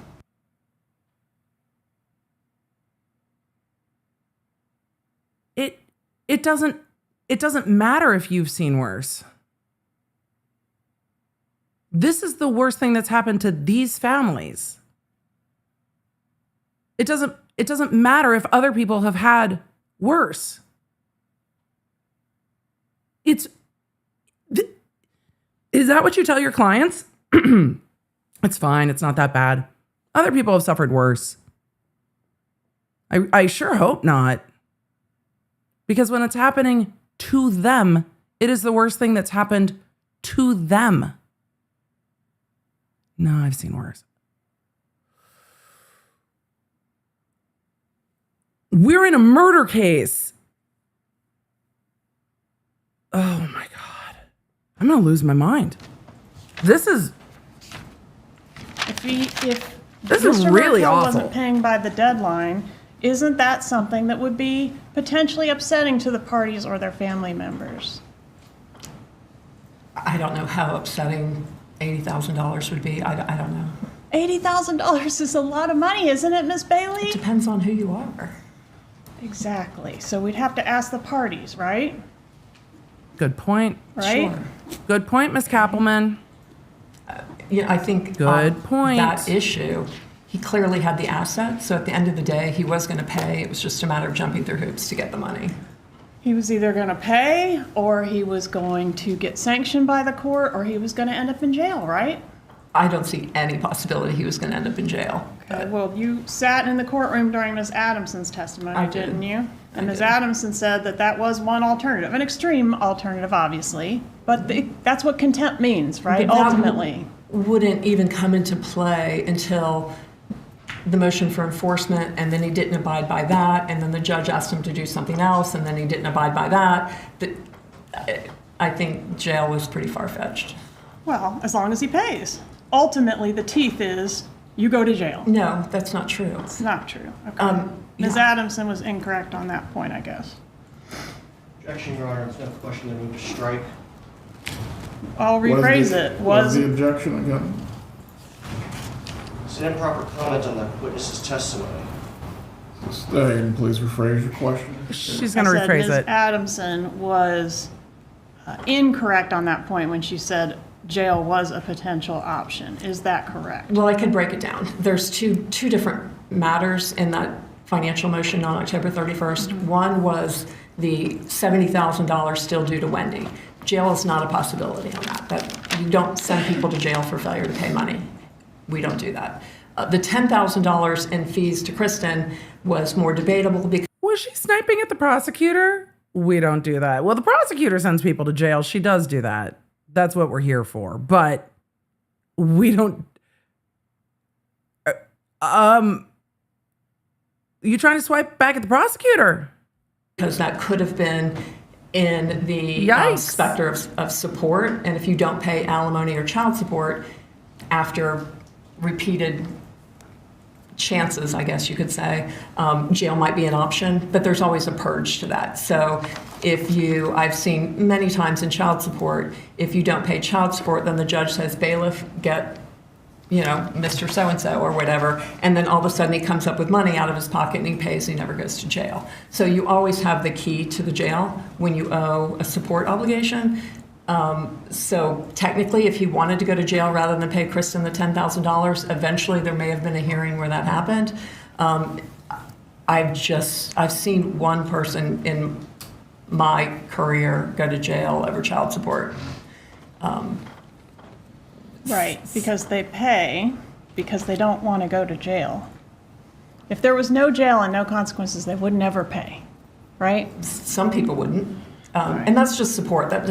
There's no jail consequence to the $70,000 due Wendi. It was only the $10,000 due Kristin that could have possibly remotely been a possibility. Did you see evidence in this case of Wendi taking her mother's suggestions, cutting and pasting them into an email as her own, and then forwarding those questions to Ms. Adamson? No, I didn't see any. Oh, And you did missed you those see emails in your then? review of the evidence in this case, Ms. Adamson responding to those questions and Wendi then forwarding those answers to her mother? You missed a few? You missed a few of the I don't emails? recall that. I don't recall seeing that. Did you I remember review the communications from We read them all out loud. Donna Adelson, Like they were both in the dead form ass. of email and text messages that suggest that she was in fact extremely disappointed and upset about the outcome of the relocation motion? I did. In probably the 5 days after the relocation, which was, say, 4 weeks before the ultimate settlement in July, there were a flurry of emails where she was obviously upset. A Did flurry. you review Mrs. Adelson's communications after July 31st that suggest she's consistently still upset about this? I wasn't provided. So you Any- were, I'm sorry, finish your answer. They didn't give their expert the rest of the emails? Is she saying I wasn't provided those emails? She's testifying that people weren't upset and we're getting through, I wasn't provided those? Sir, you weren't provided any? I wasn't provided after the flurry, right after the relocation, before the final judgment was entered in July of 2013. After July 2013, I don't recall seeing any emails from Miss Donna Adelson about the relocation. Did you see any emails from her at all post-settlement? Not until maybe December. It was a while. October maybe. Okay. Several months.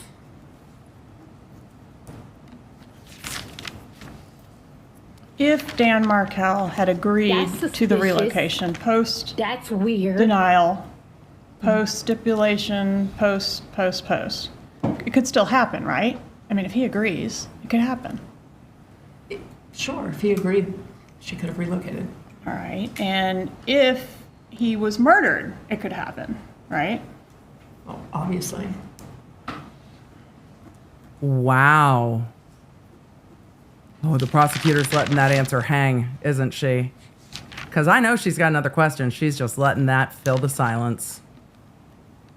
That's a good choice, counsel. So you That was categorized incredibly Dan strategic. Markel's pleadings in a lot of different ways: baseless, untrue, unenforceable, gibberish, nonsense, suggestion of unethical filings on the part of his lawyer to sign off on them.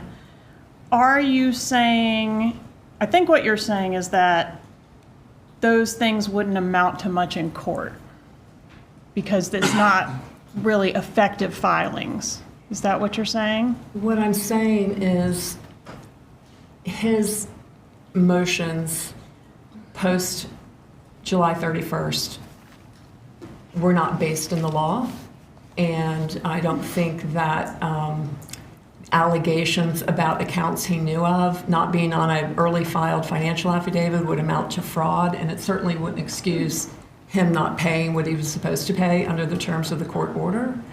And the motions related, the motion in March 26th related to parenting, he was trying to enforce things that weren't in the marital settlement agreement. There was no court order to make her do the things he wanted her to do. So there's no basis for the court to have granted his motion. Right, so they weren't going to be successful. It's your opinion they weren't going to be successful. Yes, that's my opinion. But would you agree that the things he was putting in there are inflammatory? I would agree that they were inflammatory. And they potentially could make the parties or their relatives upset to read those pleadings and those inflammatory accusations. Right. Sure, nobody wants to read those allegations, true or not, about themselves in a public record. You were shown a bunch of binders on a case. That case has nothing to do with this case, right? No, it was a relocation case. All right. And that case, was anybody murdered in that case? No. Okay, so if somebody had been murdered in that case, there might have been a lot less paper, right? That's a good point. It's a difficult truth. Case Well- would have been shorter if somebody gotten murdered, wouldn't it, Miss Bailey? They would have stopped litigating. If there wasn't a party, the case would have ended. If that's And if our case, we hadn't had a murder, we might have a lot more paper in our case, wouldn't we? no, because the divorce was over in July. Divorce was over in July, but they kept Motions filing were still- papers, didn't they? Motions were still Well, going. and the case was set for hearing March 15th, May 15th, 2014. So the motion that Ms. Adamson filed in October, and the motion that Mr. Markell filed in February, and then the motion he filed in March, were all set for hearing May 15th. And then Mr. Markell amped it up again, and on May 5th, he filed the motion that accused Kristin of fraud. So she had to withdraw, so they had to move that motion. So had that not been filed, they would have had a resolution on May 15th. We don't know that. How do you know it was going to go on May 15th? They don't know there would be a resolution. Zillion different reasons, couldn't it? It was set for May 15th, and it was noticed for May 15th. Set for May 15th, but at the time of Dan Markell's murder, litigation was still ongoing in this case. It Yes? Yes. And even after that was resolved, there would be nothing stopping them from having a bunch of other time-sharing issues or whatever come up, and they might have ended up with reams of paper, right? Objection, Your Honor, calls for speculation. She's an expert witnesses may give their opinion. That's probably what the court's about to say. Having a bunch of other time-sharing issues or whatever come up, and they might have ended up with reams of paper, right? Objection, Your Honor, calls for speculation. Overruled. The witness has provided an opinion. The state Well- will cross-examine. I guess my response to that would be, I think it would have been to Wendy's benefit to proceed with those hearings, because nothing makes someone stop filing nonsense pleadings and motions better than having them ordered to pay the other side's attorney's fees. So had they gone to the hearing on May 15th, and had Wendi have been successful, he would have very likely had to pay Wendy's attorney's fees. And I really encourage my clients in these situations to take it to hearing. So once the other side gets kind of slapped down, if you will, by the court and made to pay your fees, then they tend to back off. But that hadn't happened yet. It had not happened yet. And we'll never know when that was going to happen, because we never got to that point, right? Clearly. Because he was murdered. Clearly. May I have a moment to confer, Judge? Go ahead. Counsel, is there anything else you're dying for me to ask this witness? Because I think we've pretty much put a point on it. Is there anything you really want?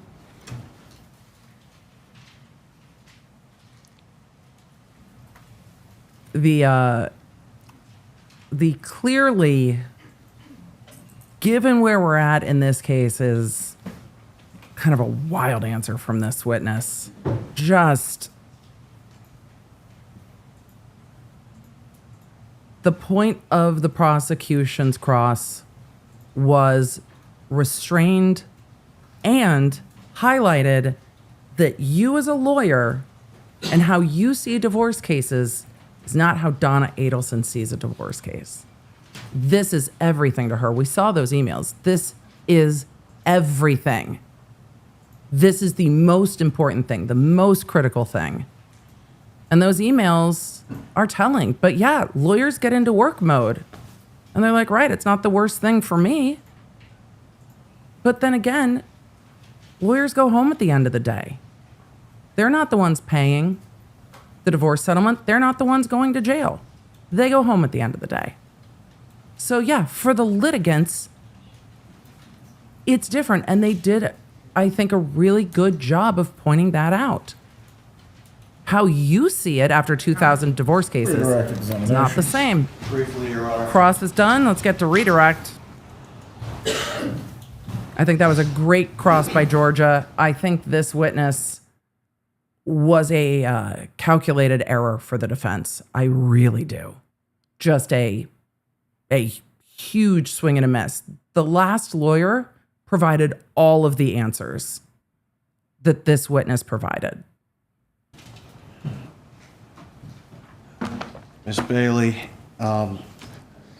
you sat through Kristin Adamson's testimony earlier today, correct? And then I just did. basically Did that in repeated any it. way influence your testimony here this morning? No, there was no new information. Nothing further. Will this witness be recalled at any point? Potentially, Your Honor. Ugh. She's free to go about her business. You remain under your subpoena. Please do not discuss your testimony with any other witness in this matter. Have a good day. Wow. Members of the jury, at this point, we are going to take our lunch break. Once again, I will instruct you not to discuss your testimony with It's each time other for or lunch. any other person. Do not review or seek out any information outside from this courtroom. We will resume with the trial this afternoon today at 2:20. Please report by 2:15. Enjoy your break. They are still on lunch break. They took a bit of an extended lunch break today because the defense is going to talk to Donna about her testimony. Remember, the defense said they had 4 witnesses today. One was at the airport. But they definitely puttered around enough to fill the time.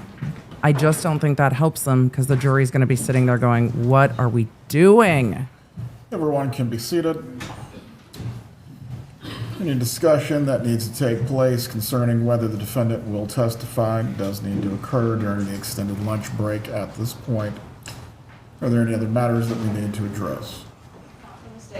Judge, I'm still hearing reactions from the gallery over my right shoulder during witness testimony. I heard it again after the court cautioned the gallery again. I don't know what steps the court needs to take in order for that to stop, but the fact remains that they're doing this in front of the jury, could have an impact on the jury, and it could impact my client's right to a fair trial. Well, this is a public trial. I cannot clear the courtroom. However, who do you believe you heard making comments or in some way doing something that was intended to distract the jury? That person can be removed. Are you able to identify them? They're behind me, Your Honor. No, all I can identify is this coming over my right shoulder. Please be seated. I want to make this crystal clear for everyone who is observing the trial today. Should I or the bailiffs in any way notice that you are engaged in a disruptive behavior that is intended to improperly influence the jury, you are going to be removed from the trial and subject to contempt. I cannot make this any clearer at this point. Please report back at 2:15. Once the jurors are assembled, we will continue with the trial. Ms. Descalzo, I believe, is still to be called by the defense. Yes, Your Honor. Mr. Descalzo and Ms. Newhouse are slated. Concerning the rule of sequestration, the remaining witnesses understand they are not to be in the courtroom. I'm not aware that they have been, Your Honor. Please scan the courtroom to make sure none of your witnesses are present so we do not have any continuing violations of the rule of sequestration. I don't see any witnesses in the courtroom, Your Honor. Please return at 2:15. Georgia already has her bag over her shoulder and is ready to go to lunch. Oh boy. Well, they are taking a extended lunch break. We are finally at the lunch break. I don't know, chat and replay crew, let me know in the comments. This half day of court has felt longer than most of the days of court we have had, including maybe wiretap day, which, by the way, you can now watch on my channel because we won our appeal on the wiretap day getting age gated for language. So if you hadn't been able to watch that video, you now can. If you are in the Lawnerd app, we sent out a notification when that got lifted so you would see it. Also, as a reminder, if you ever miss any of court, the Emily Show channel, it is a separate channel, has the case briefs. Team Baker has done an absolutely incredible job with the case briefs to make sure that you have summaries of the day so you know what's happening without maybe sitting through 10 hours of court, which on some days I get is just not what you have time for. I understand that. Let's try to summarize what happened today. The defense called 2 incredibly duplicative witnesses to talk about the divorce case. It seems that the defense's point is that, per the divorce attorneys, this was not a highly contentious divorce. It did not have hundreds of thousands of pages of filings. It did not have binders and stacks and boxes of binders. It was not highly contentious. It was a normal divorce case. And the divorce itself to the divorce agreement took 10 months, which is quick in a divorce case with children. It took about 10 months. And then the filings started to ramp up after that. The prosecution is saying that this was a contentious divorce based on the conversations and emails between Donna and Charlie and Wendi and the wiretaps and the text messages. Some based on the filings, yes, but a lot based on the behavior of the parties. So the defense witnesses came in today to say, well, as lawyers, this is not contentious. We've seen worse. And sometimes as attorneys, it is hard to remind yourself that just because you've seen worse does not mean that the people in front of you have. And this is the worst for them. Does Donna's emails or do Donna's emails to Wendi indicate that this is the worst thing happening in her life? Do Donna's emails indicate that she will go to any lengths to make sure the kids go to Florida? Donna's emails were saying, you have to explain to your lawyer that this is critical. You have to tell your lawyer how important this is. You have to tell your lawyer that this is a non-negotiable. So no matter what Wendi might have been buffering between her mother and her lawyer, what Donna thought is what matters.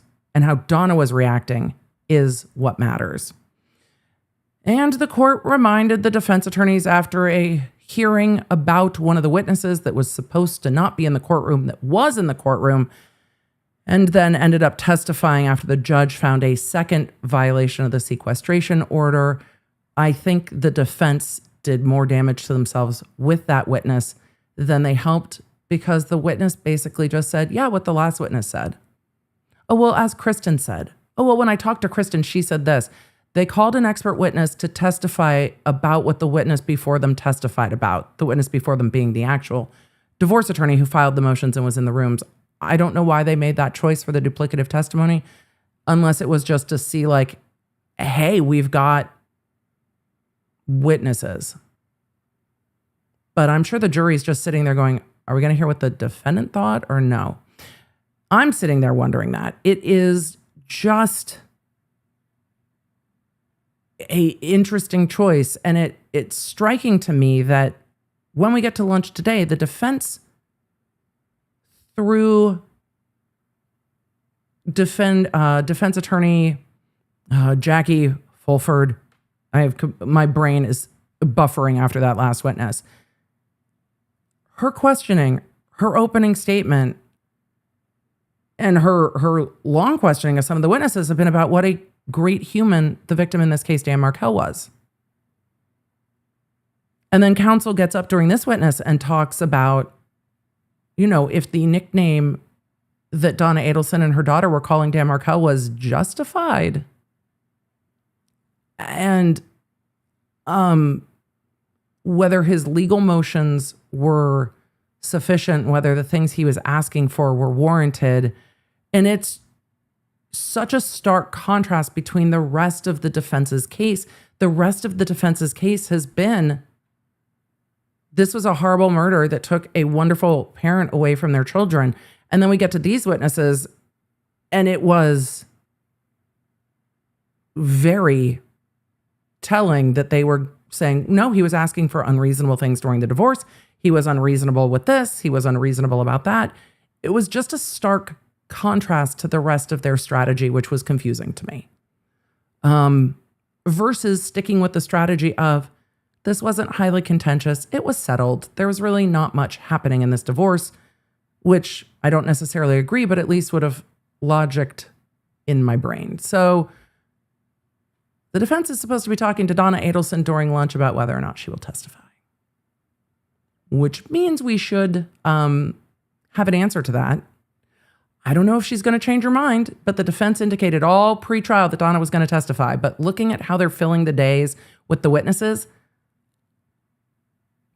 I don't know how I feel about whether or not Donna's going to testify.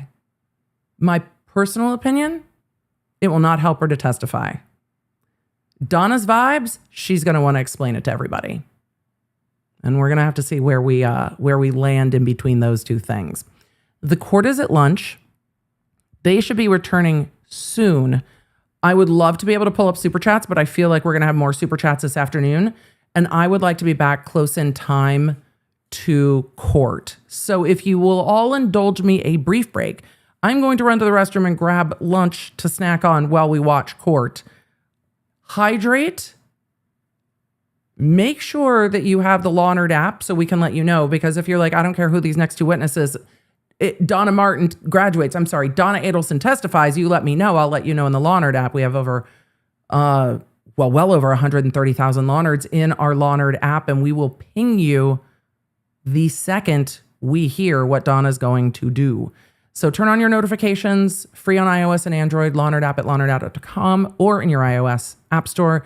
Team Baker has done a great job. So we are going to lunch for as fast as I can go. Less than 10 minutes. Some of you are like, Donna Martin graduates. I don't know what you're talking about. Those of you that do, we all grew up at the same time. It's okay. We can age ourselves. We have earned that based on the world of Beverly Hills 90210. We are going to go to lunch. Court, I'm going to just double check. I don't think court is back yet in real time. The attorneys are just getting into the courtroom, so I am going to go as quickly as possible because the judge is going to talk to the lawyers. So I will see you in just one moment. Chat, no spoilers. Thank you. You are the best. Let's just real quick music, 10 minutes or less. And chat, remember, if you have your audio on, if you're bumping along to music, you'll hear this when I'm getting ready to come back.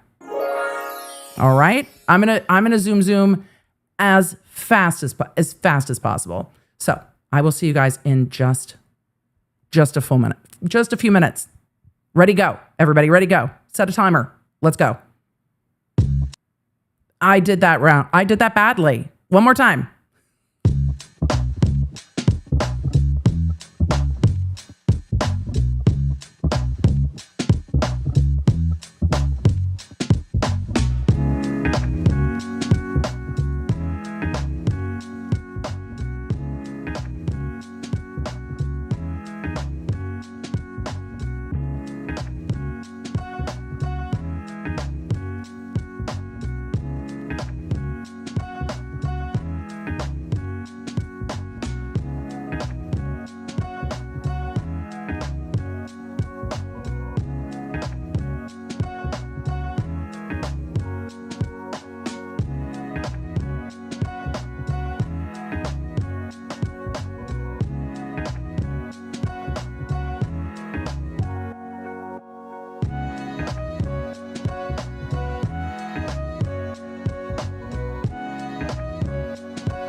Hey Law Nerd, court is still on break, but don't forget to download the Law Nerd app so you know exactly when we're back from break, and you can get a notification from us when witnesses take the stand that you've been waiting for, when something unexpected happens in court, and during verdict watch. The Law Nerd app has all of your live court notifications to keep you in the loop. LawNerdApp.com, free for iOS and Android. And while we're on break, don't forget to hydrate, get up and stretch, and take care of yourself. Trial days are long days.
Trying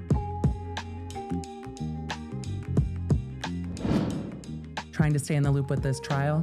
I know sometimes it's hard if you miss a day. That's why I've got daily case briefs dropping over on the Emily Show YouTube channel and the Emily Show audio feed on your favorite podcast app, so you can stay in the loop even when things get busy.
All right, chat. We're ready to go back to court. I'm ready to go back to court. I bet you're ready to go back to court. We're ready to go back to court. We're ready to go back to court. The hair is herring. Emily, did you grab food? I grabbed a protein bar. And we're ready to go. It's going to be fine. Look, who knows when court's going to end today. So we're just, if we run out of Zoom room, I'll run out and grab something else. It's all going to be fine because what we need to do is get back to court. Because who knows what's going to happen for the rest of today. For all of you that are like, what is going on? The defense is doing things. And we're going to watch. So, let's go back to court because I want to know what's going to happen. And the defense over lunch should have talked to Donna about if she's going to testify. Donna, what you going to do, girl? What are we doing? What are we going to do? So let's find out together. There we go. I'm waiting for the court audio to come back on. There it is. To briefly address before we bring the jurors on. 2 matters to address before we bring the jury. Let's go. The first concerning the defendant or the audience. So, the first concerning the waiver of attorney-client privilege as to the testimony of Ms. Descalzo. I am going to need to place the defendant under oath concerning this. Ms. Adelson, please rise. Raise your right hand. Is Miss Descalzo one of Donna's attorneys? Oh. Okay.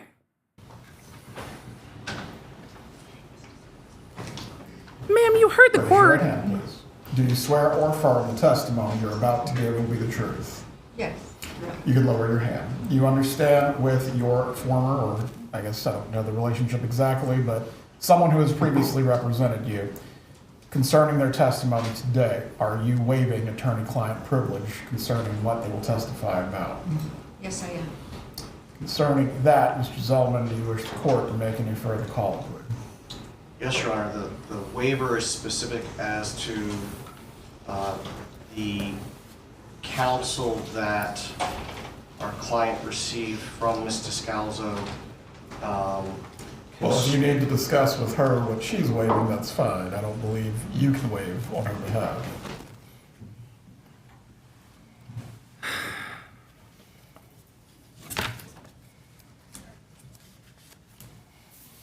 Are you trying to do a limited waiver, counsel?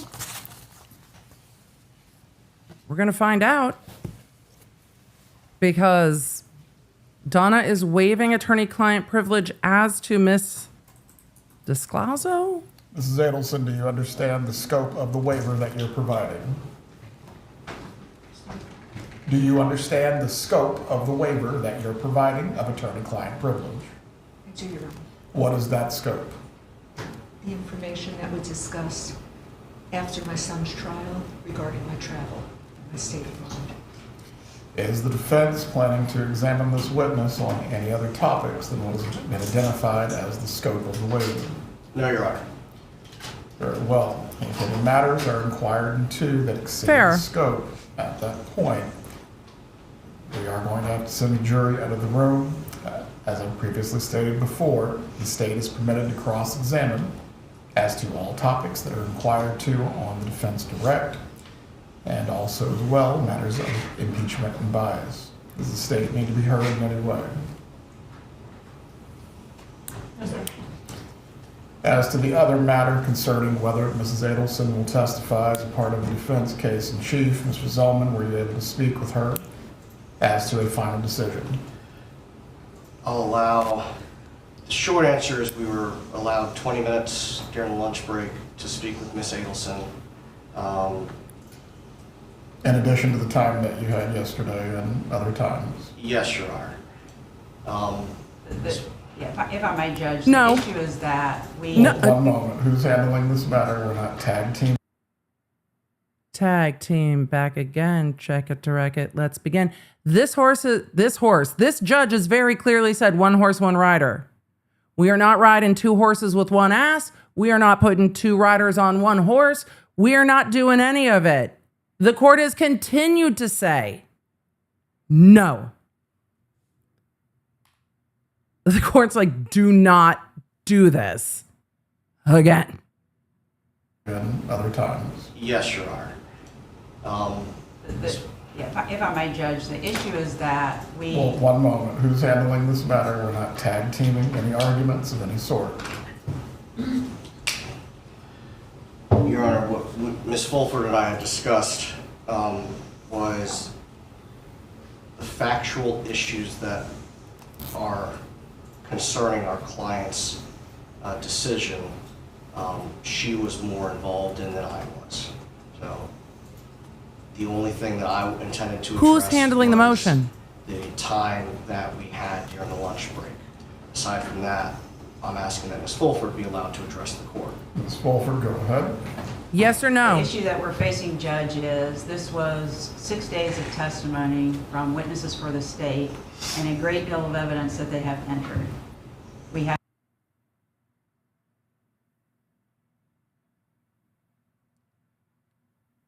Other than maybe Rob Adelson, the state's testimony wasn't new.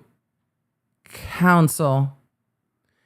Your co-counsel came in 2 months ago and said, well, our client's going to testify at trial about this, and our trial counsel's going to she's going to testify at trial about that. And you had an early day yesterday, and you had a 3-day weekend.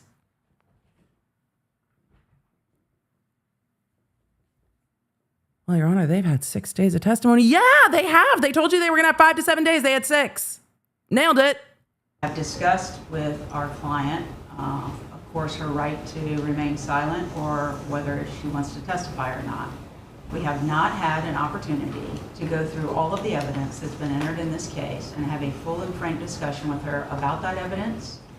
If there are any issues that she thinks need to be addressed for her testimony, whether she thinks she needs to testify or not, and what her decision is on that. You could have done that on Monday. Yesterday at 2:45 in the afternoon, you did not speak with your client concerning whether she wished to testify or review the evidence? Yes, Judge, and that's what I said. We have discussed with her whether she wants to testify or not. The defendant in every single case, Ms. Fulford, is faced at this moment as the defense case in chief ends. What are you asking for? I'm asking for additional time to be able to go through all of the testimony and evidence with our client so that she can make a fully informed decision as to whether she wants to continue to remain silent or testify in this case. Ms. Fulford, concerning that has been provided by the court. If she wishes to testify, we do need to go through the colloquy. If she does not, it's a simple matter. But there has been time pre-trial to prepare for this moment. There's been time during trial, and specifically, we recessed court early for you to address do this. any issues of witnesses or whether your client would testify. Yesterday, when you allowed us to recess early, Judge, Mr. Zellman and I spent time going through the evidence that was admitted, making sure that we understood everything that was there, because there was some confusion during the trial about things being added and things being removed, so we wanted to make sure we understood completely what there was there. We left here. There were 2 or 3 slides removed from one exhibit. Yesterday was the time to talk to your client. Went straight to the jail and had the issue with the potential new witness and spoke with our client. But that's not an ample time to discuss with her what has actually come in the state's case. Your client is in a no different position than any other defendant who has to decide whether they wish to testify or not. I will give you 5 additional minutes to discuss this matter. From there, the defendant is going to have to make a decision whether she is going to testify or exercise her right to remain silent. Please check with the jurors. Let them know that we will get started momentarily. Okay. 5 minutes. Oh, he's going to sit there and stare at them. They had a 3-day weekend. And they are asking for more time.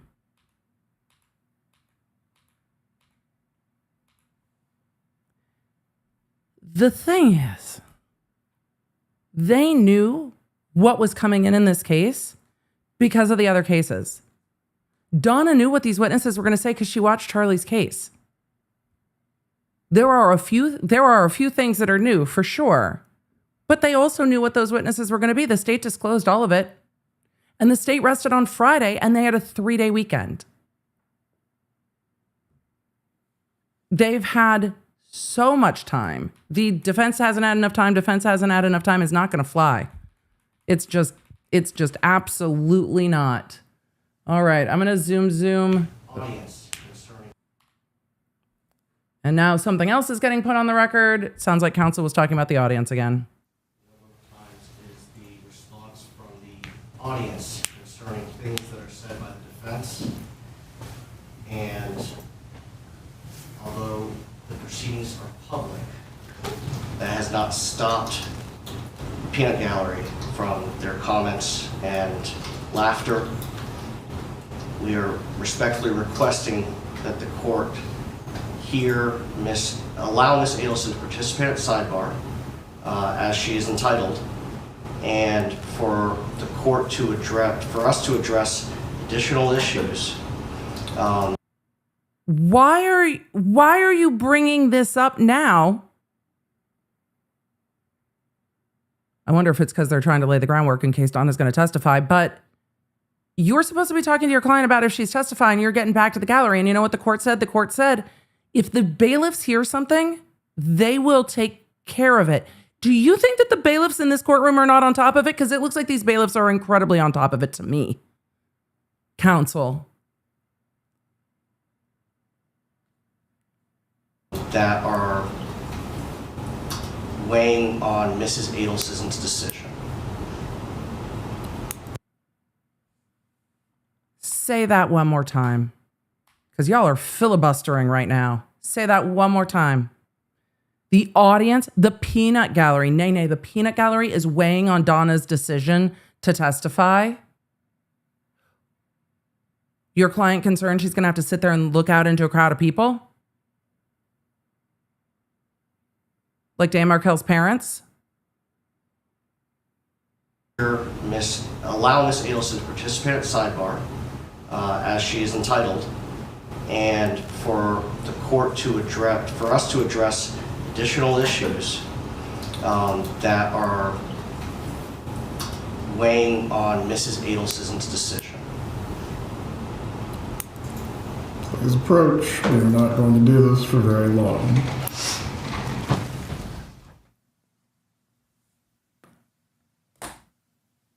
Whew. The court is at the end of his patience.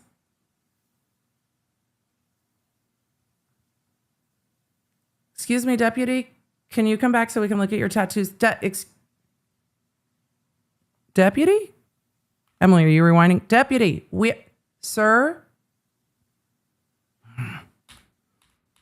The tattoos went by so quickly. There at sidebar, we're going to just, I'm not going to zoom past this. We're going to watch the face's face because, we're here. I'm going to answer some questions while we watch the face's face as the defense brings up his concerns to the court. There is a bailiff up there with Donna Adelson as they are talking about the potential concerns that Donna has, but the stalling and the continued stalls. This, every time the court is ready to get going, the defense is like, can we just slow it down a little bit? This case has been continued. Donna cried when the case originally got continued. She wanted to go to trial, and now it is just constant buffering. And it is just incredibly frustrating. The trial has run pretty smoothly. To be fair, the prosecution has done this trial like 4 times now. But some of this stuff just shouldn't be a surprise to the defense. They knew what witnesses were going to testify. They had the ability to read those witnesses' testimony. They could watch it. Donna watched it before she went into custody. They're not being caught unaware. And if you're going to tell me that Donna didn't really know what her son Rob was going to testify to, she had concerns. So I think she had thoughts about what he might testify to. And maybe as to the 2 jailhouse informants, she wasn't quite sure what they would say, but she's in a good position to know how that testimony looked. It just came out. So,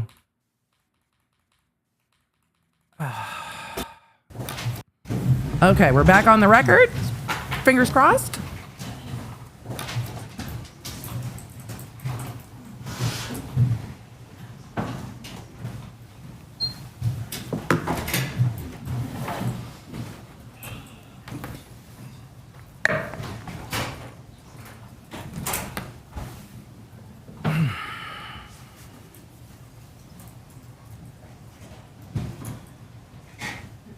Your Honor, I don't know how you do it, but when they ask lawyers about their opinion of other lawyers' judicial temperament, this is what they mean. This judge has been fair in the face of an... Oh, we're just bringing the jury in. So we're not going to get an answer.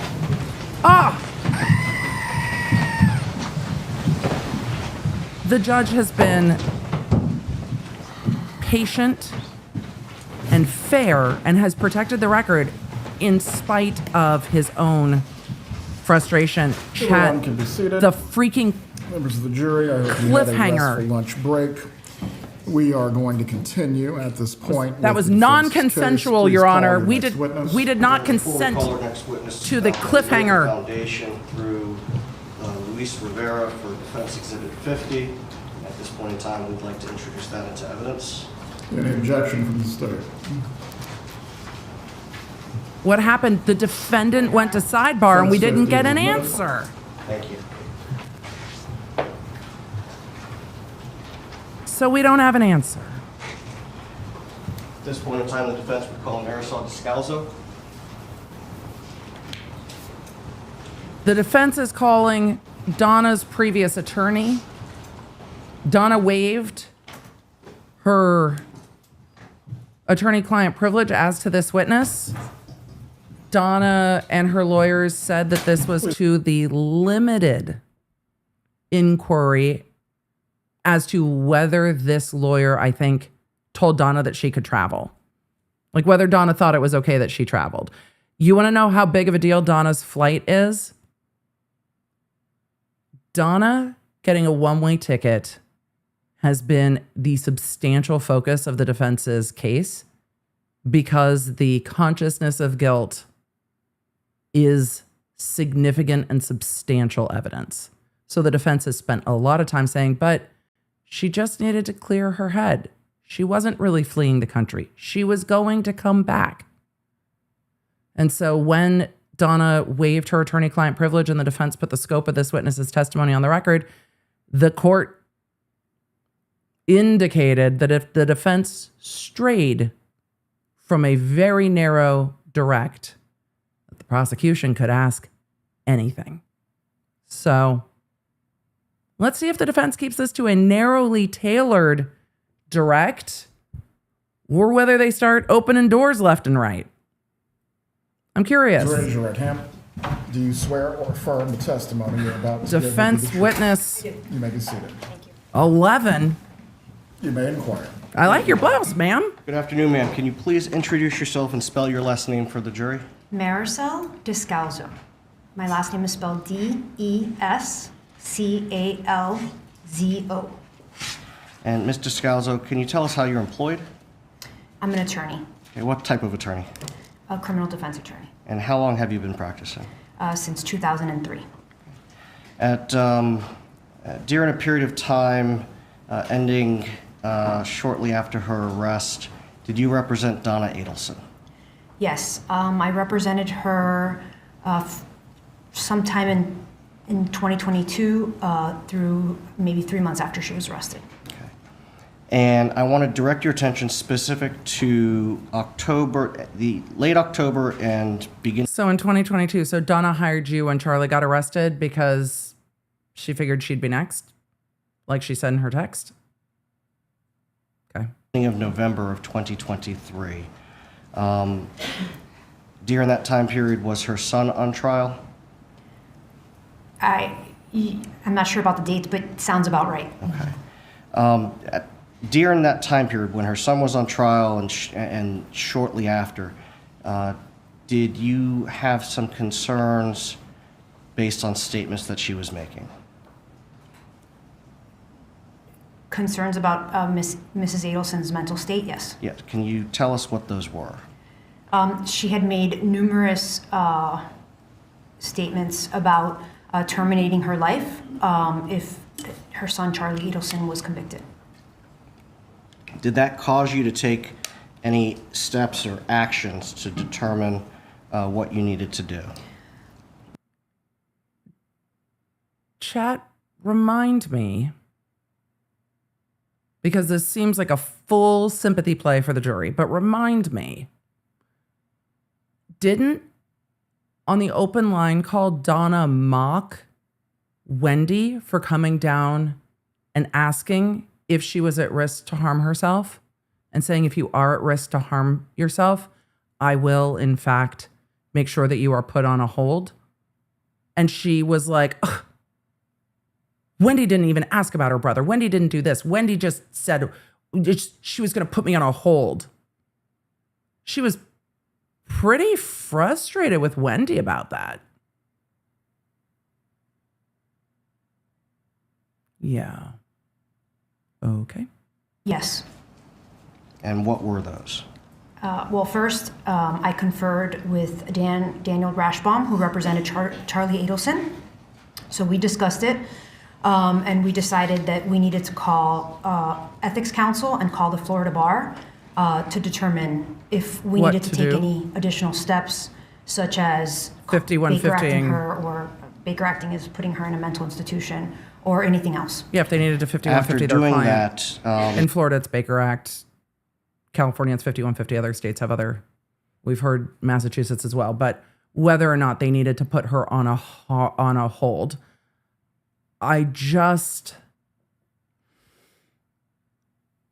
chat, please let me know if you are feeling a different way about this, but it feels heavy to lay this at the feet of the jury repeatedly and say, she's at risk to harm herself. She's at risk to harm herself. If her son got convicted, she's going to harm herself. It is not sitting well with me. Did you have further discussions with Mrs. Adelson about her mental state and what she was going to do to try to clear things up? Mr. Rashbaum and I spoke to her. She was traveling, further, chat, right? And, you know, she told us that what she really wanted to do was she wanted, you know, to get away on a vacation with her husband. Her husband agreed that this would be good for her mental state. And so we discussed a potential vacation. Okay. Chat, she wasn't fleeing. She wasn't fleeing because she thought she was next, like she texted Wendi. She wasn't fleeing. She needed a break for her mental well-being. She didn't go to Miraval. You know, she needed a wellness retreat, but she was looking for non-extradition countries. And when Wendi didn't do what she wanted Wendi to do, she said, just bury me in the dress that I bought for your son's bar mitzvah. But it's not consciousness of guilt. It's self-care. I mean, I guess I got to argue something. At that point in time, was there anything preventing Mrs. Adelson from traveling? Choice? As far as Mr. Rashbaum and I knew, there was not. Okay. And specifically, there were no warrants for her arrest. My understanding from speaking to Mr. Rashbaum, that Mr. Rashbaum had communicated with law enforcement and that there was no outstanding warrant. That's all hearsay. I had been in touch with the prosecutor of this case, and I apologize because I only remember your first name, but with Georgia. And we had discussed previously, not around this time, we had previously discussed that I represented Mrs. Adelson. So I assumed that if anything would happen, that if there was a warrant or if Ms. Adelson was going to be arrested, that I would be contacted. Did you advise Mrs. Adelson that if a warrant was issued, that you would provide her with that information so that she could self-surrender? So the discussions I had with Mrs. Adelson weren't exactly like that. Mrs. Adelson discussed what would happen if there was an arrest warrant and the potential things that might happen. The prosecutor had never guaranteed for me that Mrs. Adelson could self-surrender. Okay. Did you tell her did you tell Mrs. Adelson that self-surrender was something that could happen? Yes, I did. Okay. And on November 6th, her son was convicted. Did you speak with her after that, specific as to her ability to travel? I don't remember the dates, but there was discussions about her traveling after the conviction, because around that time was when she was making the serious threat, was when Mrs. Adelson was making these serious threats about her life. Just a moment, Your Honor.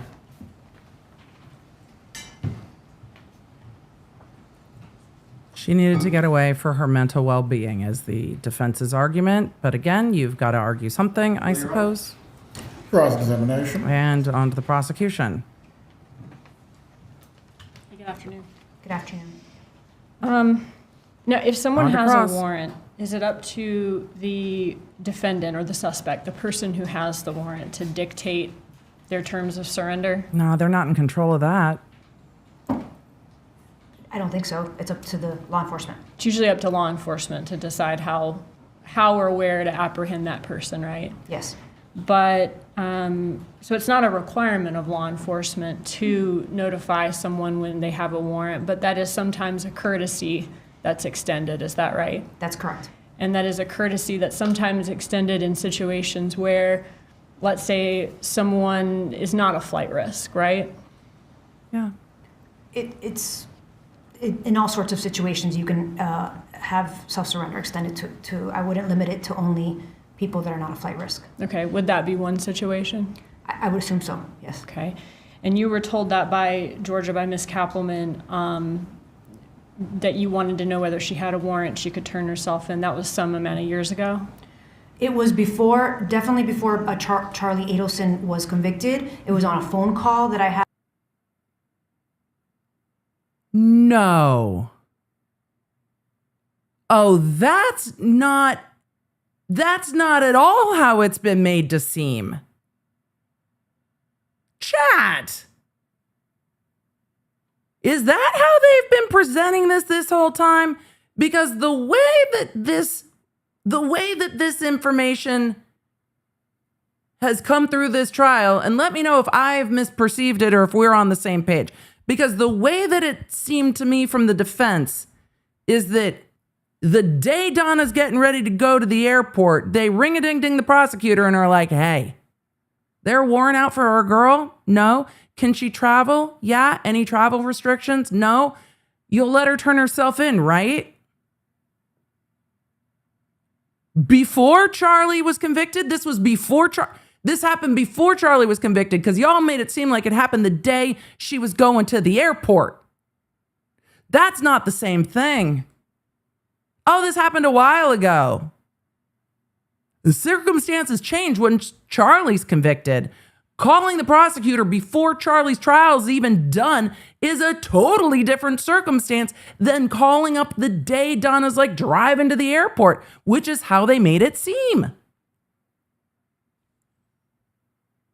No.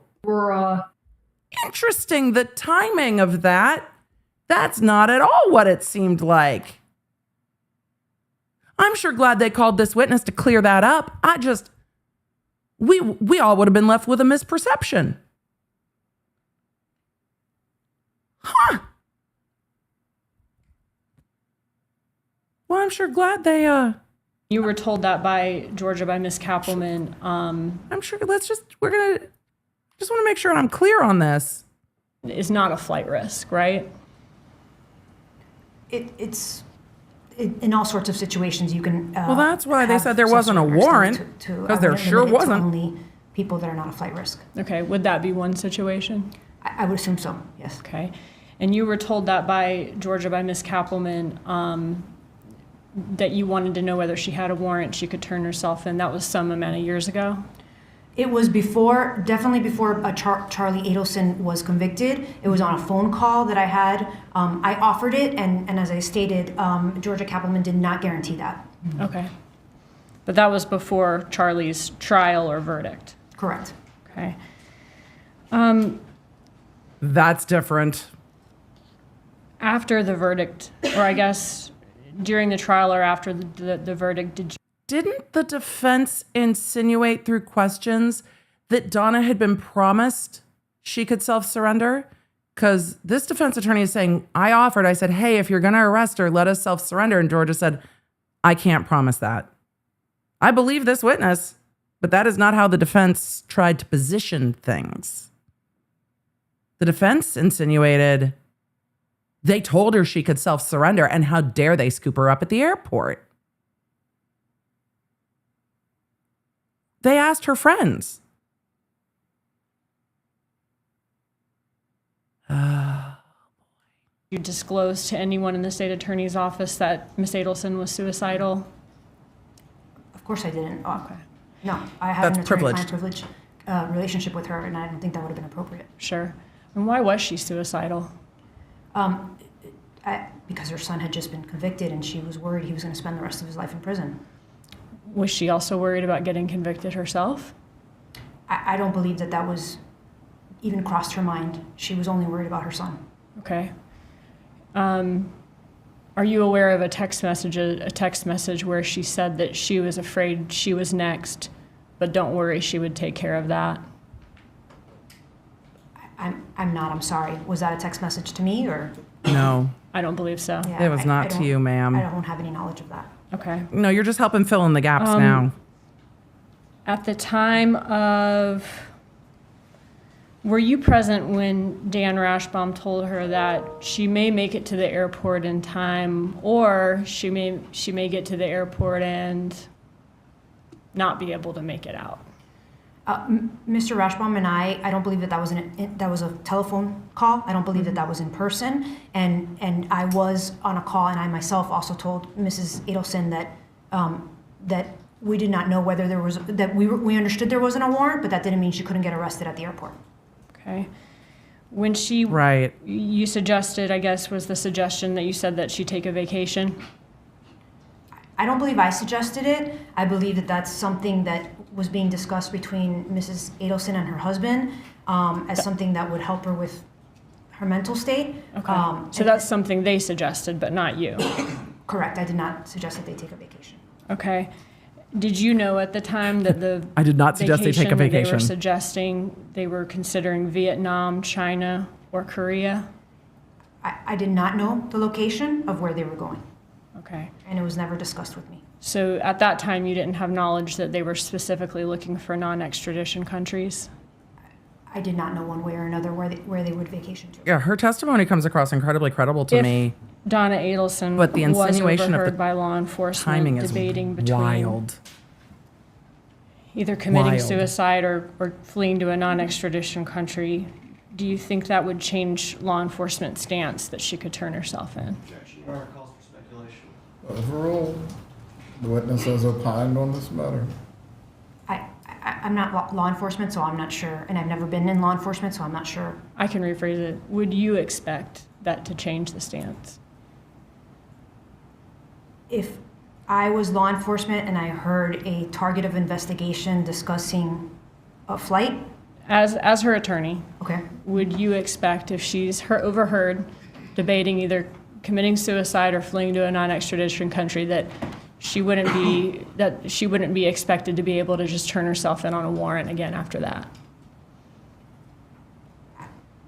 I don't know. I think it would take, to be honest with you, I'm a criminal defense attorney, so it would be case by case. Probably that would make the bond hearing a little bit more difficult if those conversations were overheard. But every prosecution is different, and maybe the prosecutor would agree. I don't know. Okay, 1 second. That's very for real testimony. She's like, that would make things more challenging. That would make things tougher. She's like, I'm not going to necessarily throw a client under the bus, but that's for real. It would make it harder. Right, it would. Specifically, though, about self-surrender, would you expect that to change law enforcement's stance as to self-surrender, not as to a bond? Again, I think that that's specific to each case, and I don't know exactly what was overheard, so I apologize, but I don't really have a concrete answer for you, other than what I said before, that it would come up at a bond hearing. Thank you. Redirect examination. So very lawyerly, it depends.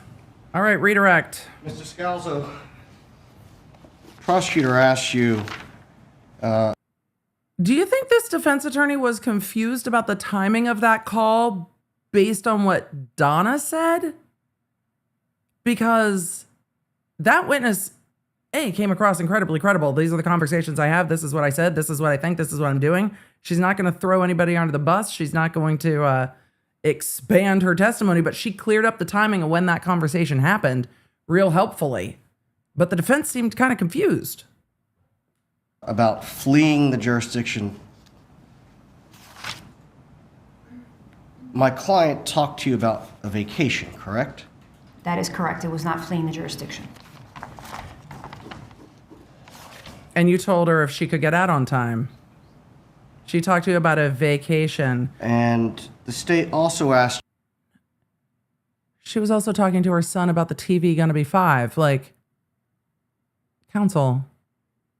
She was talking about a vacation. She left a list of shit to sell. Okay. You about fleeing or going to a non-extradition country, have you in your career dealt with extradition from foreign countries? Yes, I have. And merely because That's someone outside is the in a scope of cross. non-extradition country, does that prevent the United States from attempting to seek their return or their extradition to the United States? It absolutely does not, especially if you're a U.S. citizen. Nothing further. Right. You may step down. There are This witness ways. is going to be recalled for any purpose. Donna wouldn't know that, but there are ways. She might be able to get the early flight this evening. You are released. Please call your next witness. Just a moment. Defense would call Sara Newhouse. So what, they flew that witness up from Miami to tell the jury that the conversations about whether Donna had a warrant out were before Charlie was ever convicted. Okay. Next witness. I found that witness very helpful. That was illuminating. So we're going to be on to defense witness number 12.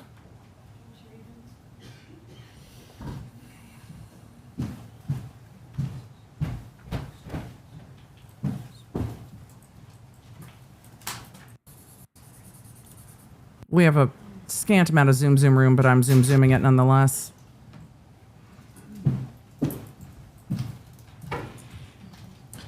Please come up to the witness stand. Oh, ma'am, I like the whole fit. I mean, it's not a runway, but Raise your right hand now. I like. Do you swear or affirm the dig all of testimony it. you're about to give will be the truth? Yes, sir. You can take your seat. Please speak loudly and clearly. You may examine. Who are you? Why are you here? Good afternoon. Good afternoon. Can you please introduce yourself to the jury? Yes, my name is Sara Newhouse, and I am currently the Behavioral Wellness Coordinator for the Police Department. Back in 2014, I was the victim advocate. You're a victim advocate for the Tallahassee Police Department? Yes, sir. Okay. And in your role... Oh, chat. Was she with Wendi during Wendy's police interview then? When Wendi called Donna? Okay. As a victim advocate, what does that entail when you work for the police department? Typically, it's following up with victims that are victims of crime, usually persons crimes, homicides, suicides, sexual batteries, domestic violence, things of that nature. And it's providing support, kind of being a middle person between them and the police investigation team. And in Right, that 'cause role these as a things victim are advocate, difficult were for you people that are going working through on cases. July 18th of 2014? Yes, I was. Okay. Did you have occasion to get assigned to be the victim advocate for Donna Adelson? Yes, I did. And were you present for the vast majority of her interview with law enforcement? I was. Were you also present when Donna Adelson called her mother, I'm Donna very interested to Adelson, hear all towards of the end this. of that interview? I was. And did you have an opportunity to listen to the portion of the interview where Donna Adelson called her mother? I did. And I'm going to show you what is marked for identification purposes as Defense 71. Are they going to play it? We haven't Did you heard have an it opportunity yet. to listen to this exhibit? I did. Okay, and is the portion of the recording true and accurate reflection of what you remember from July 18th of 2014 when Donna Adelson called her mother? It is. Okay. When Lauren Donna asked, is there any Adelson called privilege her with the mother, witness advocate? No. do you No recall and they were in a Donna recorded Adelson's room. reaction to being told that Dan Markell had been shot? That calls for hearsay. Yes. Did this upset her? She sounded shocked, I guess would be the word that you'd say. And it appeared that this was the first time she was hearing about it? Yes. And did she make any statements that you could hear from where you were sitting? I don't recall if I could hear other than reviewing the video, But it sounded like a normal amount of upset given a crisis situation. Your Honor, at this point in time, I'd move into evidence defense 71. Any objection?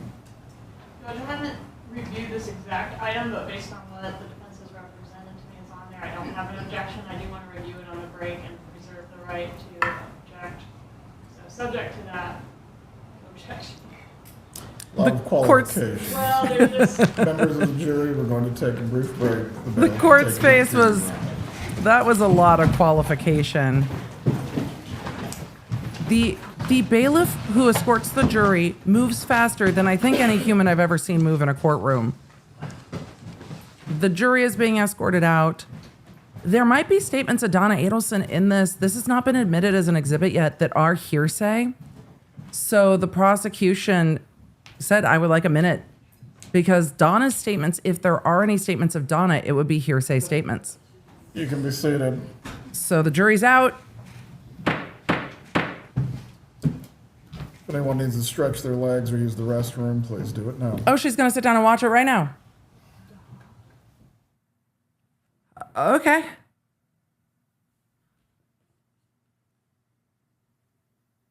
They're just doing it now.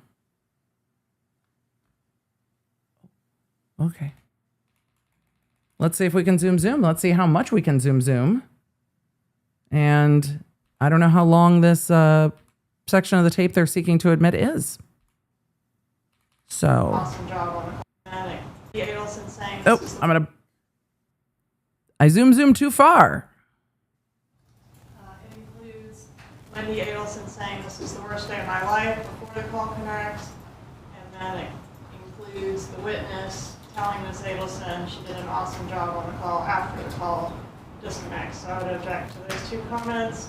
I'm fine. I understand they don't tend to publish it right now, so subject to those objections, no objection to the exhibit once those things are removed. And as I indicated to Ms. Dugan when Ms. Kaplan was watching it, I got to remember how I snipped it, but I don't have a problem removing the comment before and the comment after before it's published for the jury. That defense 71 will be admitted. The proper redactions will need to be made. You can bring back in the jurors.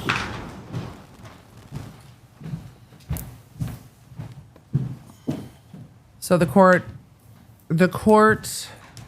sustained the objections to the statements. The defense agreed to redact those statements, so those statements will be redacted. The jury is coming back in.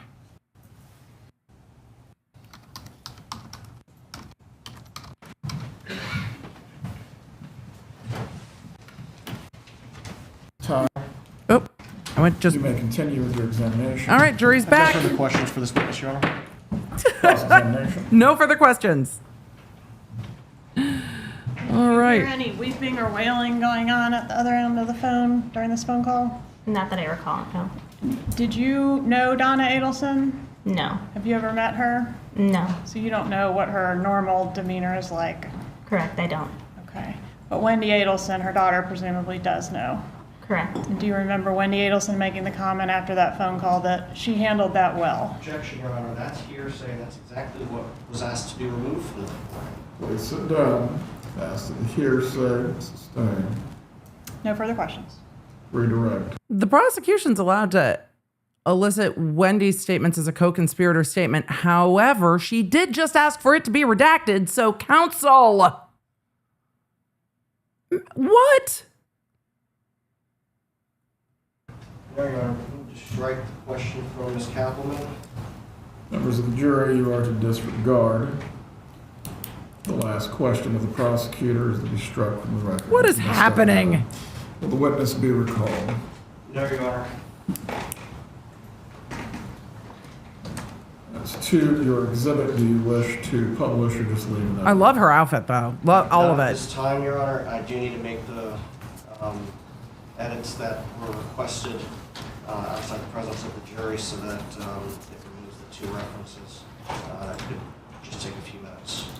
Well, Are you going to send the jury back out? the jury will have a brief break. The bailiff will take you to the jury room once again.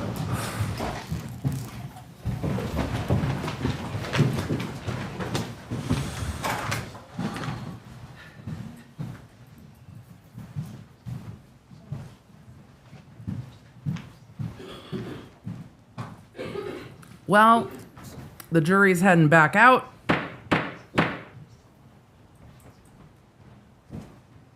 The defense needs to redact the video. Everyone can be seated. Why was that witness called? For foundation. Please make all necessary. The witness was called for foundation to lay the foundation to admit Wendi calling Donna and Donna seeming upset. Necessary redactions and changes at this time.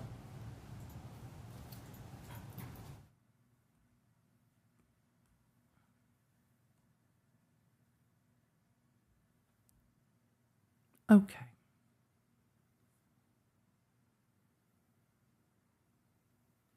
The court is going to sit there and look at the defense until this is done. Can we have sound? That's not you. There's no sound in court. They're talking, I imagine they're talking about the redactions, given that he's holding the drive. Why are we slow panning? Yeah, what? What are we doing? If there are no other witnesses for the defense, if there are no other witnesses for the defense, so the defense is at the end of their witnesses. Hold on, everybody. The defense is at the end of their witnesses. Everybody circle up. Put down your crafts, games, food, laundry. time for the decision to be made. It I can tell the court that is time. Counsel and my client are deep in conversation. I'm sorry. I am capable of seeing that, Mr. Zellman. No narration is needed. I can give commentary, Mr. Zellman. The court has said it is time. Is your client testifying or not? You are done with your witnesses. Ma'am, look, content creator Emily says yes. 100% send it. Lawyer Emily says that's a terrible idea. Do not testify. Capelman, We're going to find out if the defendant's going to testify. Hey, T. Is the state intending to place or put on any rebuttal case? I think not. If they arrest without calling any further witnesses, that could change if the citizen decides to testify. Very well. What are we doing? At this point, I do need a decision. Mrs. Adelson, please rise. Do it. You've been placed under oath earlier this afternoon. Oh my God, what is she going to Mrs. do? Adelson will advise you concerning your rights. You understand that you have the right to remain silent, and the jury will be instructed that your silence cannot be held against you in determining the merits of this case. Do you understand this? I do understand. Do you also understand that you have the right to testify as a witness in your case in chief on your own behalf? Yes, Your Honor, I understand. And? You understand if you do choose to take the witness stand, you will be cross-examined by one of the prosecutors. Yes, I'm aware. You understand that your credibility will be placed before the jury like any other witness. Yes, Your Honor, I understand. Have you been able to discuss with your attorneys the two rights that the court has placed before you? Yes, we've discussed the rights. And? Concerning those rights as to whether you will remain silent or whether you will testify, have you made a decision concerning this matter? I haven't. I'm not prepared to make that decision. Nope. This decision affects the rest of my life. Mrs. Adamson, you're in the same position as every...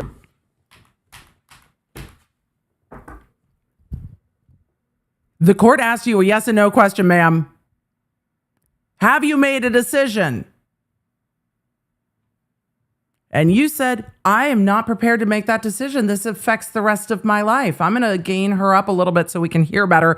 And I'm going to play that again. I just don't have enough time. I'm not ready, Your Honor.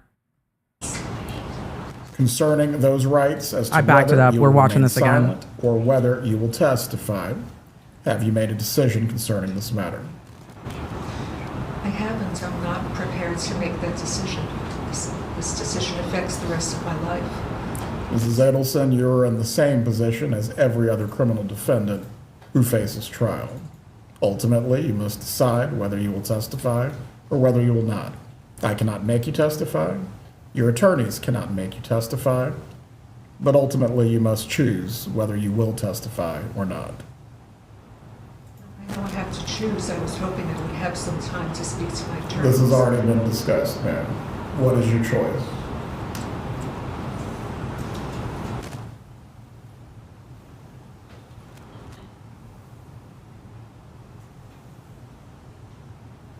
Judge, since I was handling prior witnesses. Counsel, the court is talking to your client, not to you. Shush. Donna. Decision time. While Ms. Fulford was speaking with Ms. Adelson, can I have a few minutes, please? No.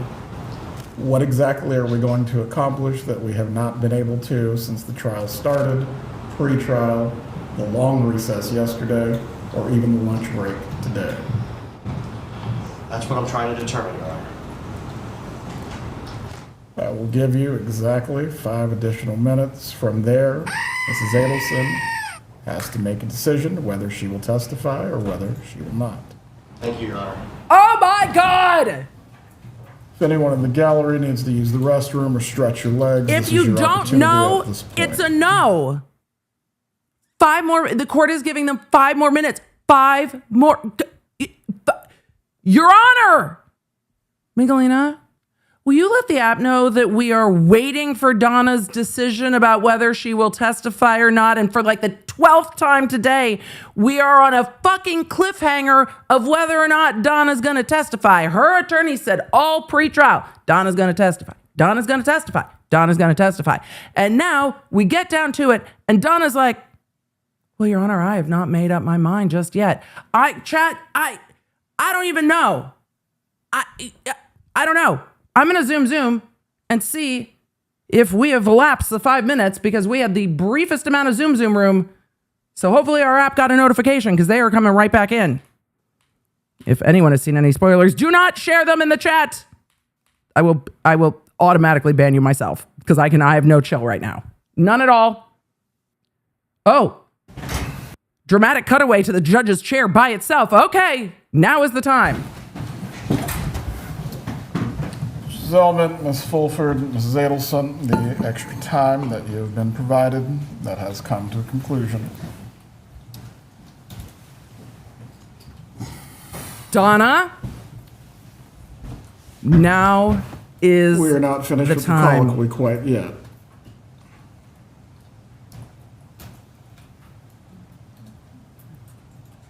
I am not talking for the sake of talking. Before we have to move into any contempt, we do need to move on. Oh, shit.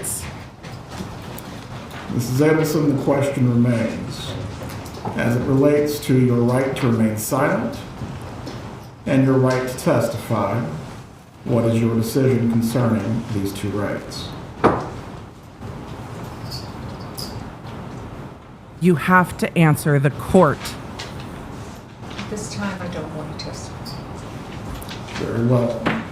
Whoop, there it As I is. previously stated, the jurors will be instructed that your silence Your bluff cannot got be held called. against you in any way.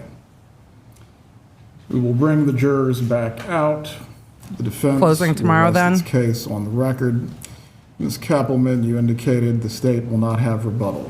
Did say that, Judge. May I have a moment to confer with co-counsel?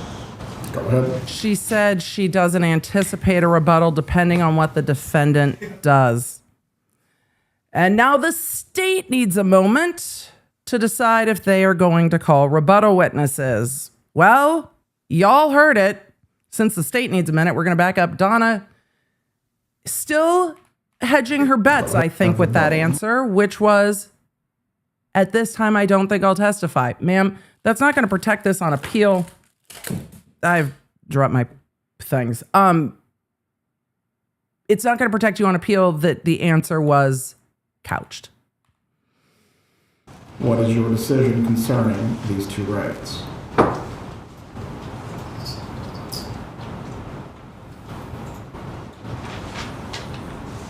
This time I don't want to testify. Very well. As I've previously stated, At this the time, jurors will be instructed. At this time, I don't want to testify. And the jury's told that they cannot make any inference from her exercising her right to remain silent. The defense has promised us for weeks and weeks and weeks and weeks and weeks that Donna was going to testify. And Donna's like, I don't want to testify. Legally, smart choice. Good choice. Good choice. Legally, good choice. But also, ma'am, you knew you weren't going to testify. That your silence cannot be I don't know held why we're against playing you with everybody. in any way. We will bring the jurors back out. So the prosecution's going to Defense decide. will rest its case on We the might get to record. closing tomorrow. Ms. Kappelman, you indicated the state will not have rebuttal. Did say that, Judge. May I have a moment to confer with co-counsel? Go ahead.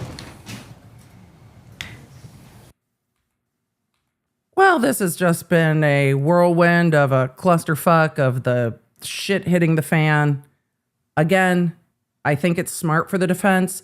I think the defense ending on a witness who was one of the easier witnesses to follow is a good idea.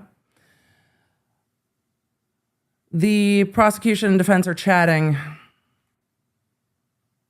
I'm curious as to what they're talking about, but Judge, that oh, now they're back on the record. there is one matter, Judge, that I thought we might be able to reach an agreement on, and we have. I will need to prepare a written stipulation for Your Honor to read to the jurors, or we can decide the language now. If you find that more acceptable, it's a one-liner. The parties have stipulated or agreed that Patricia Bryd was never listed on the defense witness lists. As to that, prepare the stipulation in writing. It needs to be signed by counsel for all parties and the defendant. From there, the stipulation will... There was an insinuation left about whether the defense had ever identified Patricia Bryd as a witness or not. And the prosecution is going to argue that because the defense investigators went out and spoke to Patricia Bryd over and over and over again. Why? Well, the argument's going to be because Donna told them, oh, Patricia has information for you. And to everyone who DM'd me, the color guard rifle practice where their guard instructor just screams, Patricia, yes, thank you. Yes, thank you. Yes. So the stipulation is that the defense never placed her on the witness list so that they don't have to call another witness in rebuttal, which means the prosecution probably doesn't have a rebuttal, which means this case is done except for closing. Huh. Will be read prior to the court going into further instructions. The one of the indictment, is there any request or change? The feed just completely jumped, which is wild because we must have just caught up briefly to real time. We were very close to real time. Give me 1 second and let me find this because, oh my God. They are probably just about done with live court then if the feed's jumping like that. Excuse me, Your Honor. I'm going to start singing Jumpin', Jumpin' in just a second, but we were just with them talking about the language of that stipulation, and that is what I am trying to find, but the jury is going to have to come back in and then get dismissed. So give me 1 second. Get back to where we were in the feed. Oh boy. Today's been an adventure. Chat, how you feeling? Oh, like 30,000+ of you. Y'all ready for closing arguments? Y'all are just like... So we're going to probably have a verdict tomorrow then, yeah? I'd be able to reach an agreement on, and we have. I will need to prepare... Because I imagine closing's not going to take that long. Stipulation for Your Honor to read to the jurors. Or we can decide the language now. If you find that more acceptable, it's a one-liner. The parties have stipulated or agreed that Patricia Bryd was never listed on the defense witness lists? As to that, prepare the stipulation in writing. It needs to be signed by counsel for all parties and the defendant. From there, the stipulation will be read prior to the court going into further instructions. The preliminary copy of the jury instructions was sent to everyone this afternoon. Did everyone receive it? We received it, Your Honor. We have not yet had a chance to look through it. All right.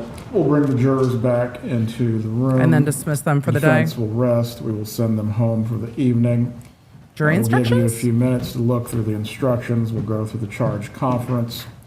And then tomorrow, we will move into instructions and closings. All right. Charge conference today, instruction and closing tomorrow. To rest at this point. Do you have another witness to call? That's what we need to discuss, Your Honor. What? What in the We've done a lot of fucking conferring. fuck is happening? What in the ever? The court just said everything.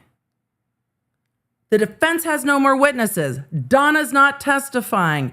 Is the prosecution going to have rebuttal witnesses? No, we have a stipulation.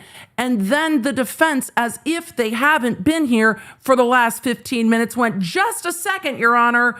We didn't say we were resting.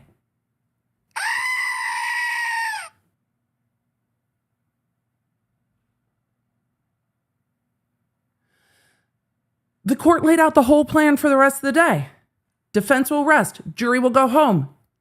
5-minute break. Charge conference. Tomorrow. Instructions. Closing. Probably verdict.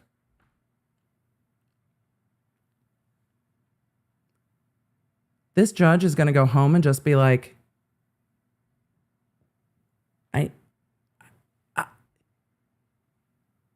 decisions are made, and the defense keeps going, so about that, can we go back and undo the decision?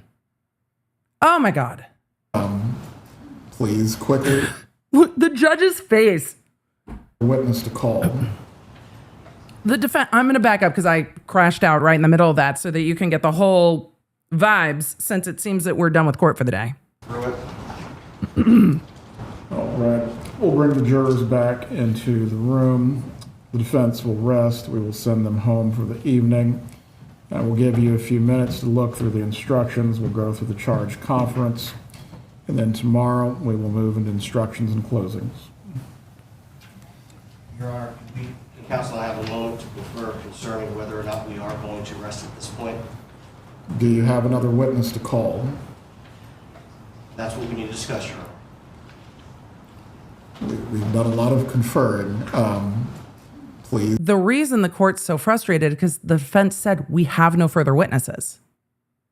Before they did the whole colloquy with Donna, the defense said we have no further witnesses. And the court said the defense has no further witnesses. Donna, will you be testifying? No. Okay. No further witnesses means that you are done. Please quickly come to a decision as to whether there is another witness, in fact, for the defense. Defense like, just kidding.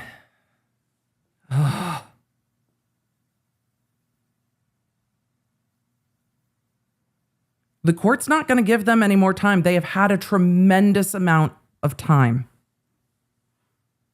For all of you that are ready to just throw things at your screen, don't save your computers. It's not worth the frustration.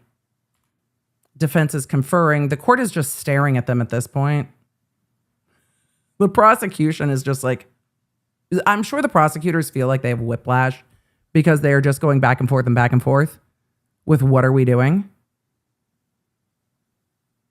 They've been pretty chill because I think I probably would have started throwing my pen by this point, but the jury's out. So, if the jury was in, no. The prosecution has indicated that other than the stipulation, they don't have a rebuttal case, but that's subject to change depending on what the defense decides to do. The defense is conferring about whether or not they are going to call an additional witness. Oh, the whiplash. Is there another witness to be? All right, I guess the defense is ready now. Why is no one ready? Your Honor, we are going to be tendering 2 exhibits to the court to introduce. I believe that both That didn't answer the question. qualify under hearsay exceptions. The state's indicated that that they're objecting. If I could just have a moment. That's not, the court asked counsel if you have any other witnesses. Is the answer no more witnesses? I have these 2 exhibits.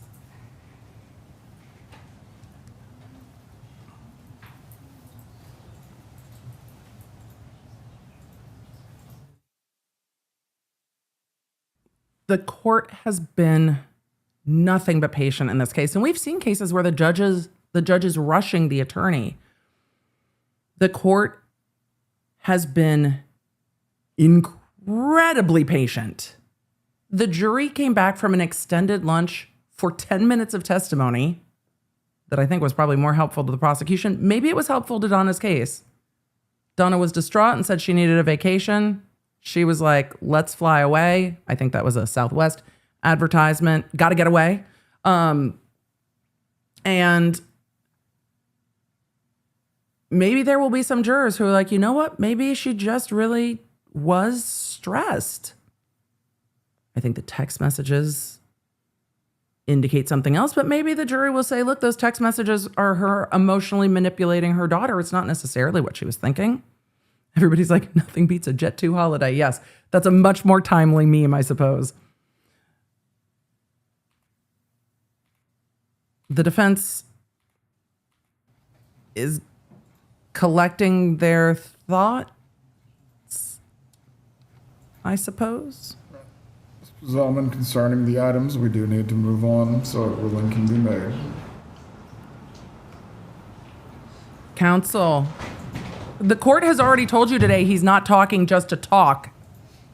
Mr. Zellman, when the court address, just answer him.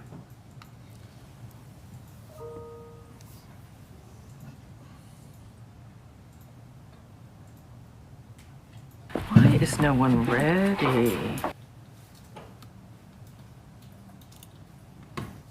Look, there are times that other attorneys in cases have frustrated me. There were times I was often frustrated with Brennan, but he was prepared. It wasn't the lack of preparation that frustrated me. But this I find incredibly frustrating. And Your Honor, yesterday, the state, or I'm sorry, not yesterday. Please but illuminate earlier us. In the case, the state introduced excerpts of the 2014 calendar that belonged to my client, as well as the 2023 calendar for my client. Under the rule of completeness, we are asking that the court admit the complete 2014 calendar, as well as the 2023 calendar that is... I'm just going to pause for a second.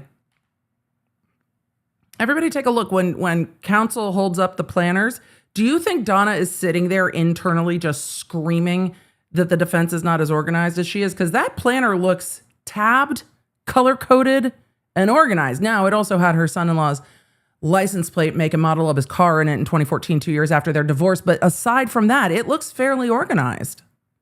Completeness, we are asking that the court admit the complete 2014 calendar. I mean, it is color-coded and tabbed up one side and down the other. As well as the 2023 calendar that is... Y'all have asked about rule of completeness. Defense is States 51. going to deliver that argument for you.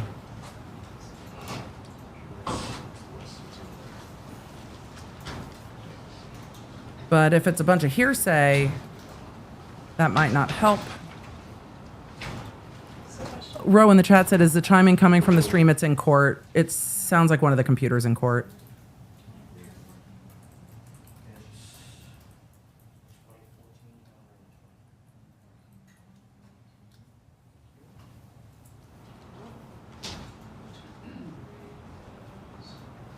I mean, look, Judge H in Idaho said sometimes the judge compliment the defendant's handwriting. Donna, for all the frustration, has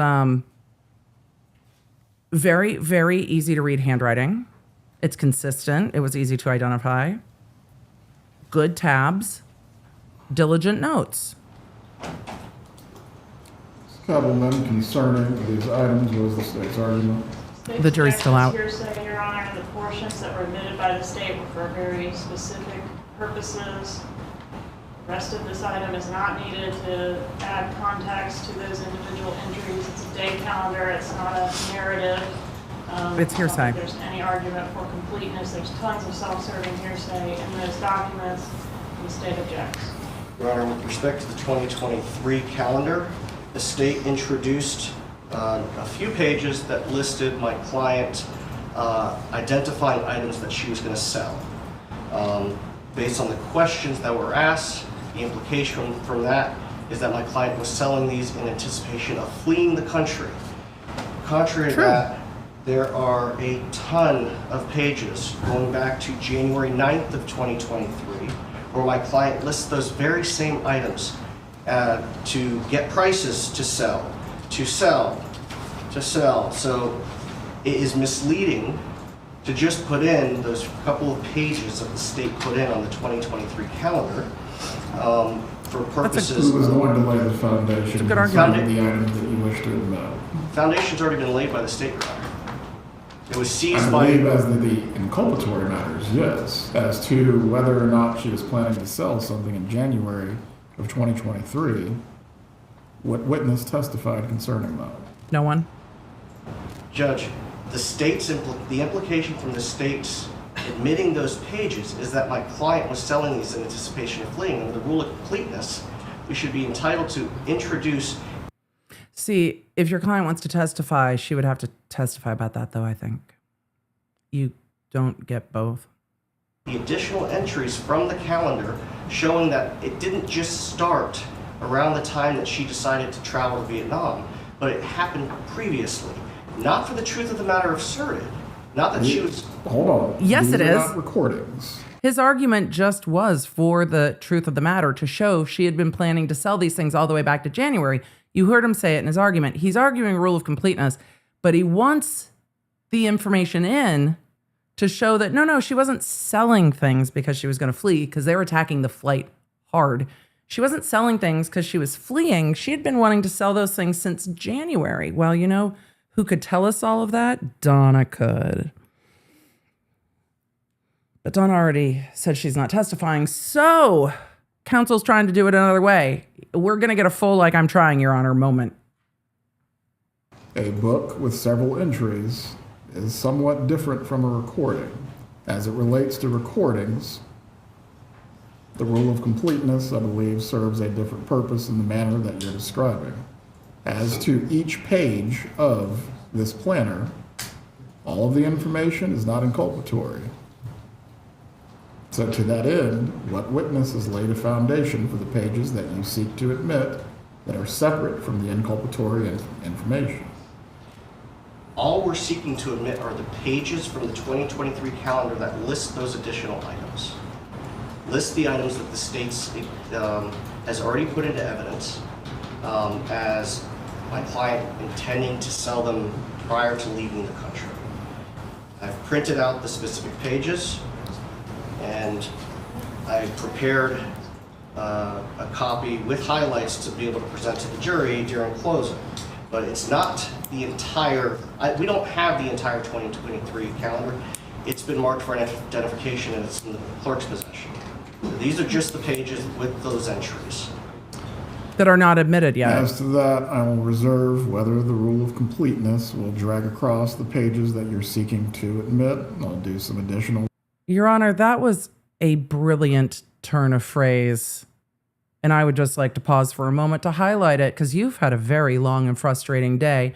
You have remained patient and said, I will reserve ruling if the rule of completeness will drag across these pages. Sir, just snaps for the judge.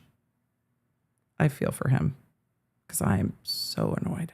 Research, but again, every item that appears in the calendars does not have a relevant or probative hook to this matter. If there is not a witness that will testify or lay a foundation concerning this, I will reserve for now. Depending on the court's ruling, you may argue it in closing. Is the same argument as the 2014 calendar. Just a moment. Is it the same argument or not? The rules of evidence apply to everyone. I still think, chat, that the defense will rest today. I don't think the defense has a witness that can lay the foundation for this. They're trying. Look, they are trying. But Excuse me, Your Honor. The argument for the tabs are really just something, like a moment for the organization of the day planner, but it doesn't make it admissible. Excuse me, Your Honor. The argument for the 2014 calendar would be the same under the rule of completeness. Obviously, there are things in here, and I said this to Ms. Kaplan earlier, that include personal information that would have to be redacted. Prior counsel provided a scanned copy of this to the state. If they could send that to me, I could identify the items that I think should be redacted. The specific purpose of offering the 2014 materials has to do with planning the 70th birthday party of our client's husband, and the specific entries that she made identifying the tasks that she was going to carry out for that.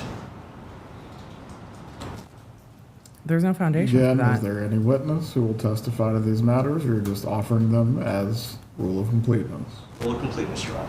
Ms. Kappelman, any additional argument that you had already made? The only entry from the 14 planner that was admitted, has been admitted so far in this trial, is the page that shows The license plate the number? license plate number, sir. And so I don't see how birthday party planning adds to the completeness Not at all. of possessing the license plate numbers. That one's even more remote. In addition, I think this exhibit is in a little bit different posture because the 2014 planner in its entirety has not been identified at all. Only that page was identified. The 23 planner was identified as by a witness as being seized from the residence. Reserve ruling as the 2014 planner as well.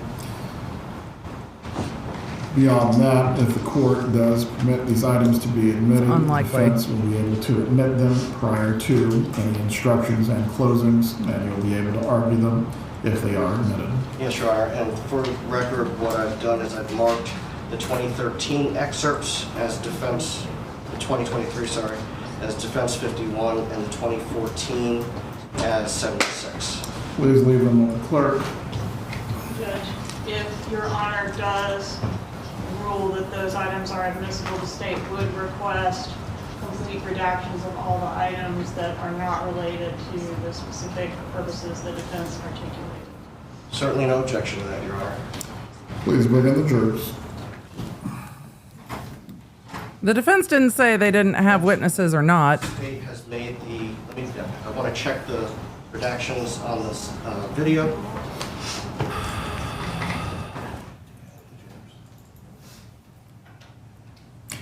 I believe this is just being admitted without being published, correct? That's correct. Then you don't need to do it now. Jurors are fine to come in. Bring the jury. The jury's going to be dismissed for the day. I guess it remains to be seen if the defense is resting. I think the defense is going to rest subject to those two rulings because the defense does not have any other witnesses. That is the fact of the matter. The end of this case has been whiplash wild. But it looks like we have closing arguments tomorrow. The jury's going to get dismissed early again for today. Everyone can be seated. So what are y'all going to do this Defense afternoon? may call its next witness. We're done. Your Honor, at this point in time, the defense rests. There it is. Members of the jury, with the defense having rested, is the state planning to recall or call any rebuttal witnesses? No, Your Honor. With both the state and defense having rested their cases at this time, we are going to go into recess for the evening. I have some matters that Everyone I need to rested. discuss with the parties. And from there, tomorrow, you will receive your instruction on the law, and the closing arguments will take place. Once again, do not discuss this case with each other or any other person. Do not seek out any additional or outside information from what has been presented to you in this courtroom. Please report tomorrow at 8:45, and we will get started at 9 o'clock, or at least attempt to. Have a good evening. Or at least attempt to. The court said this case is going to be done by Friday. And you know what? It's going to be done by Friday. So they're going to do a charge conference. That should still be streamed. If it is, we're going to stay here for the charge conference. You learn quite a lot in the charging conferences. I find them quite interesting. Everyone can be seated. I might take a quick restroom break, though. Please open your copies of the jury instructions. Oh, he's starting right now. Never mind. My custom in going through the jury instructions is to go through each one. Any requests or changes that are being asked for by either party, we will address as we go through each instruction. I felt like he was getting ready to proctor a test, y'all. He was just like, please begin. Please open your jury instructions. So let's just take a moment, because we're going to get to the charging conference. Let's just recap where we're at real quick. The defense, after quite a lot of fuss, has rested. The prosecution is not bringing in any rebuttal, though they admitted a stipulation to show that Patricia Bryd, the jailhouse informant, was never on any of the defense witness list. It was a point that was contended, but instead of bringing a witness, it's a fact that can be agreed upon because it either was or wasn't. And I'm sure the prosecution went to the defense and said, here were all the witness lists. Can you show me where it says that name? No? Okay, then we're done here. The defense has two rulings with regard to Donna Adelson's planners and whether or not additional information from the planners will come in as the rule of completeness. He said, we're not offering them for the truth of the matter asserted, and continued to argue that they would show that Donna was planning to sell items since January of 2023, not just after Charlie's conviction. And so that those had been planned all along. She wasn't selling them because she was leaving, but that seems to me to be offered for the fact that she was going to sell them in January, which is what they're trying to assert. So they're arguing rule of completeness. I don't know if the court is going to admit it. As to the 2023 planner, the entire planner has been marked and foundation has been laid because that planner was seized pursuant to the search of Donna Adelson's residence. So that entire planner was marked. Only certain pages were admitted into evidence. The defense is asking to admit more of it for completeness. The prosecution is objecting. The court is reserve ruling. Now, as to the 2014 planner, the prosecution admitted one page that had Dan Markel's car, make, model, and license plate number. On that page was some other information like Wendy's car, no license plate, etc. The rest of the 2014 planner has not been marked into evidence, has not been marked for identification, and no one has laid foundation for it. So I don't see how they get around the fact that there's no foundation for the 2014 planner. There aren't any more witnesses to call. No witnesses laid the foundation for it. There is foundation for the 2023 planner. The hearsay issue is separate. But as to 2014, there's no foundation for it. So I don't think there's any way that that can come in.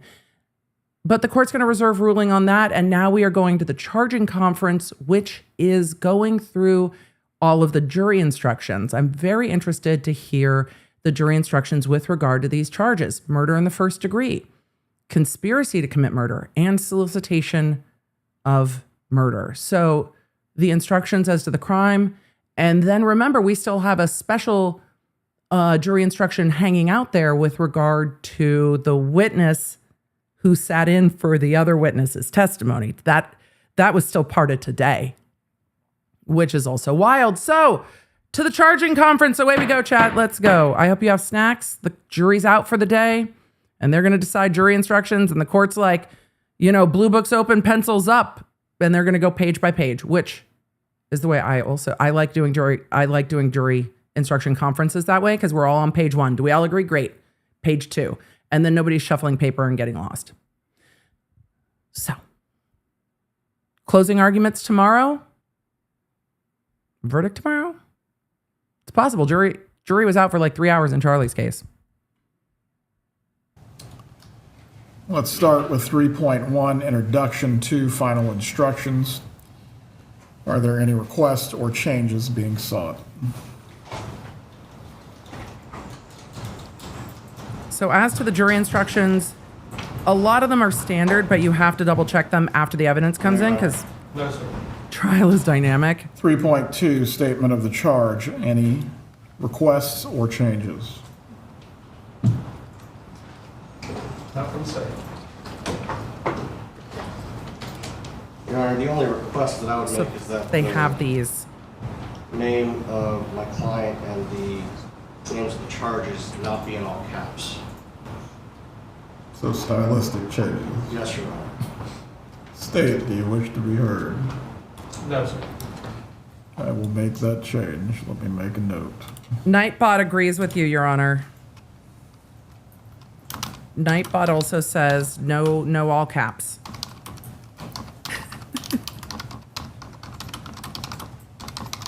The defense doesn't want it saying murder. He wants it saying murder. Moving on to 7.1, Introduction to Homicide. This is a mandatory instruction in all murder cases. As to the first paragraph, Donna Adelson is accused of first-degree murder in count 1 of the indictment. Is there any request or change? No, sir. That sounded like a binder to me.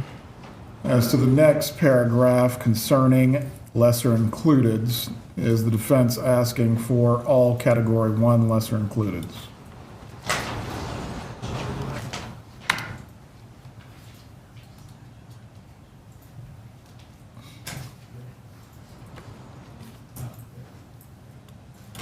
Defense.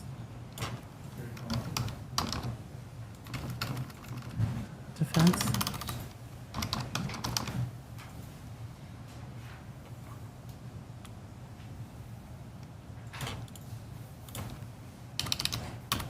If I'm the defense on count 1, I'm probably saying no, honestly.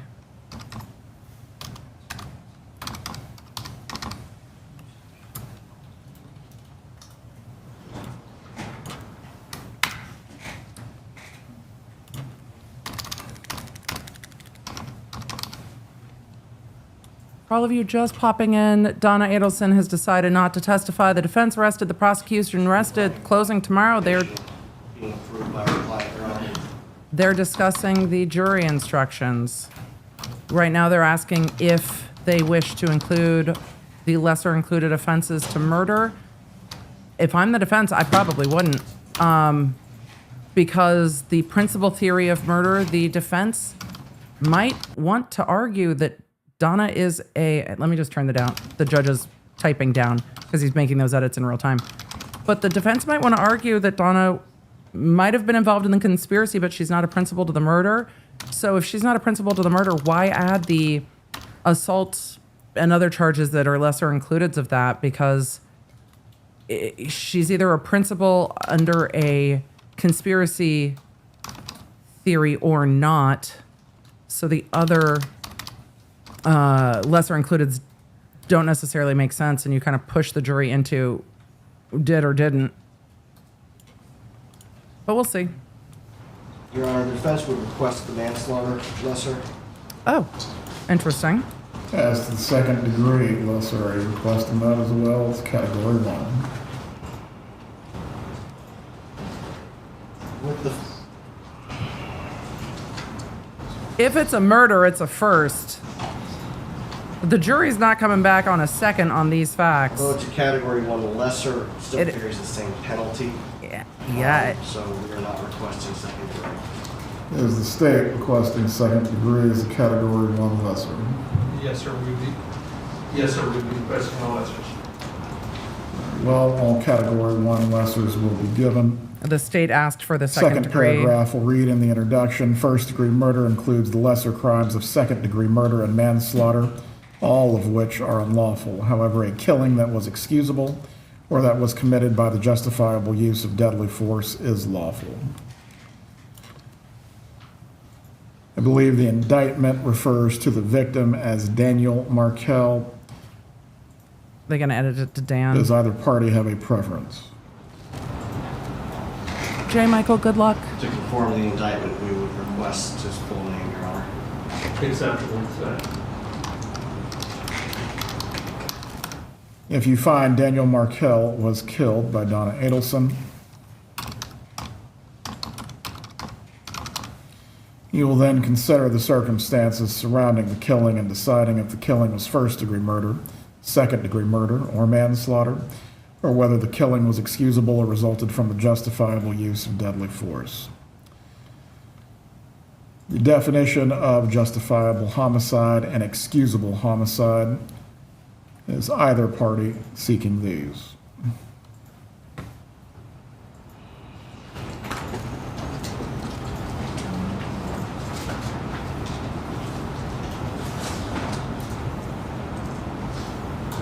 Not entirely certain we have any evidence in the record that would support giving them, but as either party requested. The court is correct.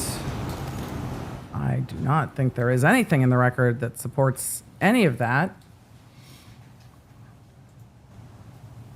It's not a self-defense case. It is a Donna didn't know case, or Donna didn't expect for it to go too far, or Donna was being extorted, or whatever they're going to argue. Mr. Evans, Ms. Koppelman. No objection removed. Just the definitions of justifiable and excusable homicide will be removed. As to any other degrees, I believe the evidence remains the evidence. I do not find where there is a basis to give either set of instructions as to the lessers. Final paragraph of the introduction will read, I now instruct you on the circumstances that must be proved before Donna Adelson may be found guilty of first-degree murder or any lesser included crime.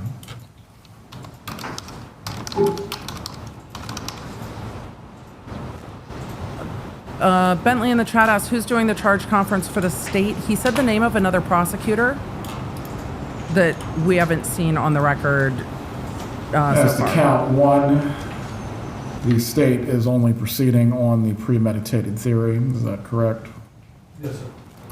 Claudia said, I would be afraid of Georgia's cross. Will be removed. I think after Donna saw Georgia's cross today, like Donna saw Georgia in full prosecutor mode. And a lot of Georgia's crosses have been good and consistent, Sarah Dugan's too, but they have not been jaw-dropping. They have been very professional and functional, and they've had their moments. But Donna Adelson saw full prosecutor today in court, and I wonder if that changed her mind, because Georgia's cross today was not holding anything back. She had they had good crosses of, well, pointed direct of Wendi, but that cross was like, whew. So I just wonder if Donna was just like, oh gosh, yeah, that might have changed her mind.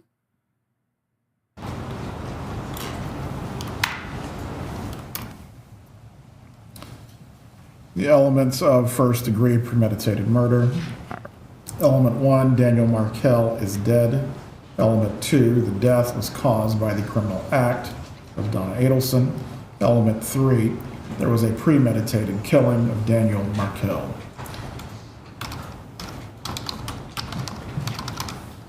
The court's editing as he's reading these. All the parties have them printed out. Just the stylistic issues that we raised previously. Very well. Instead of caps, they will be in upper lowercase. Moving on to the definitions. The definition of an act will be given. Killing with premeditation, that will be given. The question of premeditation, that will be given. The portion that will be omitted, give only if there's evidence the defendant acted in the heat of passion on legally adequate provocation. That will be removed.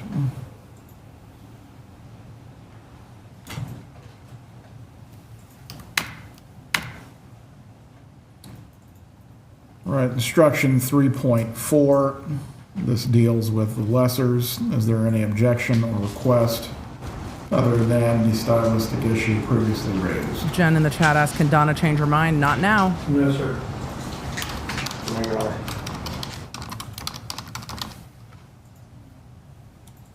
Yeah, they are beyond the point of no return. Everyone is rested. Jen said, why no Charlie on rebuttal? Because Donna didn't testify. If Donna testified, they might have needed Charlie on rebuttal, depending on what Donna said. Donna didn't testify.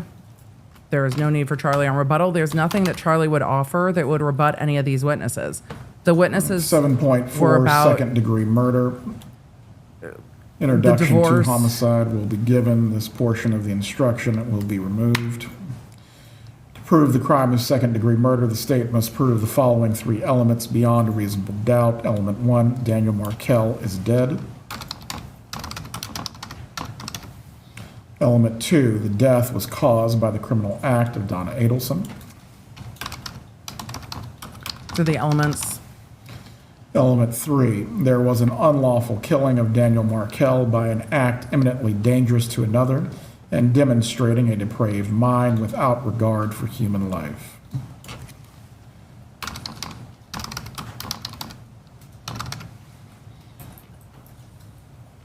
As to the definitions, I believe act is repeated. Is there any objection to this stating an act has been previously defined above?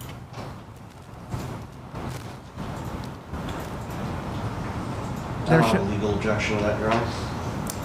Mr. Evans? No objection.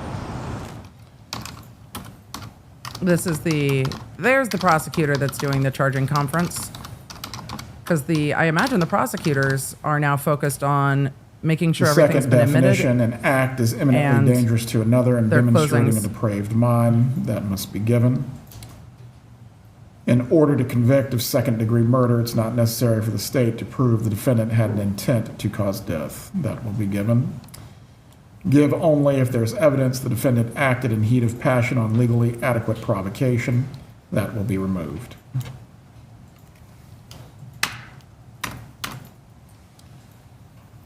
The next lesser, 7.7, manslaughter.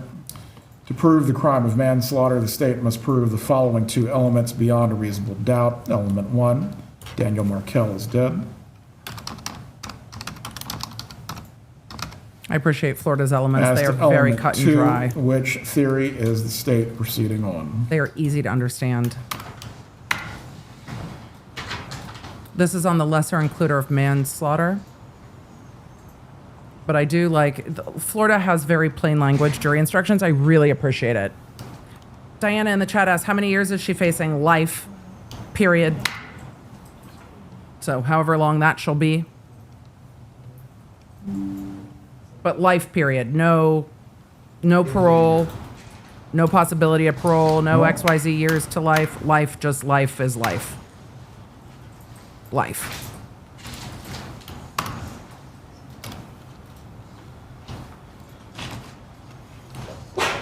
A and B will be split by an or. Trial Watcher 2025, how many charges? She is facing 3 charges, but they are adding lesser includeds. Donna Adelson intentionally committed an act or acts that caused the death of Daniel Markell, or... These are the theories of manslaughter.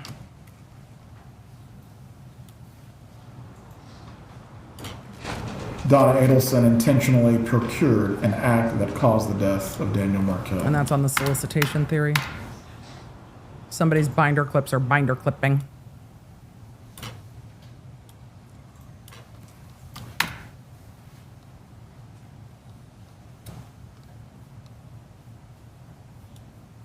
It'll be interesting to see if the same attorneys close tomorrow and how their closings will change. Right. Concerning the State versus Spencer italic, that will be removed. My understanding, Your Honor, is given the fact that the defense has not requested that instruction, has agreed there's no legal basis to give the instruction. There is a concession that the homicide of Daniel Kell was not excusable or justified. Zellman, do you need to be heard concerning the concession that it's not excusable or justified? Not in the facts of this case, Your Honor. And the defendant agree with that concession. Very well. Mrs. Adelson, do you understand what is being omitted from the jury instructions? Just 1 second, Judge. Go ahead. They're going to talk to the defendant about that change in the jury instructions. A number of you have asked about ineffective assistance of counsel. Not stylistically vibing with the defense seeming unprepared or disorganized is not nearly close to ineffective assistance of counsel. When you look at the ineffective assistance of counsel cases, they have made strategic decisions. They have litigated this case quite thoroughly. They have made lots of motions to exclude evidence. They have made motions to include evidence. They have done quite a lot. So we are not even close to Donna didn't have a defense. Also, Donna chose her attorneys. They worked on their strategy together. Their strategy might not be readily apparent to all of us, but there is a strategy. There was a plan. I don't know if both attorneys discussed the same plan, but there was a plan. So no, we're not even close to IAC. We're not even close. They litigated this case. I don't always understand the way they litigated this case, but I'm not the decision maker in any of that. And they made choices. They kept evidence out. They put evidence in. So yeah, no, not even close. Mrs. Adelson, do you understand what is being omitted concerning whether this homicide was justifiable or excusable? I do. As to that concession, do you need anything else that you need to discuss with your attorneys? Yes. She said yes. Please discuss it with them now. Thank you. They're removing some of the language about whether this was a justifiable or excusable homicide. Like in a case of self-defense, the facts here are not that at all. The facts are not even close to that. Casey Cat in the chat, thank you for sharing. Casey said, my friend's surgery went well. At least a dozen people were watching my phone as honorary lawnards in the surgery waiting room, and several nurses stopped by too. Someone started singing, "Oh, Donna," and the room erupted with laughter. Donna has made some choices, hasn't she? Casey Cat also asked, can the judge sanction the defense over all the nonsense? The judge was sternly displeased, but they are not in the realm where the prosecution has asked for sanctions.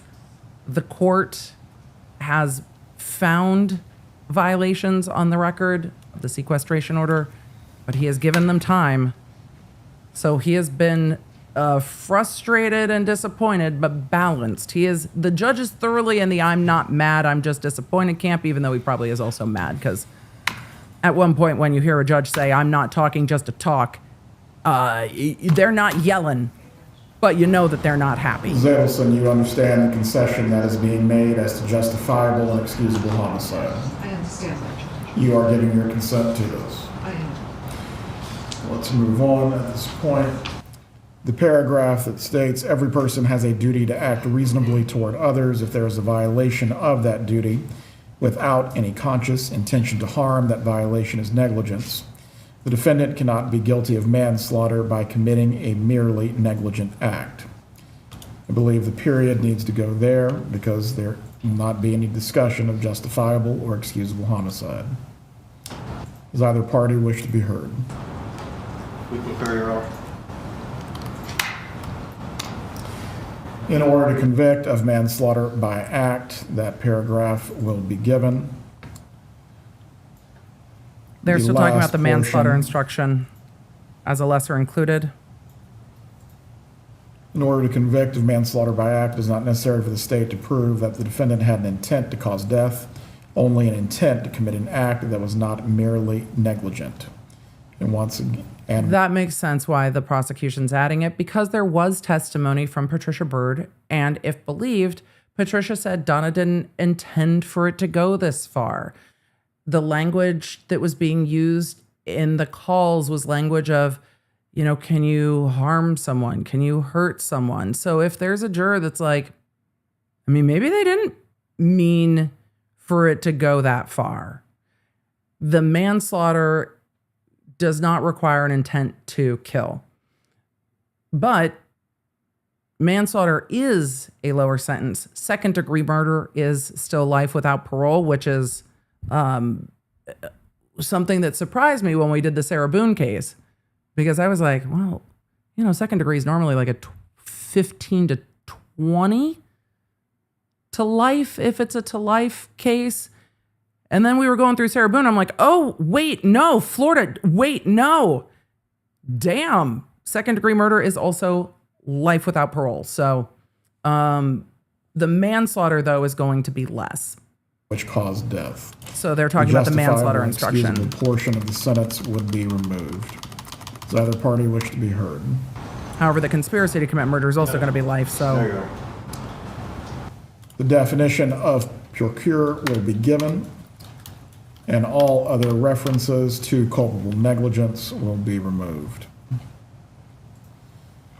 Moving on to 3.5 sub A, principles. This is going to be an important definition for the defense. Are static. As to the portion below that is italicized, or any of the italicized portions being requested.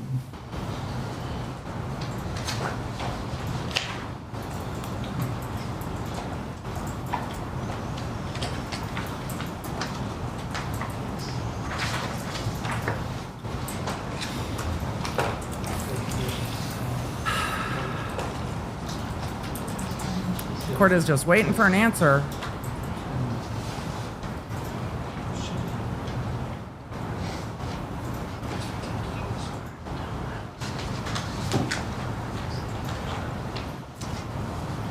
I believe as to the first paragraph where it says attempted homicide cases. We're not, just for the completed offense. Say that one more time, Mr. Evans. We're not asking for the attempt, we're just asking for the completed offenses. I believe that instruction must be given for first-degree premeditated murder, and all references to attempts of any other sort will be removed. The state must prove the defendant intended that the killing of Daniel Markell occurred. I love this judge's clacky keyboard. He's going through the definition of principle. Because Donna is not the one who pulled the trigger, that is clear. As to the paragraph that concerns second-degree murder, felony murder, or other attempts, I believe this paragraph needs to be given as it relates to the lesser as well. For second-degree murder,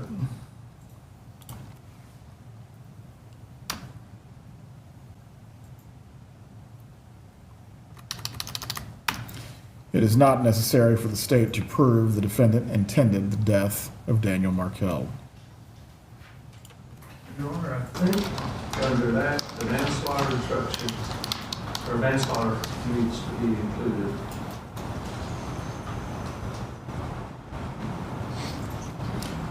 Concerning whether an intent was necessary for manslaughter as well, Mr. Evans.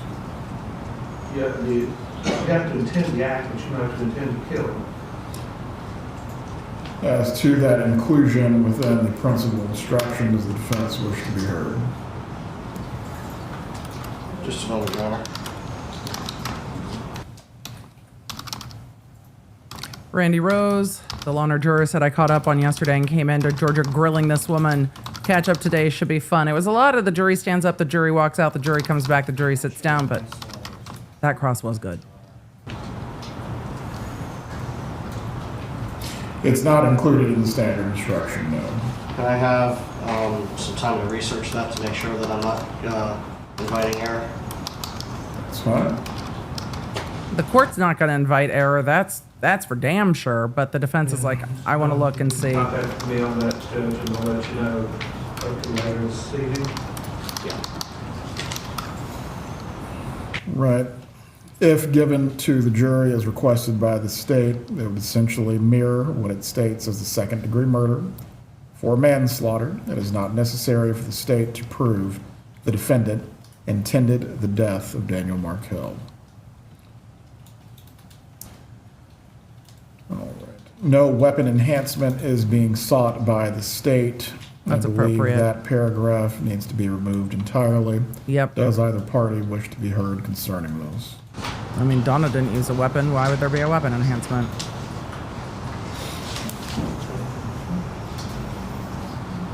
Are you asked?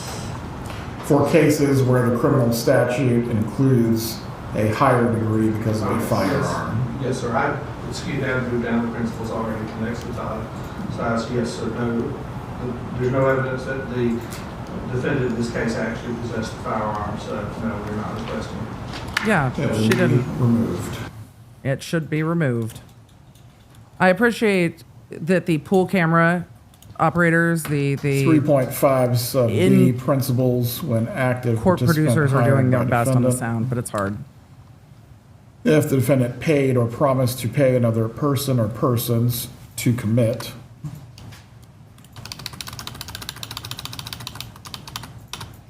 a crime, the defendant is a principal and must be treated as if she had done all things the person who was promised or received the money did if the state proves Does the beyond a principal reasonable doubt. instruction? Then elements 1, 2, and 3 are to be given.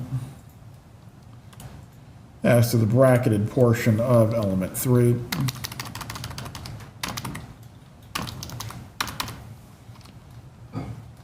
the offense that the state is asking for to read in element 3, would this be Poor first degree keyboard murder? has just had a day. I'm sorry, Your Honor, can you say it again? Element 3, the bracketed portion that says crime or attempt, the crime that the state is requesting, is that first degree murder? Yes, sir, but I don't believe that, I don't think you insert crime. I think you just leave the crime was committed by another person. So not a specific crime, just crime. Yes, and I think that's why they have attempt. Unless you want the offense to be named, I will leave it at crime. I don't believe, I'm gonna look at this this, crime is the appropriate one given the standard instruction. I'm gonna look at the standard briefly, Your Honor. I just want somebody to ask the judge what The keyboard he other has. person that is referred to I want to in show and the tell. bracketed I want to know portion, what switches he's or any using. specific names being sought, or just the other person. I want to know if he picked the keyboard or if it's just county issued and he got stuck with it. I would ask that the individuals, Secretary Garcia and Luis Rivera be named. I believe within the indictment, the named co-conspirators are Charles Adelson, Catherine McManawa, and or other persons.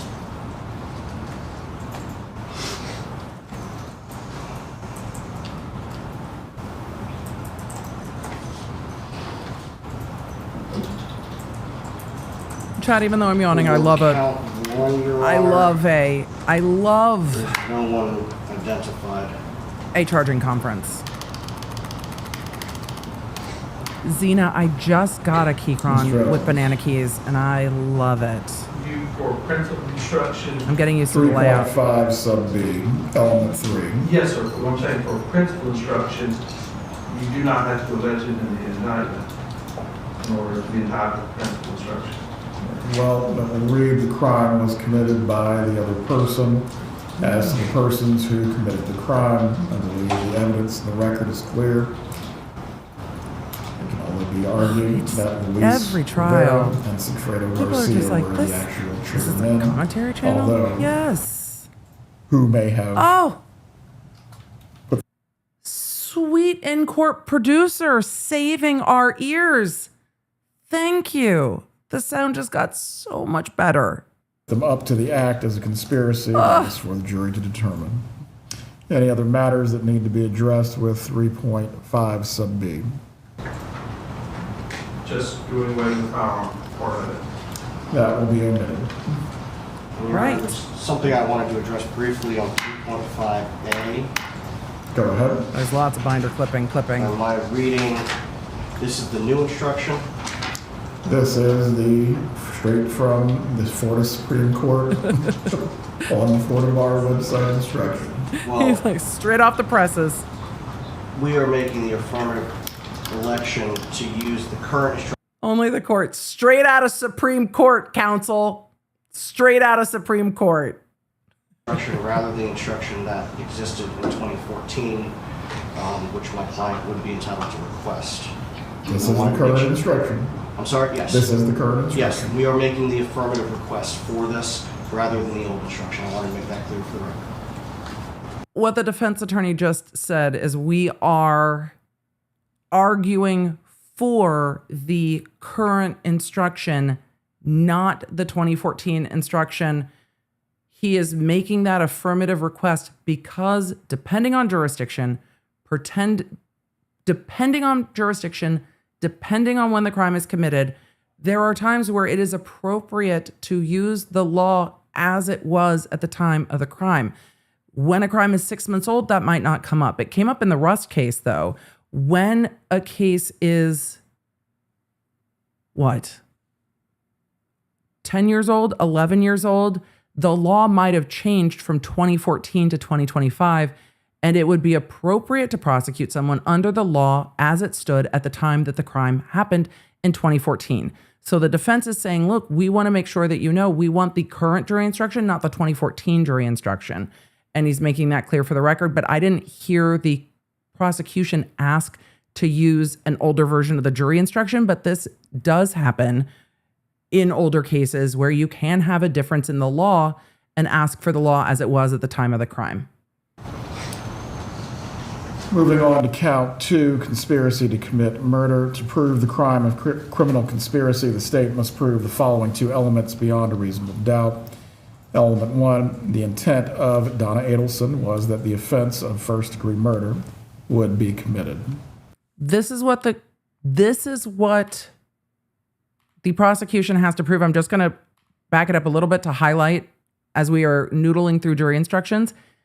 This is the instruction on conspiracy. So if you're curious about what the jury needs to find for conspiracy, this one. Conspiracy to commit murder. To prove the crime of criminal conspiracy, the state must prove the following 2 elements beyond a reasonable doubt. Element 1, the intent of Donna Adelson was that the offense of first-degree murder would be committed.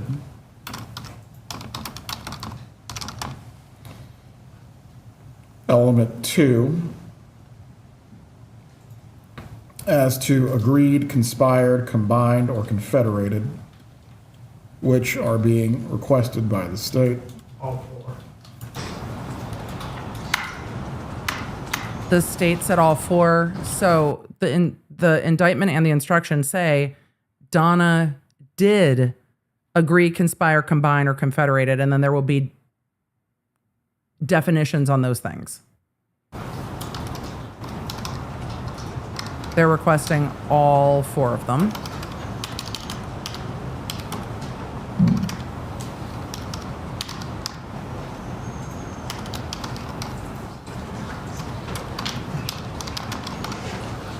Charlene in the chat said, do all judges do this editing in real time? It depends on the judge, and it depends on their setup on the bench. Sometimes they line it out and they go type it. Intent, Donna Adelson agreed, conspired, combined, or confederated with Charlie, Katie, Charles Adelson, Catherine McBanawa, and or other persons to cause the first-degree murder to be committed, either by them or one of them or by some other person. Your Honor, on that, I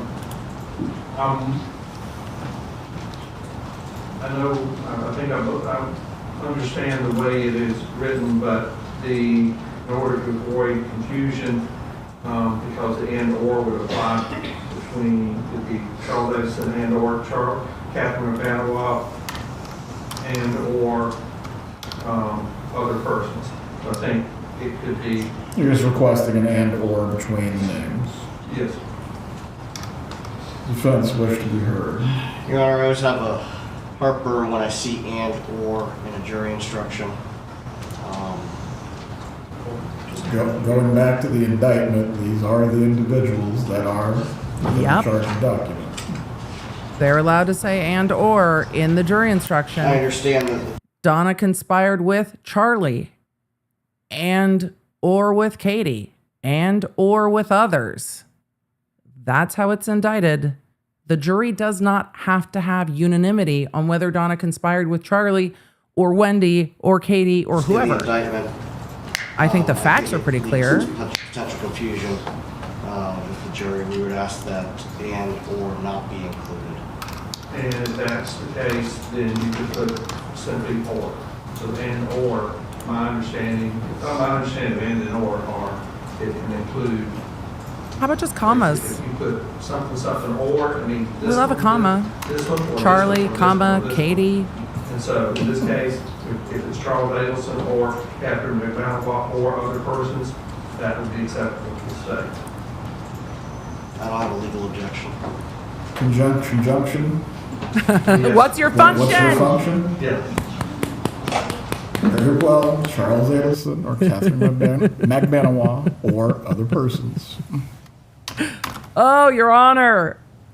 Chat, for those of you that are new to my channel, I do not poll on guilt or innocence. Sometimes I will poll on how long the jury will be out, It whose is not closing is more necessary persuasive. that I am going to put up a poll right now about if you are surprised that Donna decided not to testify. So I'm going to ask you about your vibes on it, but I do not poll as to guilt. That is for the jury to decide, though I'm sure chat all has their own opinions. The evidence is closed. You are entitled to them, but I am going to ask if you were surprised she didn't testify. I'm going to put that up now while we are doing this. the agreement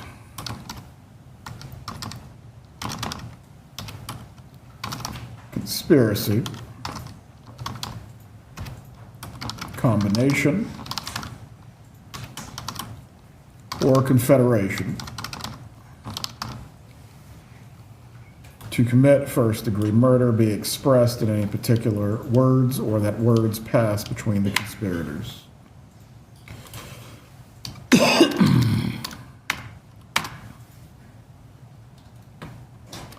Then lastly, it is not necessary that the defendant do any act in furtherance of the offense conspired. As to the affirmative defense,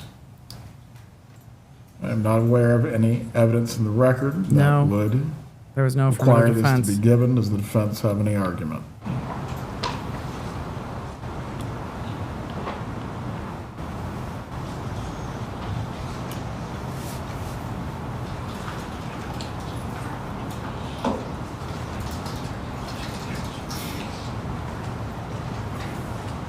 We agree, Your Honor, there's no evidence of it. It will be omitted. Yeah, there Count weren't 3, any. solicitation to commit murder. To prove the crime of criminal solicitation, the state must prove the following two elements This beyond is a for reasonable doubt. solicitation. Element 1, Donna Adelson solicited Charles Adelson, Catherine McManawa, and or other persons to commit first-degree murder. As to this, are the parties asking this to read with the same or that it does for conspiracy to commit? Yes, sir. Yes, Your Yeah, Honor. it needs to be consistent. I agree.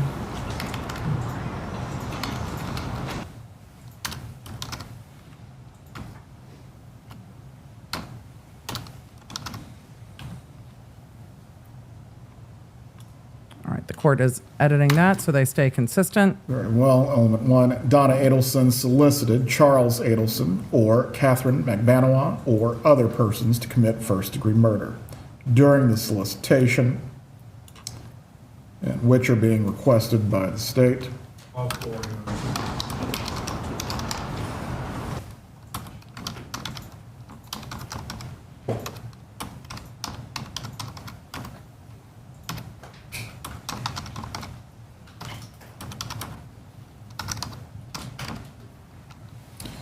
During the solicitation, Donna Adelson commanded, encouraged, hired, or requested That's the solicitation prongs. Charles Adelson, Delete. or Catherine McBanawa, or other persons to engage in specific conduct which would constitute the commission of first-degree murder. It is not necessary that the defendant do any No, act I in was furtherance typing the of poll. offense I have a new solicited. keyboard layout. It took me a minute. The crime of first-degree murder has been previously defined in these instructions. The definition of solicit must be given as well. The affirmative defense will be omitted based on lack of evidence. Your Honor, I believe we're also entitled to a principal instruction on solicitation. I think the only area. Go ahead. I think the only area principle doesn't apply is for conspiracy. Do you For all of wish you that are for me to surprised, move then the two I read principal disappointed into that. instructions to the very end, and then they can be argued as to counts 1 and 3 is necessary? You could put it there, or you could simply state the principal instruction applies to solicitation with murder as they have previously been defined. Or do we need to? Defense? We would object, Your Honor. How can one be a principal to solicitation? I'm not sure that that's correct, and as with the previous issue, I want an opportunity to look at that. That's not been requested in previous co-defendants trials, or at least it hasn't been given. I think the easiest way to settle this would be to move the two instructions to Together. the end of the counts, and then that way All they the can be definitions argued go at the as end. necessary for which counts they apply to. The concern that the defense has, Your Honor, is whether or not it's legally appropriate. That's what I'd like the opportunity to address. As far as that, you can research the matter, whether it can be argued that someone is a principal and solicitor. Thank you. For now, I will just move the two instructions to the end of the counts. In the counts, it just needs to be clearly stated that conspiracy, it does not apply to the conspiracy count. It's hard for me to hear the prosecutor.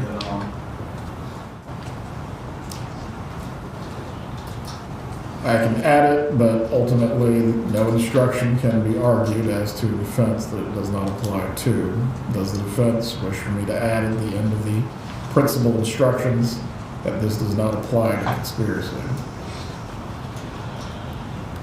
Yes, Your Honor, and that might be a moot point depending on the research that I do later.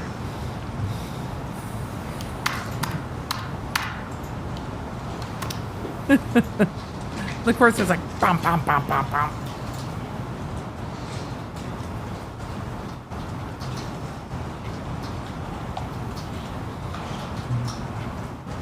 Brandy in the chat said, EDB, so this gets put together and read tomorrow. Yes. Will we better understand what the jury must decide? If it is not clear now because of the way they are talking about it, yes, because what should really help you understand what the jury has to decide is closing arguments. The principal theory. But the court is editing the jury instructions, and then we'll read them all together. And when you hear the crimes, the court's going to read out the elements of the crime and the definitions. This instruction does not apply to count 2. And I will do that for both principal instructions.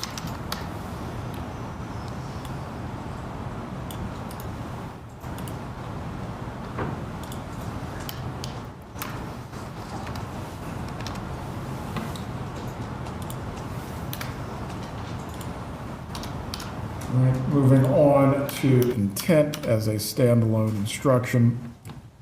This is not a standard instruction, but comes from standard jury instruction 13.1 burglary, which gives a definition of intent. This was given in the prior trial for Charles Adelson, and I have given it previously in murder cases. Is either party requesting it, or do you wish Is there for it to be not removed? a murder intent instruction?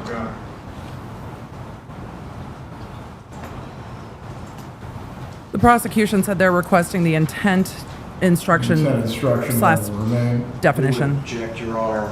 What is the basis? Vibes. basis is it's not a standard instruction. 100% speaks to the facts and evidence in this case as to how the jury must determine whether your client had intent. Over objection, it will be given. 3.7, plea of not guilty, reasonable doubt, and burden of proof.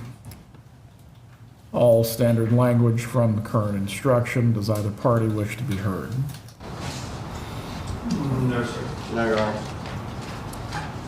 3.9, weighing the evidence. The opening paragraph will be given as to the witness testimony 1 through 5. Oh, Christy G, I saw George's glasses. I think they're great. As to the give as applicable, We've seen them throughout which trial. are being requested. One of the witnesses had very similar glasses today. I like them. I have another pair of my computer/reader glasses that I haven't had a chance to put new prescriptions in. Probably number 10's on one or not. Because I need an eye exam, blah, blah, blah, blah, blah. 8 and 9. Does the defense have any argument for the giving of number 10? No, Your Honor, we agree. Number 6, is the witness Brianna been asked, did offered this or judge do received Charlie's any trial? money, Yes, he did. preferential treatment or other benefit in order to get the witness to testify? Number 7, had any pressure or threat been used against the witness that affected the truth of the witness's testimony? Oh, boy. Number 8, did the witness at some other time give a statement that is inconsistent? These are for evaluating witness testimony. And because of the facts of this case, you actually get like all of was the witness offered any payment or threats or all of this. So this is going to weighing the credibility of the witnesses. With the testimony he or she gave in court. Number 9, has the witness been convicted of a felony?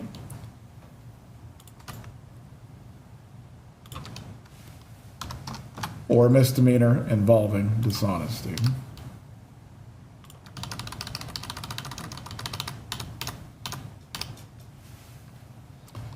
Whether the state has met its burden of proof, that will remain. To the next set of give as applicables, law enforcement witness, is this requested? Yes, Your Honor. No objection. The fact that a witness is employed in law enforcement does not mean that his or her testimony deserves more or less consideration.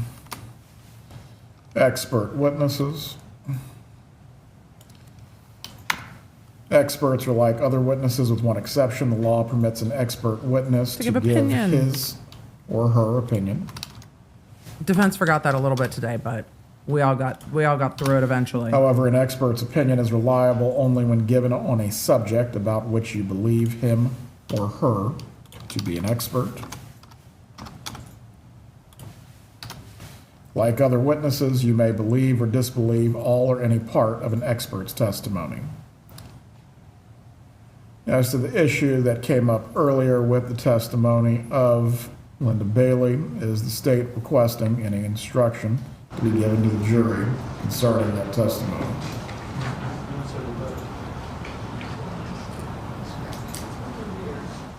Yes, Your Honor. What is the requested instruction? I have it typed out for you. Would you like to? Remember, the court offered a special instruction as to the testimony of Linda Bailey, who sat through the testimony of her friend, Kristin. So the prosecution has a typed up, prepared special jury instruction about violating the sequestration order. So we're going to hear that now. Yes. As counsel is approaching the court. Here, Your Honor. Copy to the defense. Here's my special instruction. Sorry about the typo in the title. And the certificate of service.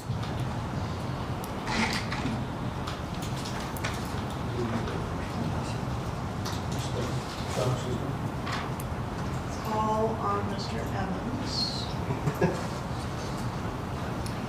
Right, as to the requested instruction, was the witness present in the courtroom during the testimony of another witness or other witnesses?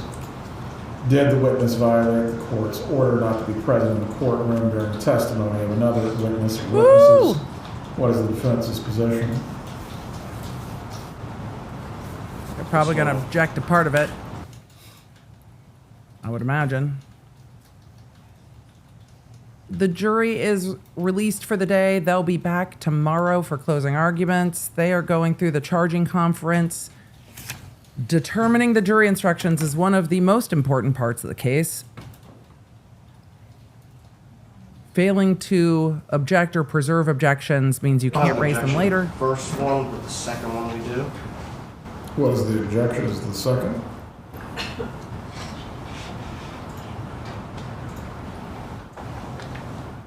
Your Honor, it's based, the witness's presence in the courtroom was based on our apparent misunderstanding of the discussion. It's a violation of the court's order, counsel. We had a sidebar last week. As a result, we think that the first one is an accurate statement of the law, but under the facts, the second one would be inappropriate. Mr. Kappelman, what is your argument for the giving of the second? The court found a violation on the record.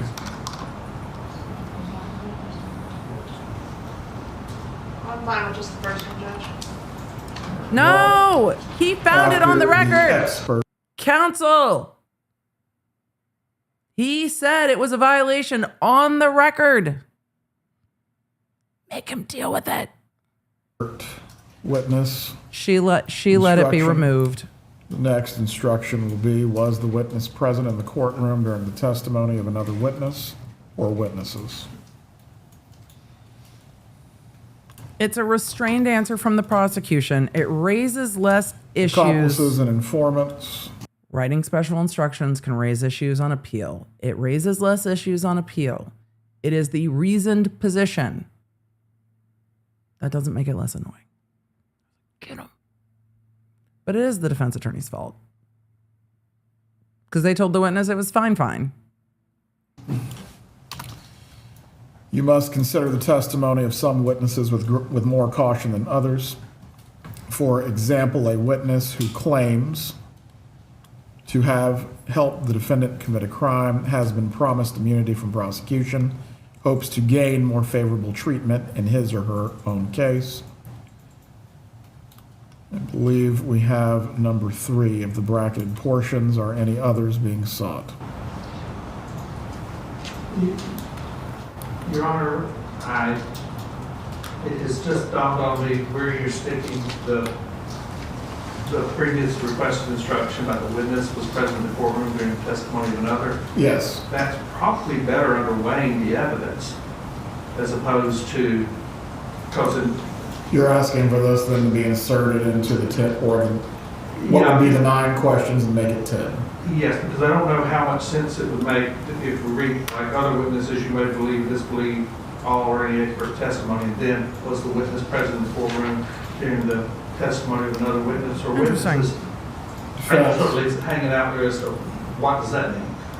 I understand what you're getting at. Does the defense wish to be heard as to the position? We don't have a legal objection, Your Honor.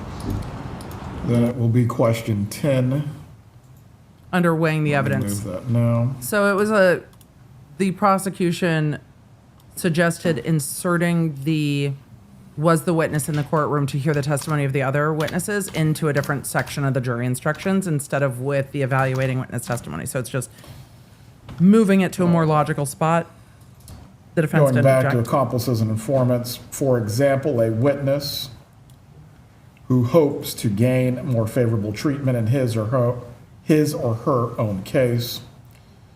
Are there any arguments for claims to have helped the defendant has been promised immunity? Not from the defense, Your Honor. Those will be admitted. You must consider the testimony of some witnesses with more caution than others. For example, a witness who hopes to gain more favorable treatment in his or her own case may have a reason to make a false statement in order to strike a good bargain with the state. This is particularly true when there is no other evidence tending to agree with what the witness says about the defendant.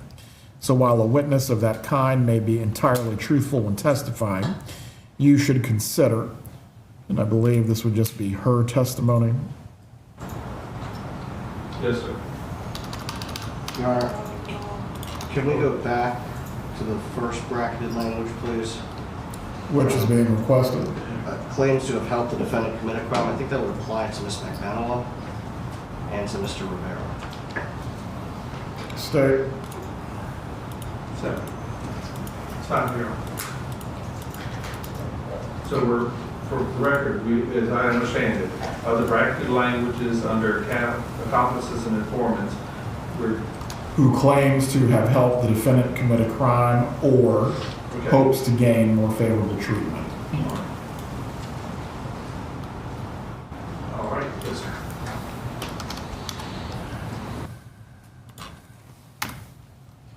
Fair.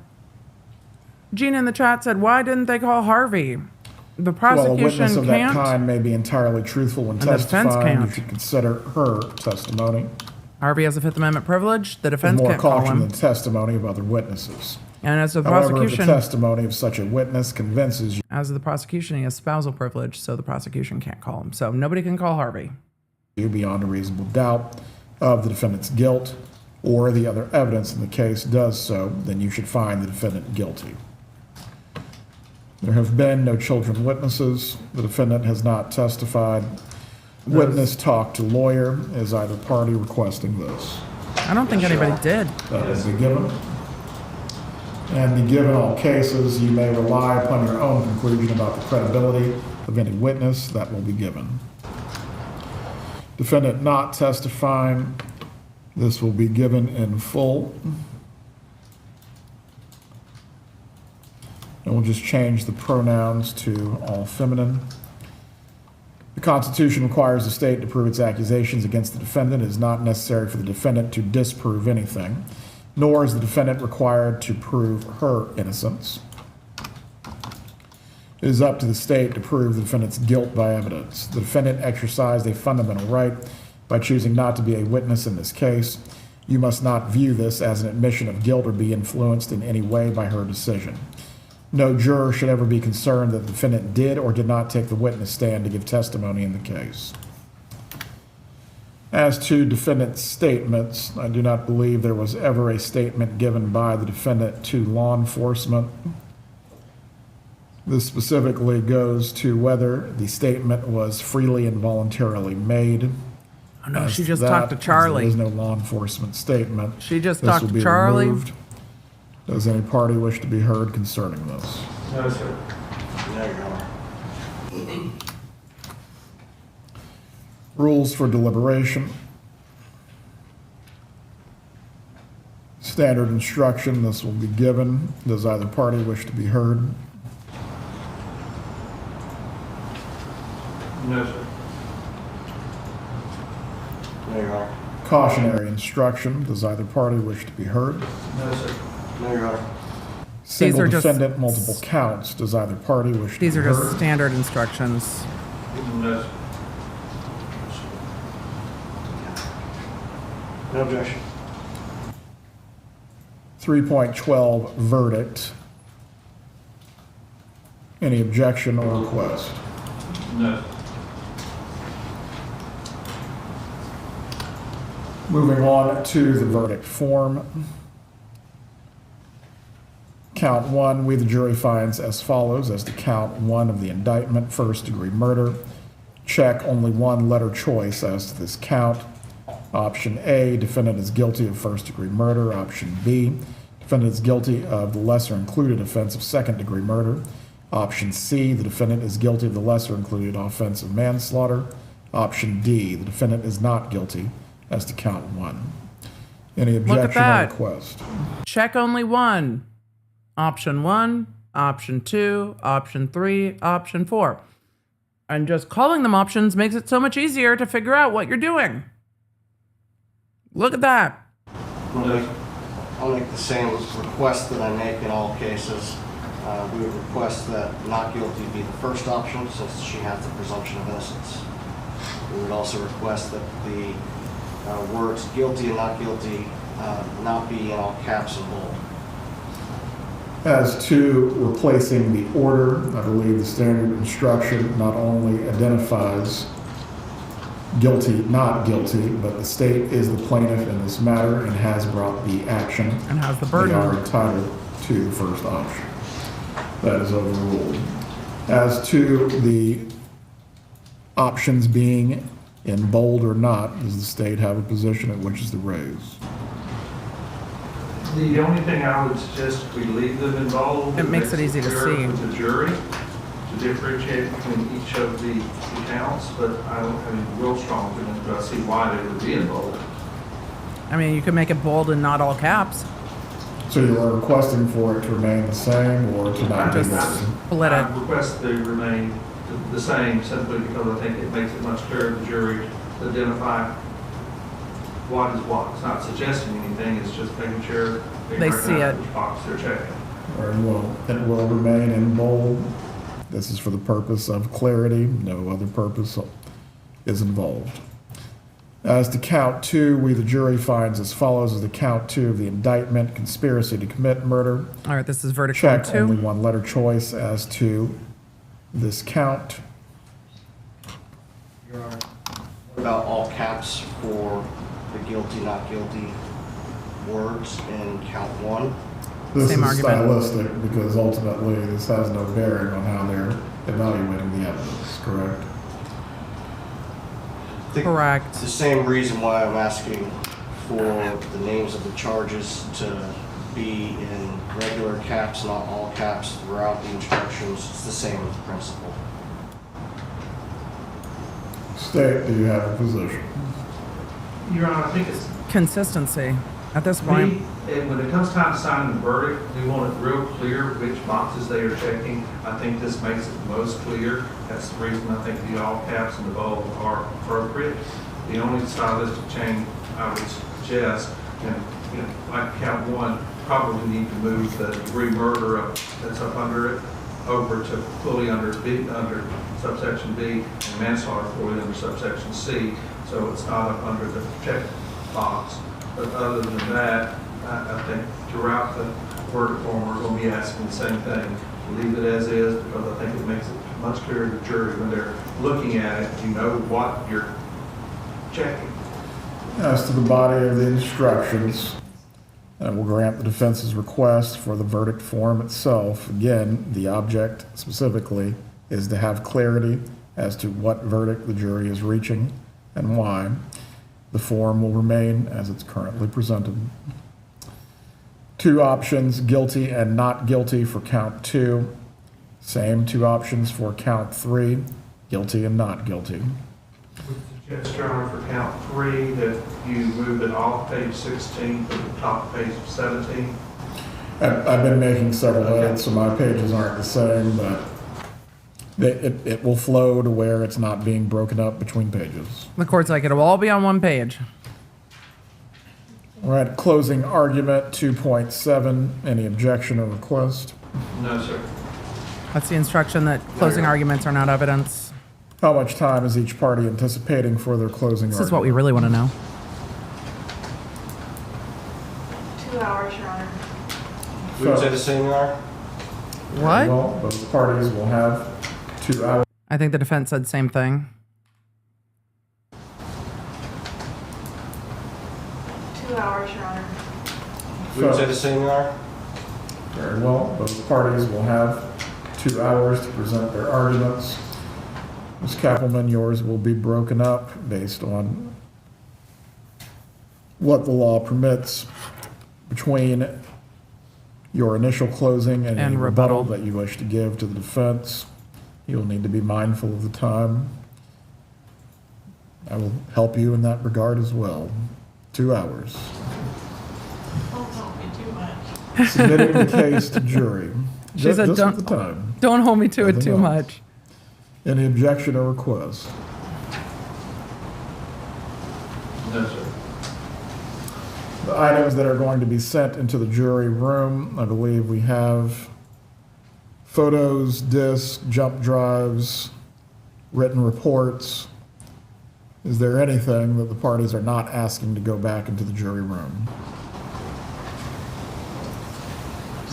Okay, instructions are done. This judge on the exhibits. This is just, A demonstrative is not admitted, so yes, I would agree. this is just It the does not rest go back to- of, this is the rest of the, housekeeping matters truly. They're done with their conference regarding the jury instructions. They've decided how long closing arguments will be tomorrow, and they are just doing the last minute what evidence is going back with the jury, because the court really is ready to say, okay, we can organize that tonight. We have time left in the court day. The clerk can get it prepared. So tomorrow it is instructions, close, probably a break, close, maybe a break, rebuttal, final instructions, go deliberate. And the court wants the jury to get this case as soon as they can tomorrow. Ms. Dugan and I spoke earlier during the trial about going through especially 73 and 73 and make sure it complies with the court's ruling, so we'll do that before they're sent back. All right, and I will just leave it then. Photographic discs, Look at this photograph. jump drives,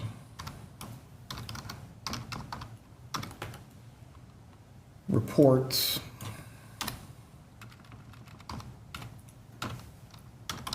and document. Exhibits will be sent to the jury room with you when you begin to deliberate. If you wish to see any other exhibits, please request that in writing.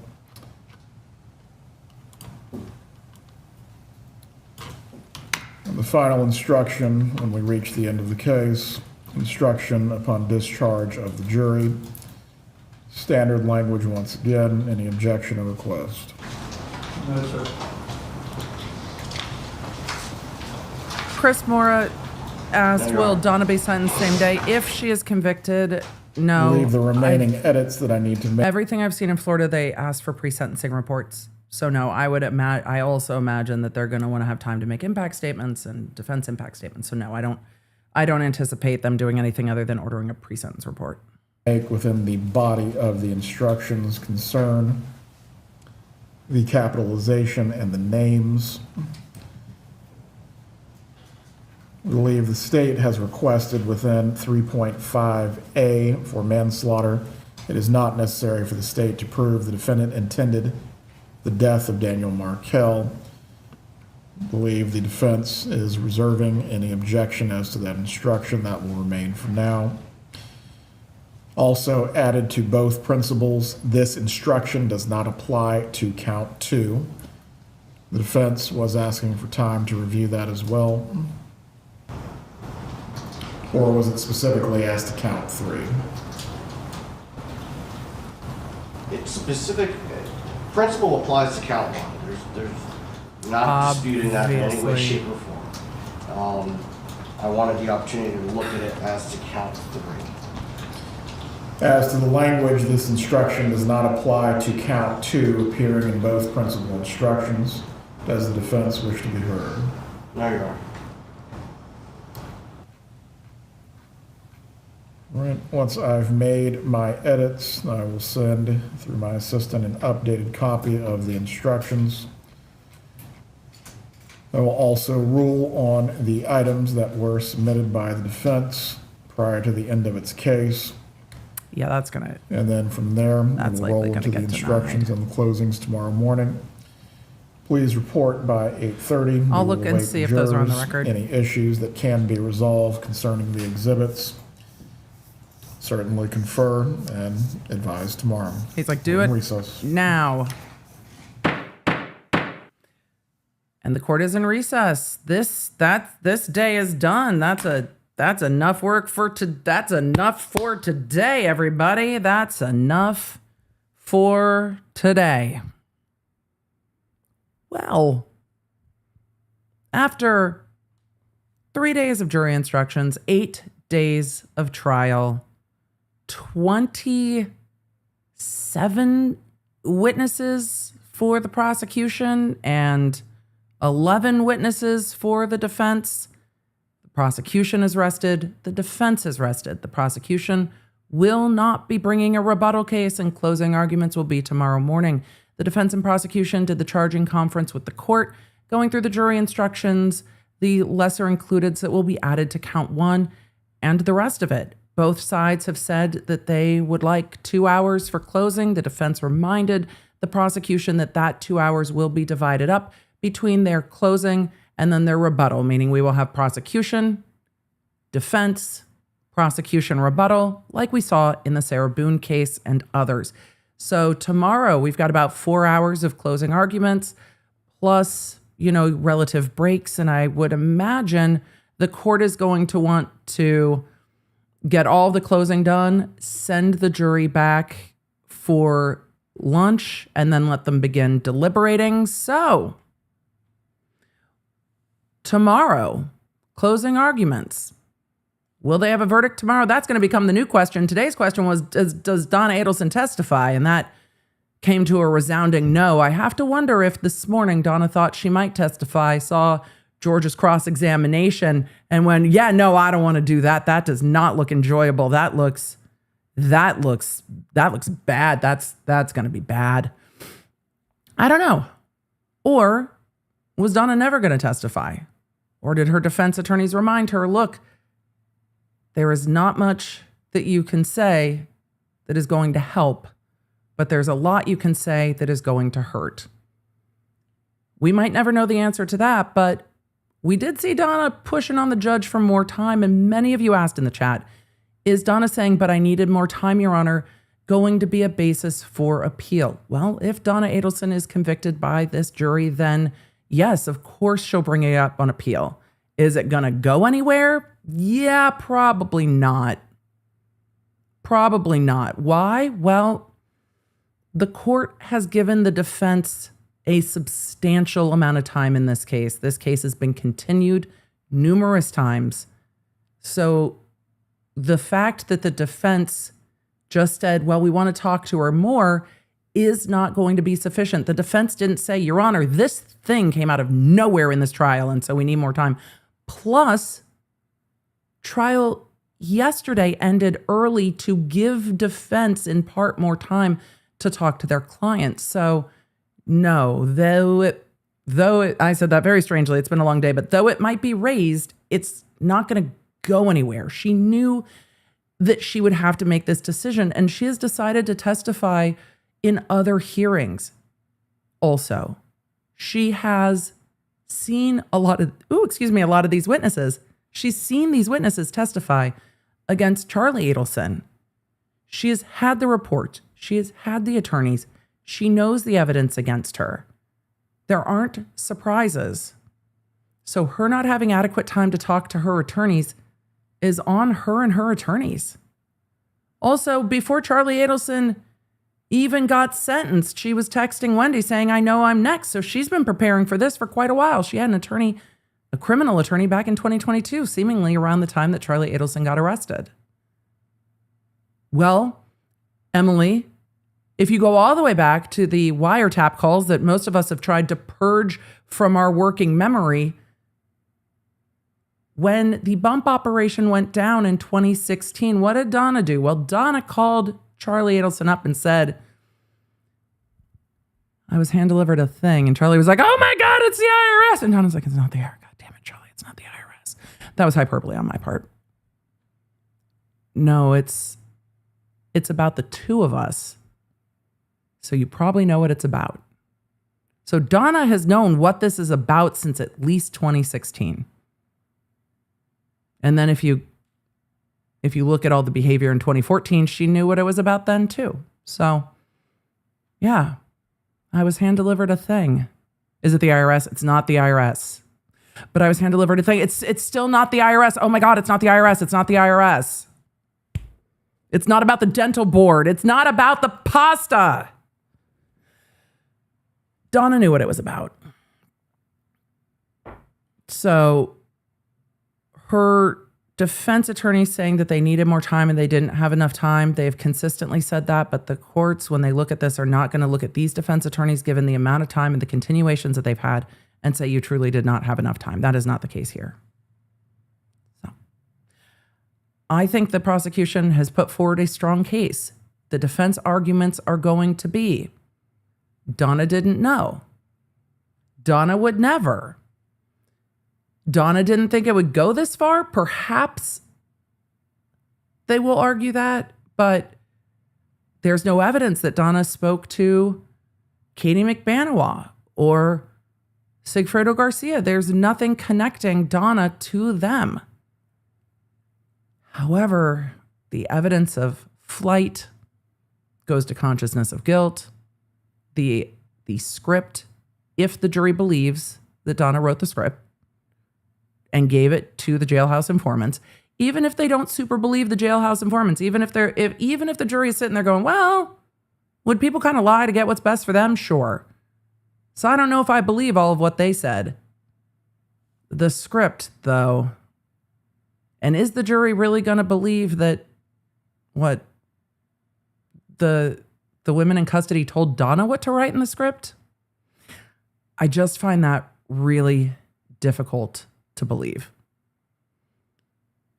But we'll see what this jury does. And again, the instructions are going to take them some time to go over because we are looking at the first-degree murder with lesser included crimes, the conspiracy to commit murder, which is the agreement and the acts in furtherance thereof, and then the solicitation. Was someone hired to do this?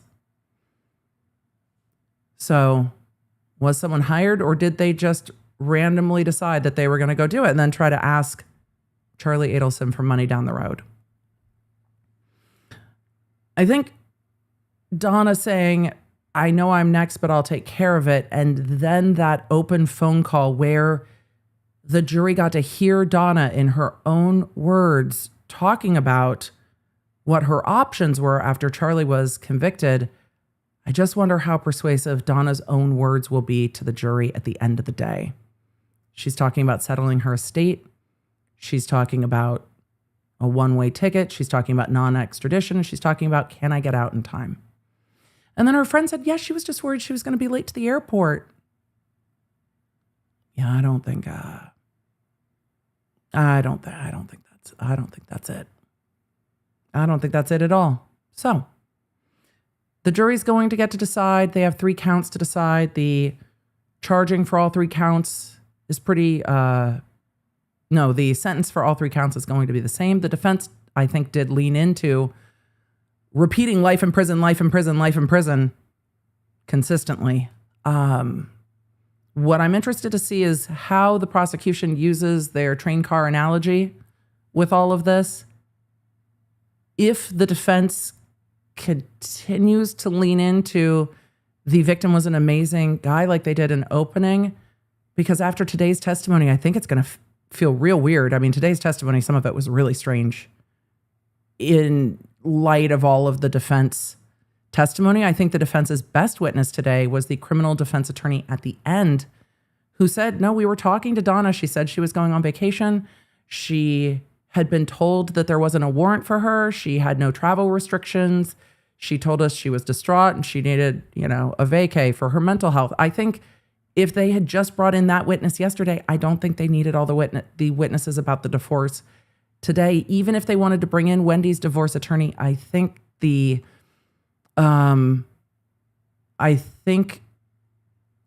expert witness was really off-putting. And I wonder if the jury thought that too. It was so cumulative and it was just wild testimony. But it gave the prosecution the opportunity for a fiery cross-examination. And I think the jury was probably like, damn, Georgia. Wow, look at that. But the prosecution made an excellent point in that cross-examination. Just because this divorce case might not have been a big deal to you doesn't mean it's not a big deal to the parties going through it. Because to litigants going through a case, it is the biggest deal going on to them. And that's exactly what Donna's emails said. Donna's emails show that she thinks it was a very big deal. And I bet they're going to highlight a whole bunch of that in closing tomorrow. So what does the defense highlight?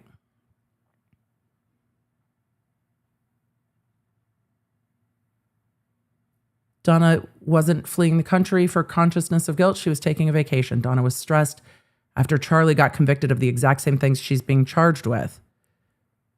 Donna and Charlie were talking about dentistry that Donna didn't know, that she was shocked.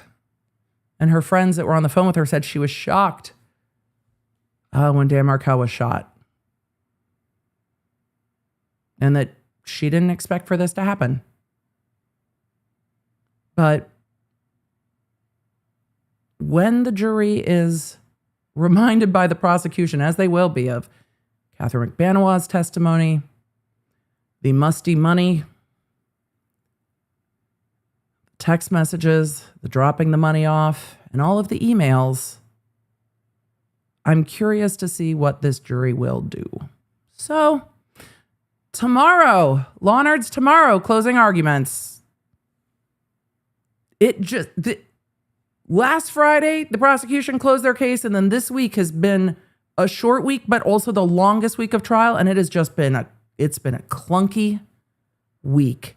But the defense did get through quite a substantial number of witnesses. Are you ready for closing?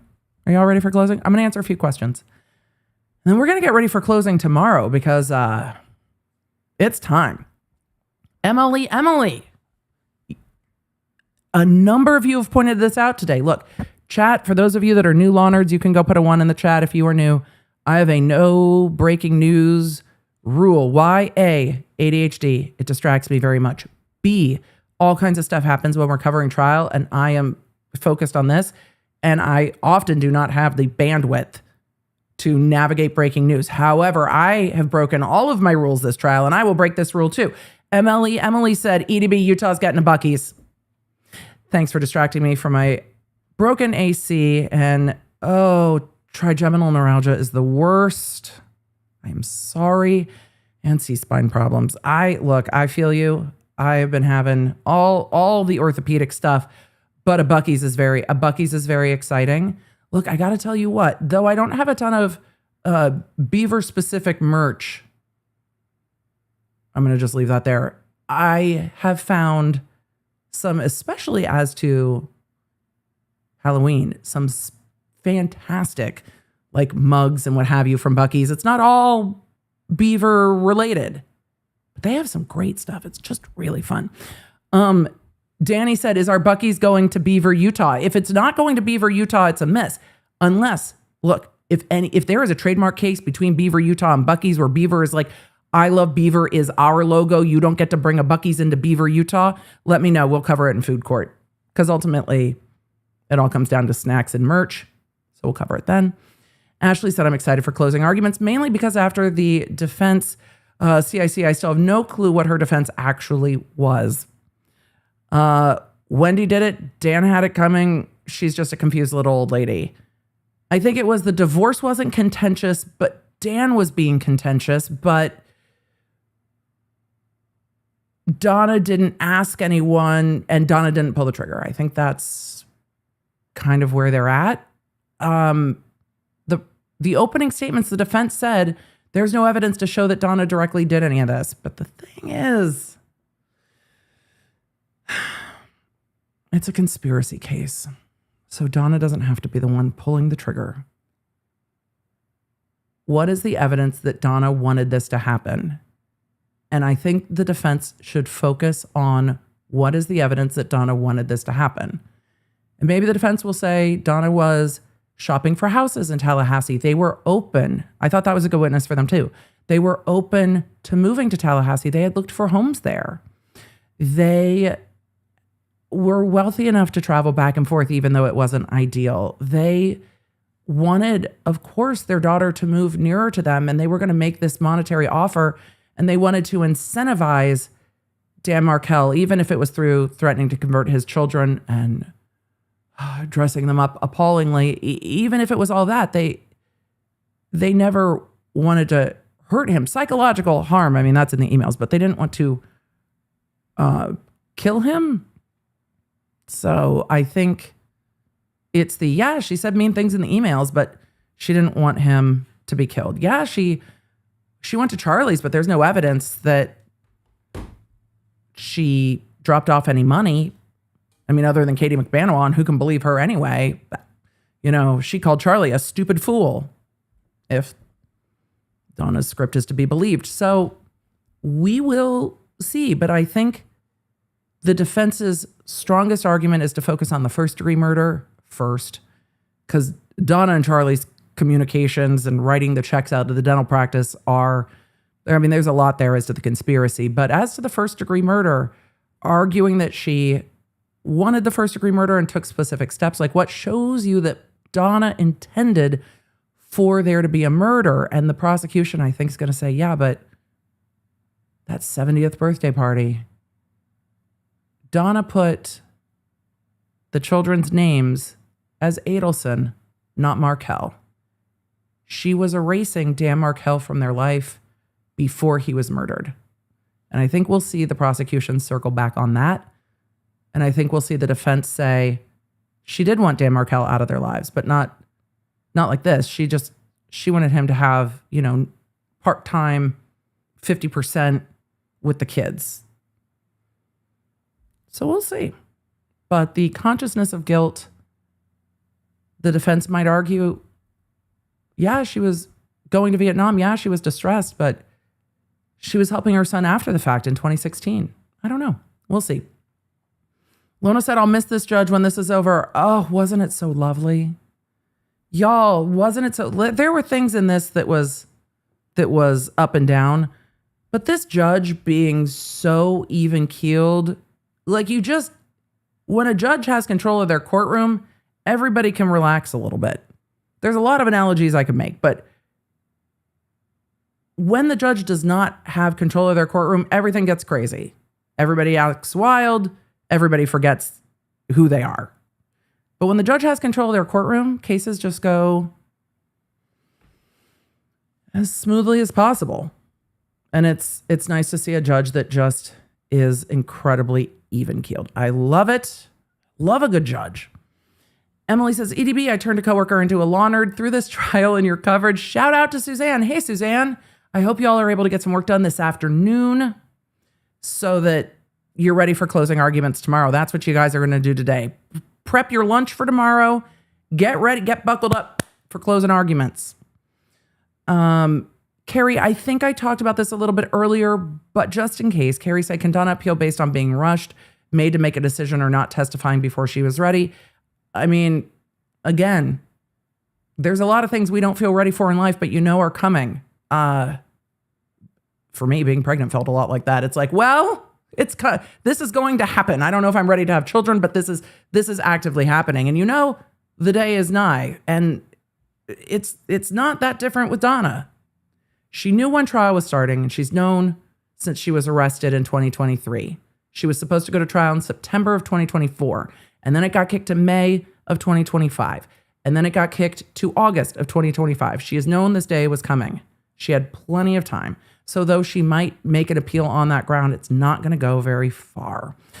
Adrology, we will see what the day brings tomorrow about jury watch, but I will take it under advisement.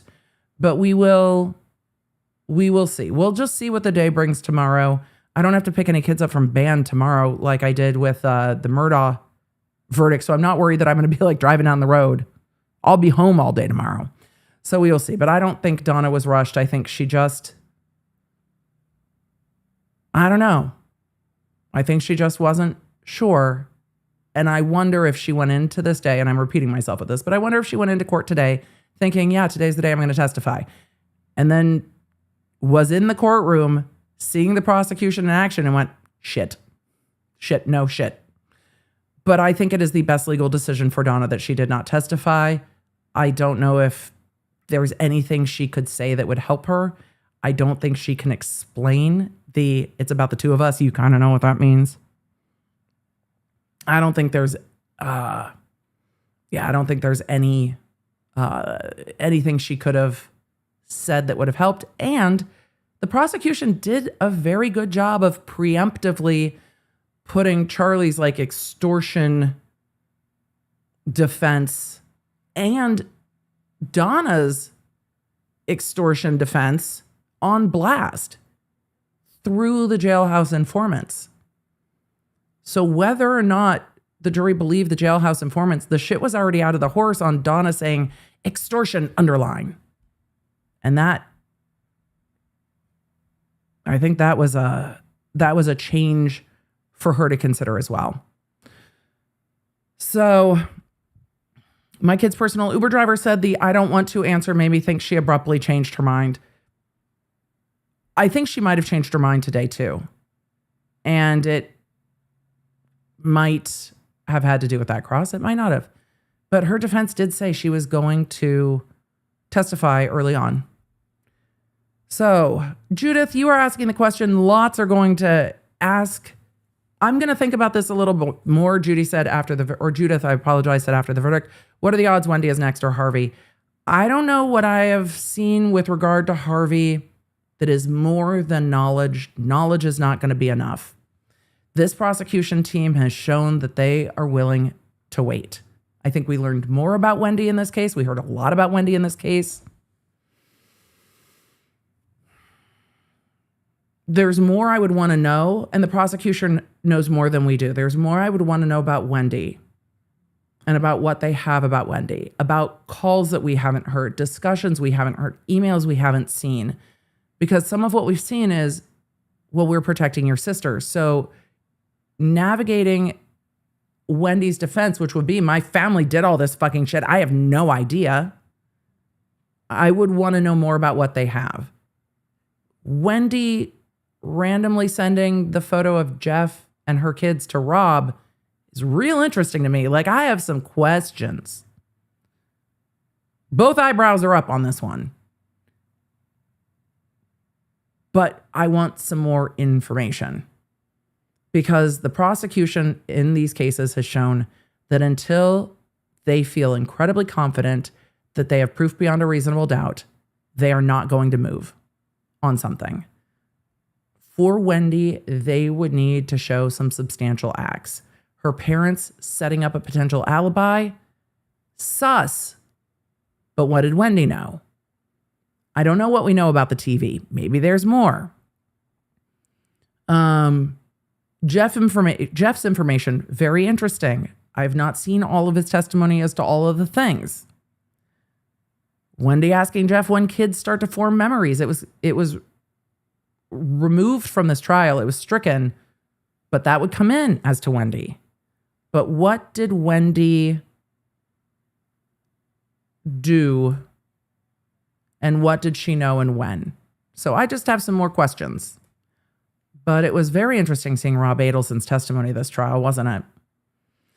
It just really was. So Cotton Mittens, you are not alone. Cotton Mittens in the chat said, I'm not convinced Wendi knew what was going on. I don't know when she knew stuff. Wendi asking Jeff, hey, what's your route out of town is real strange. Real strange. But I'm real interested about what the rest of the wiretaps have. Because they're not going to bring in every wiretap. Like, if they have wiretap conversations of Charlie and Wendi, those weren't coming in this trial. Or necessarily in Charlie's. But they might come up later. So I don't know what else came up in all of the emails. Wendi saying, I pulled out of the house sale the same day Charlie's asking Katie, hey, can we get this done? And she was saying, well, Dan didn't pay me. That's not what the financial expert said. So there's a lot of things that are pointing towards Wendi knew more than nothing. But that's not enough for a conspiracy case. Knowledge alone is not going to be sufficient. So we'll see. Dead Wrong said, how long do we think deliberations will take? I will take a poll tomorrow. It's going to depend what time we are done with closings. But remember, Florida can get wild, y'all. The judge can be like, hey, y'all want to deliberate some more? Let's go. It's really going to depend. Dawn Shoot said, tomorrow is my son's final opening night ever. Oh, Dawn, that's an emotional one. Well, maybe this will all be taken care of before you get to go and enjoy that. Not me today said, can we watch Charlie's testimony or at least cross well on jury watch? We will see. I will think about it. Chad, I'm gonna be real candid with you. A little tired of Charlie Adelson's voice after this trial. I gotta be real tired of Charlie, but we will see what Verdict Watch brings. Do not worry. We will see. Law nerds. I mean, we could just go watch Boom.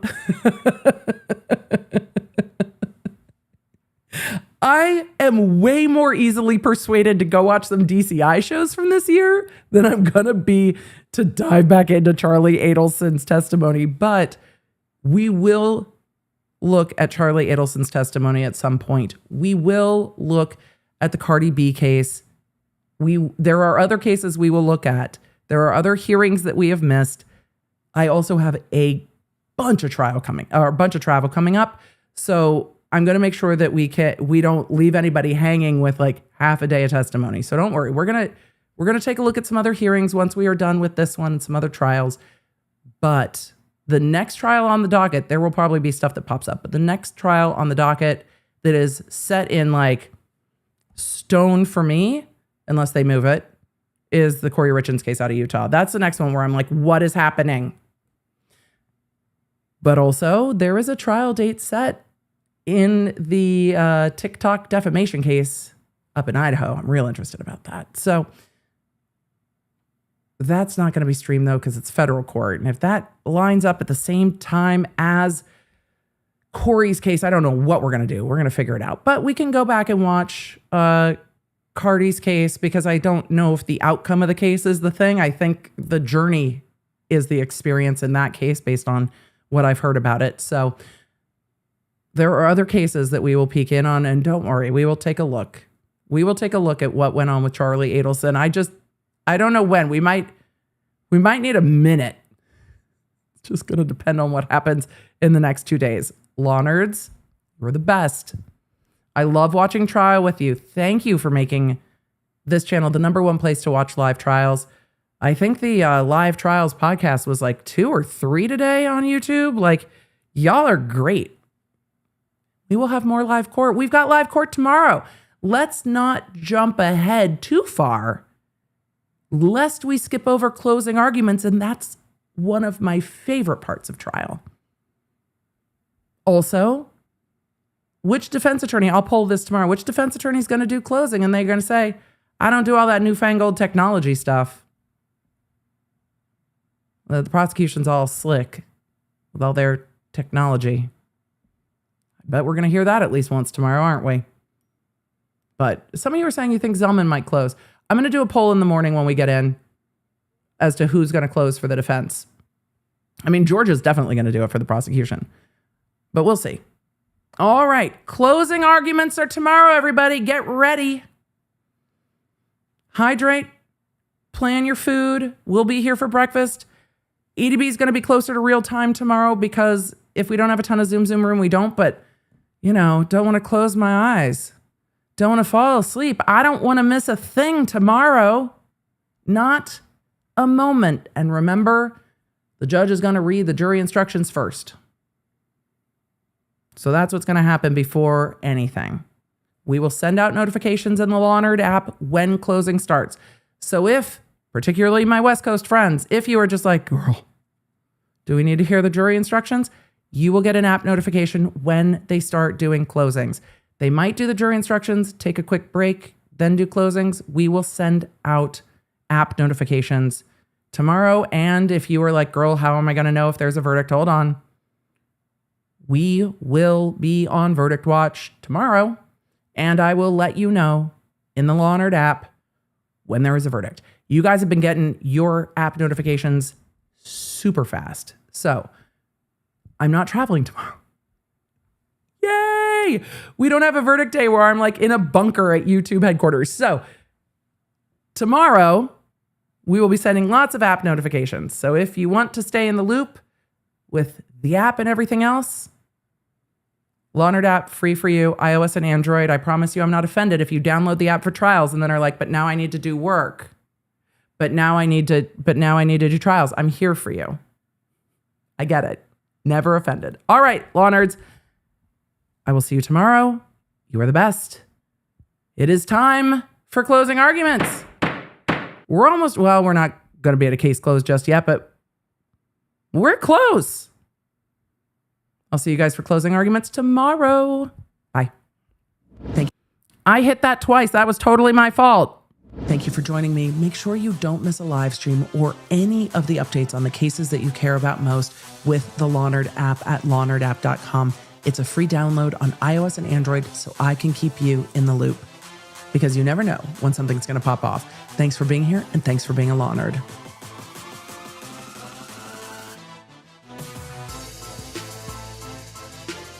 Thank you for joining me. Make sure you don't miss a live stream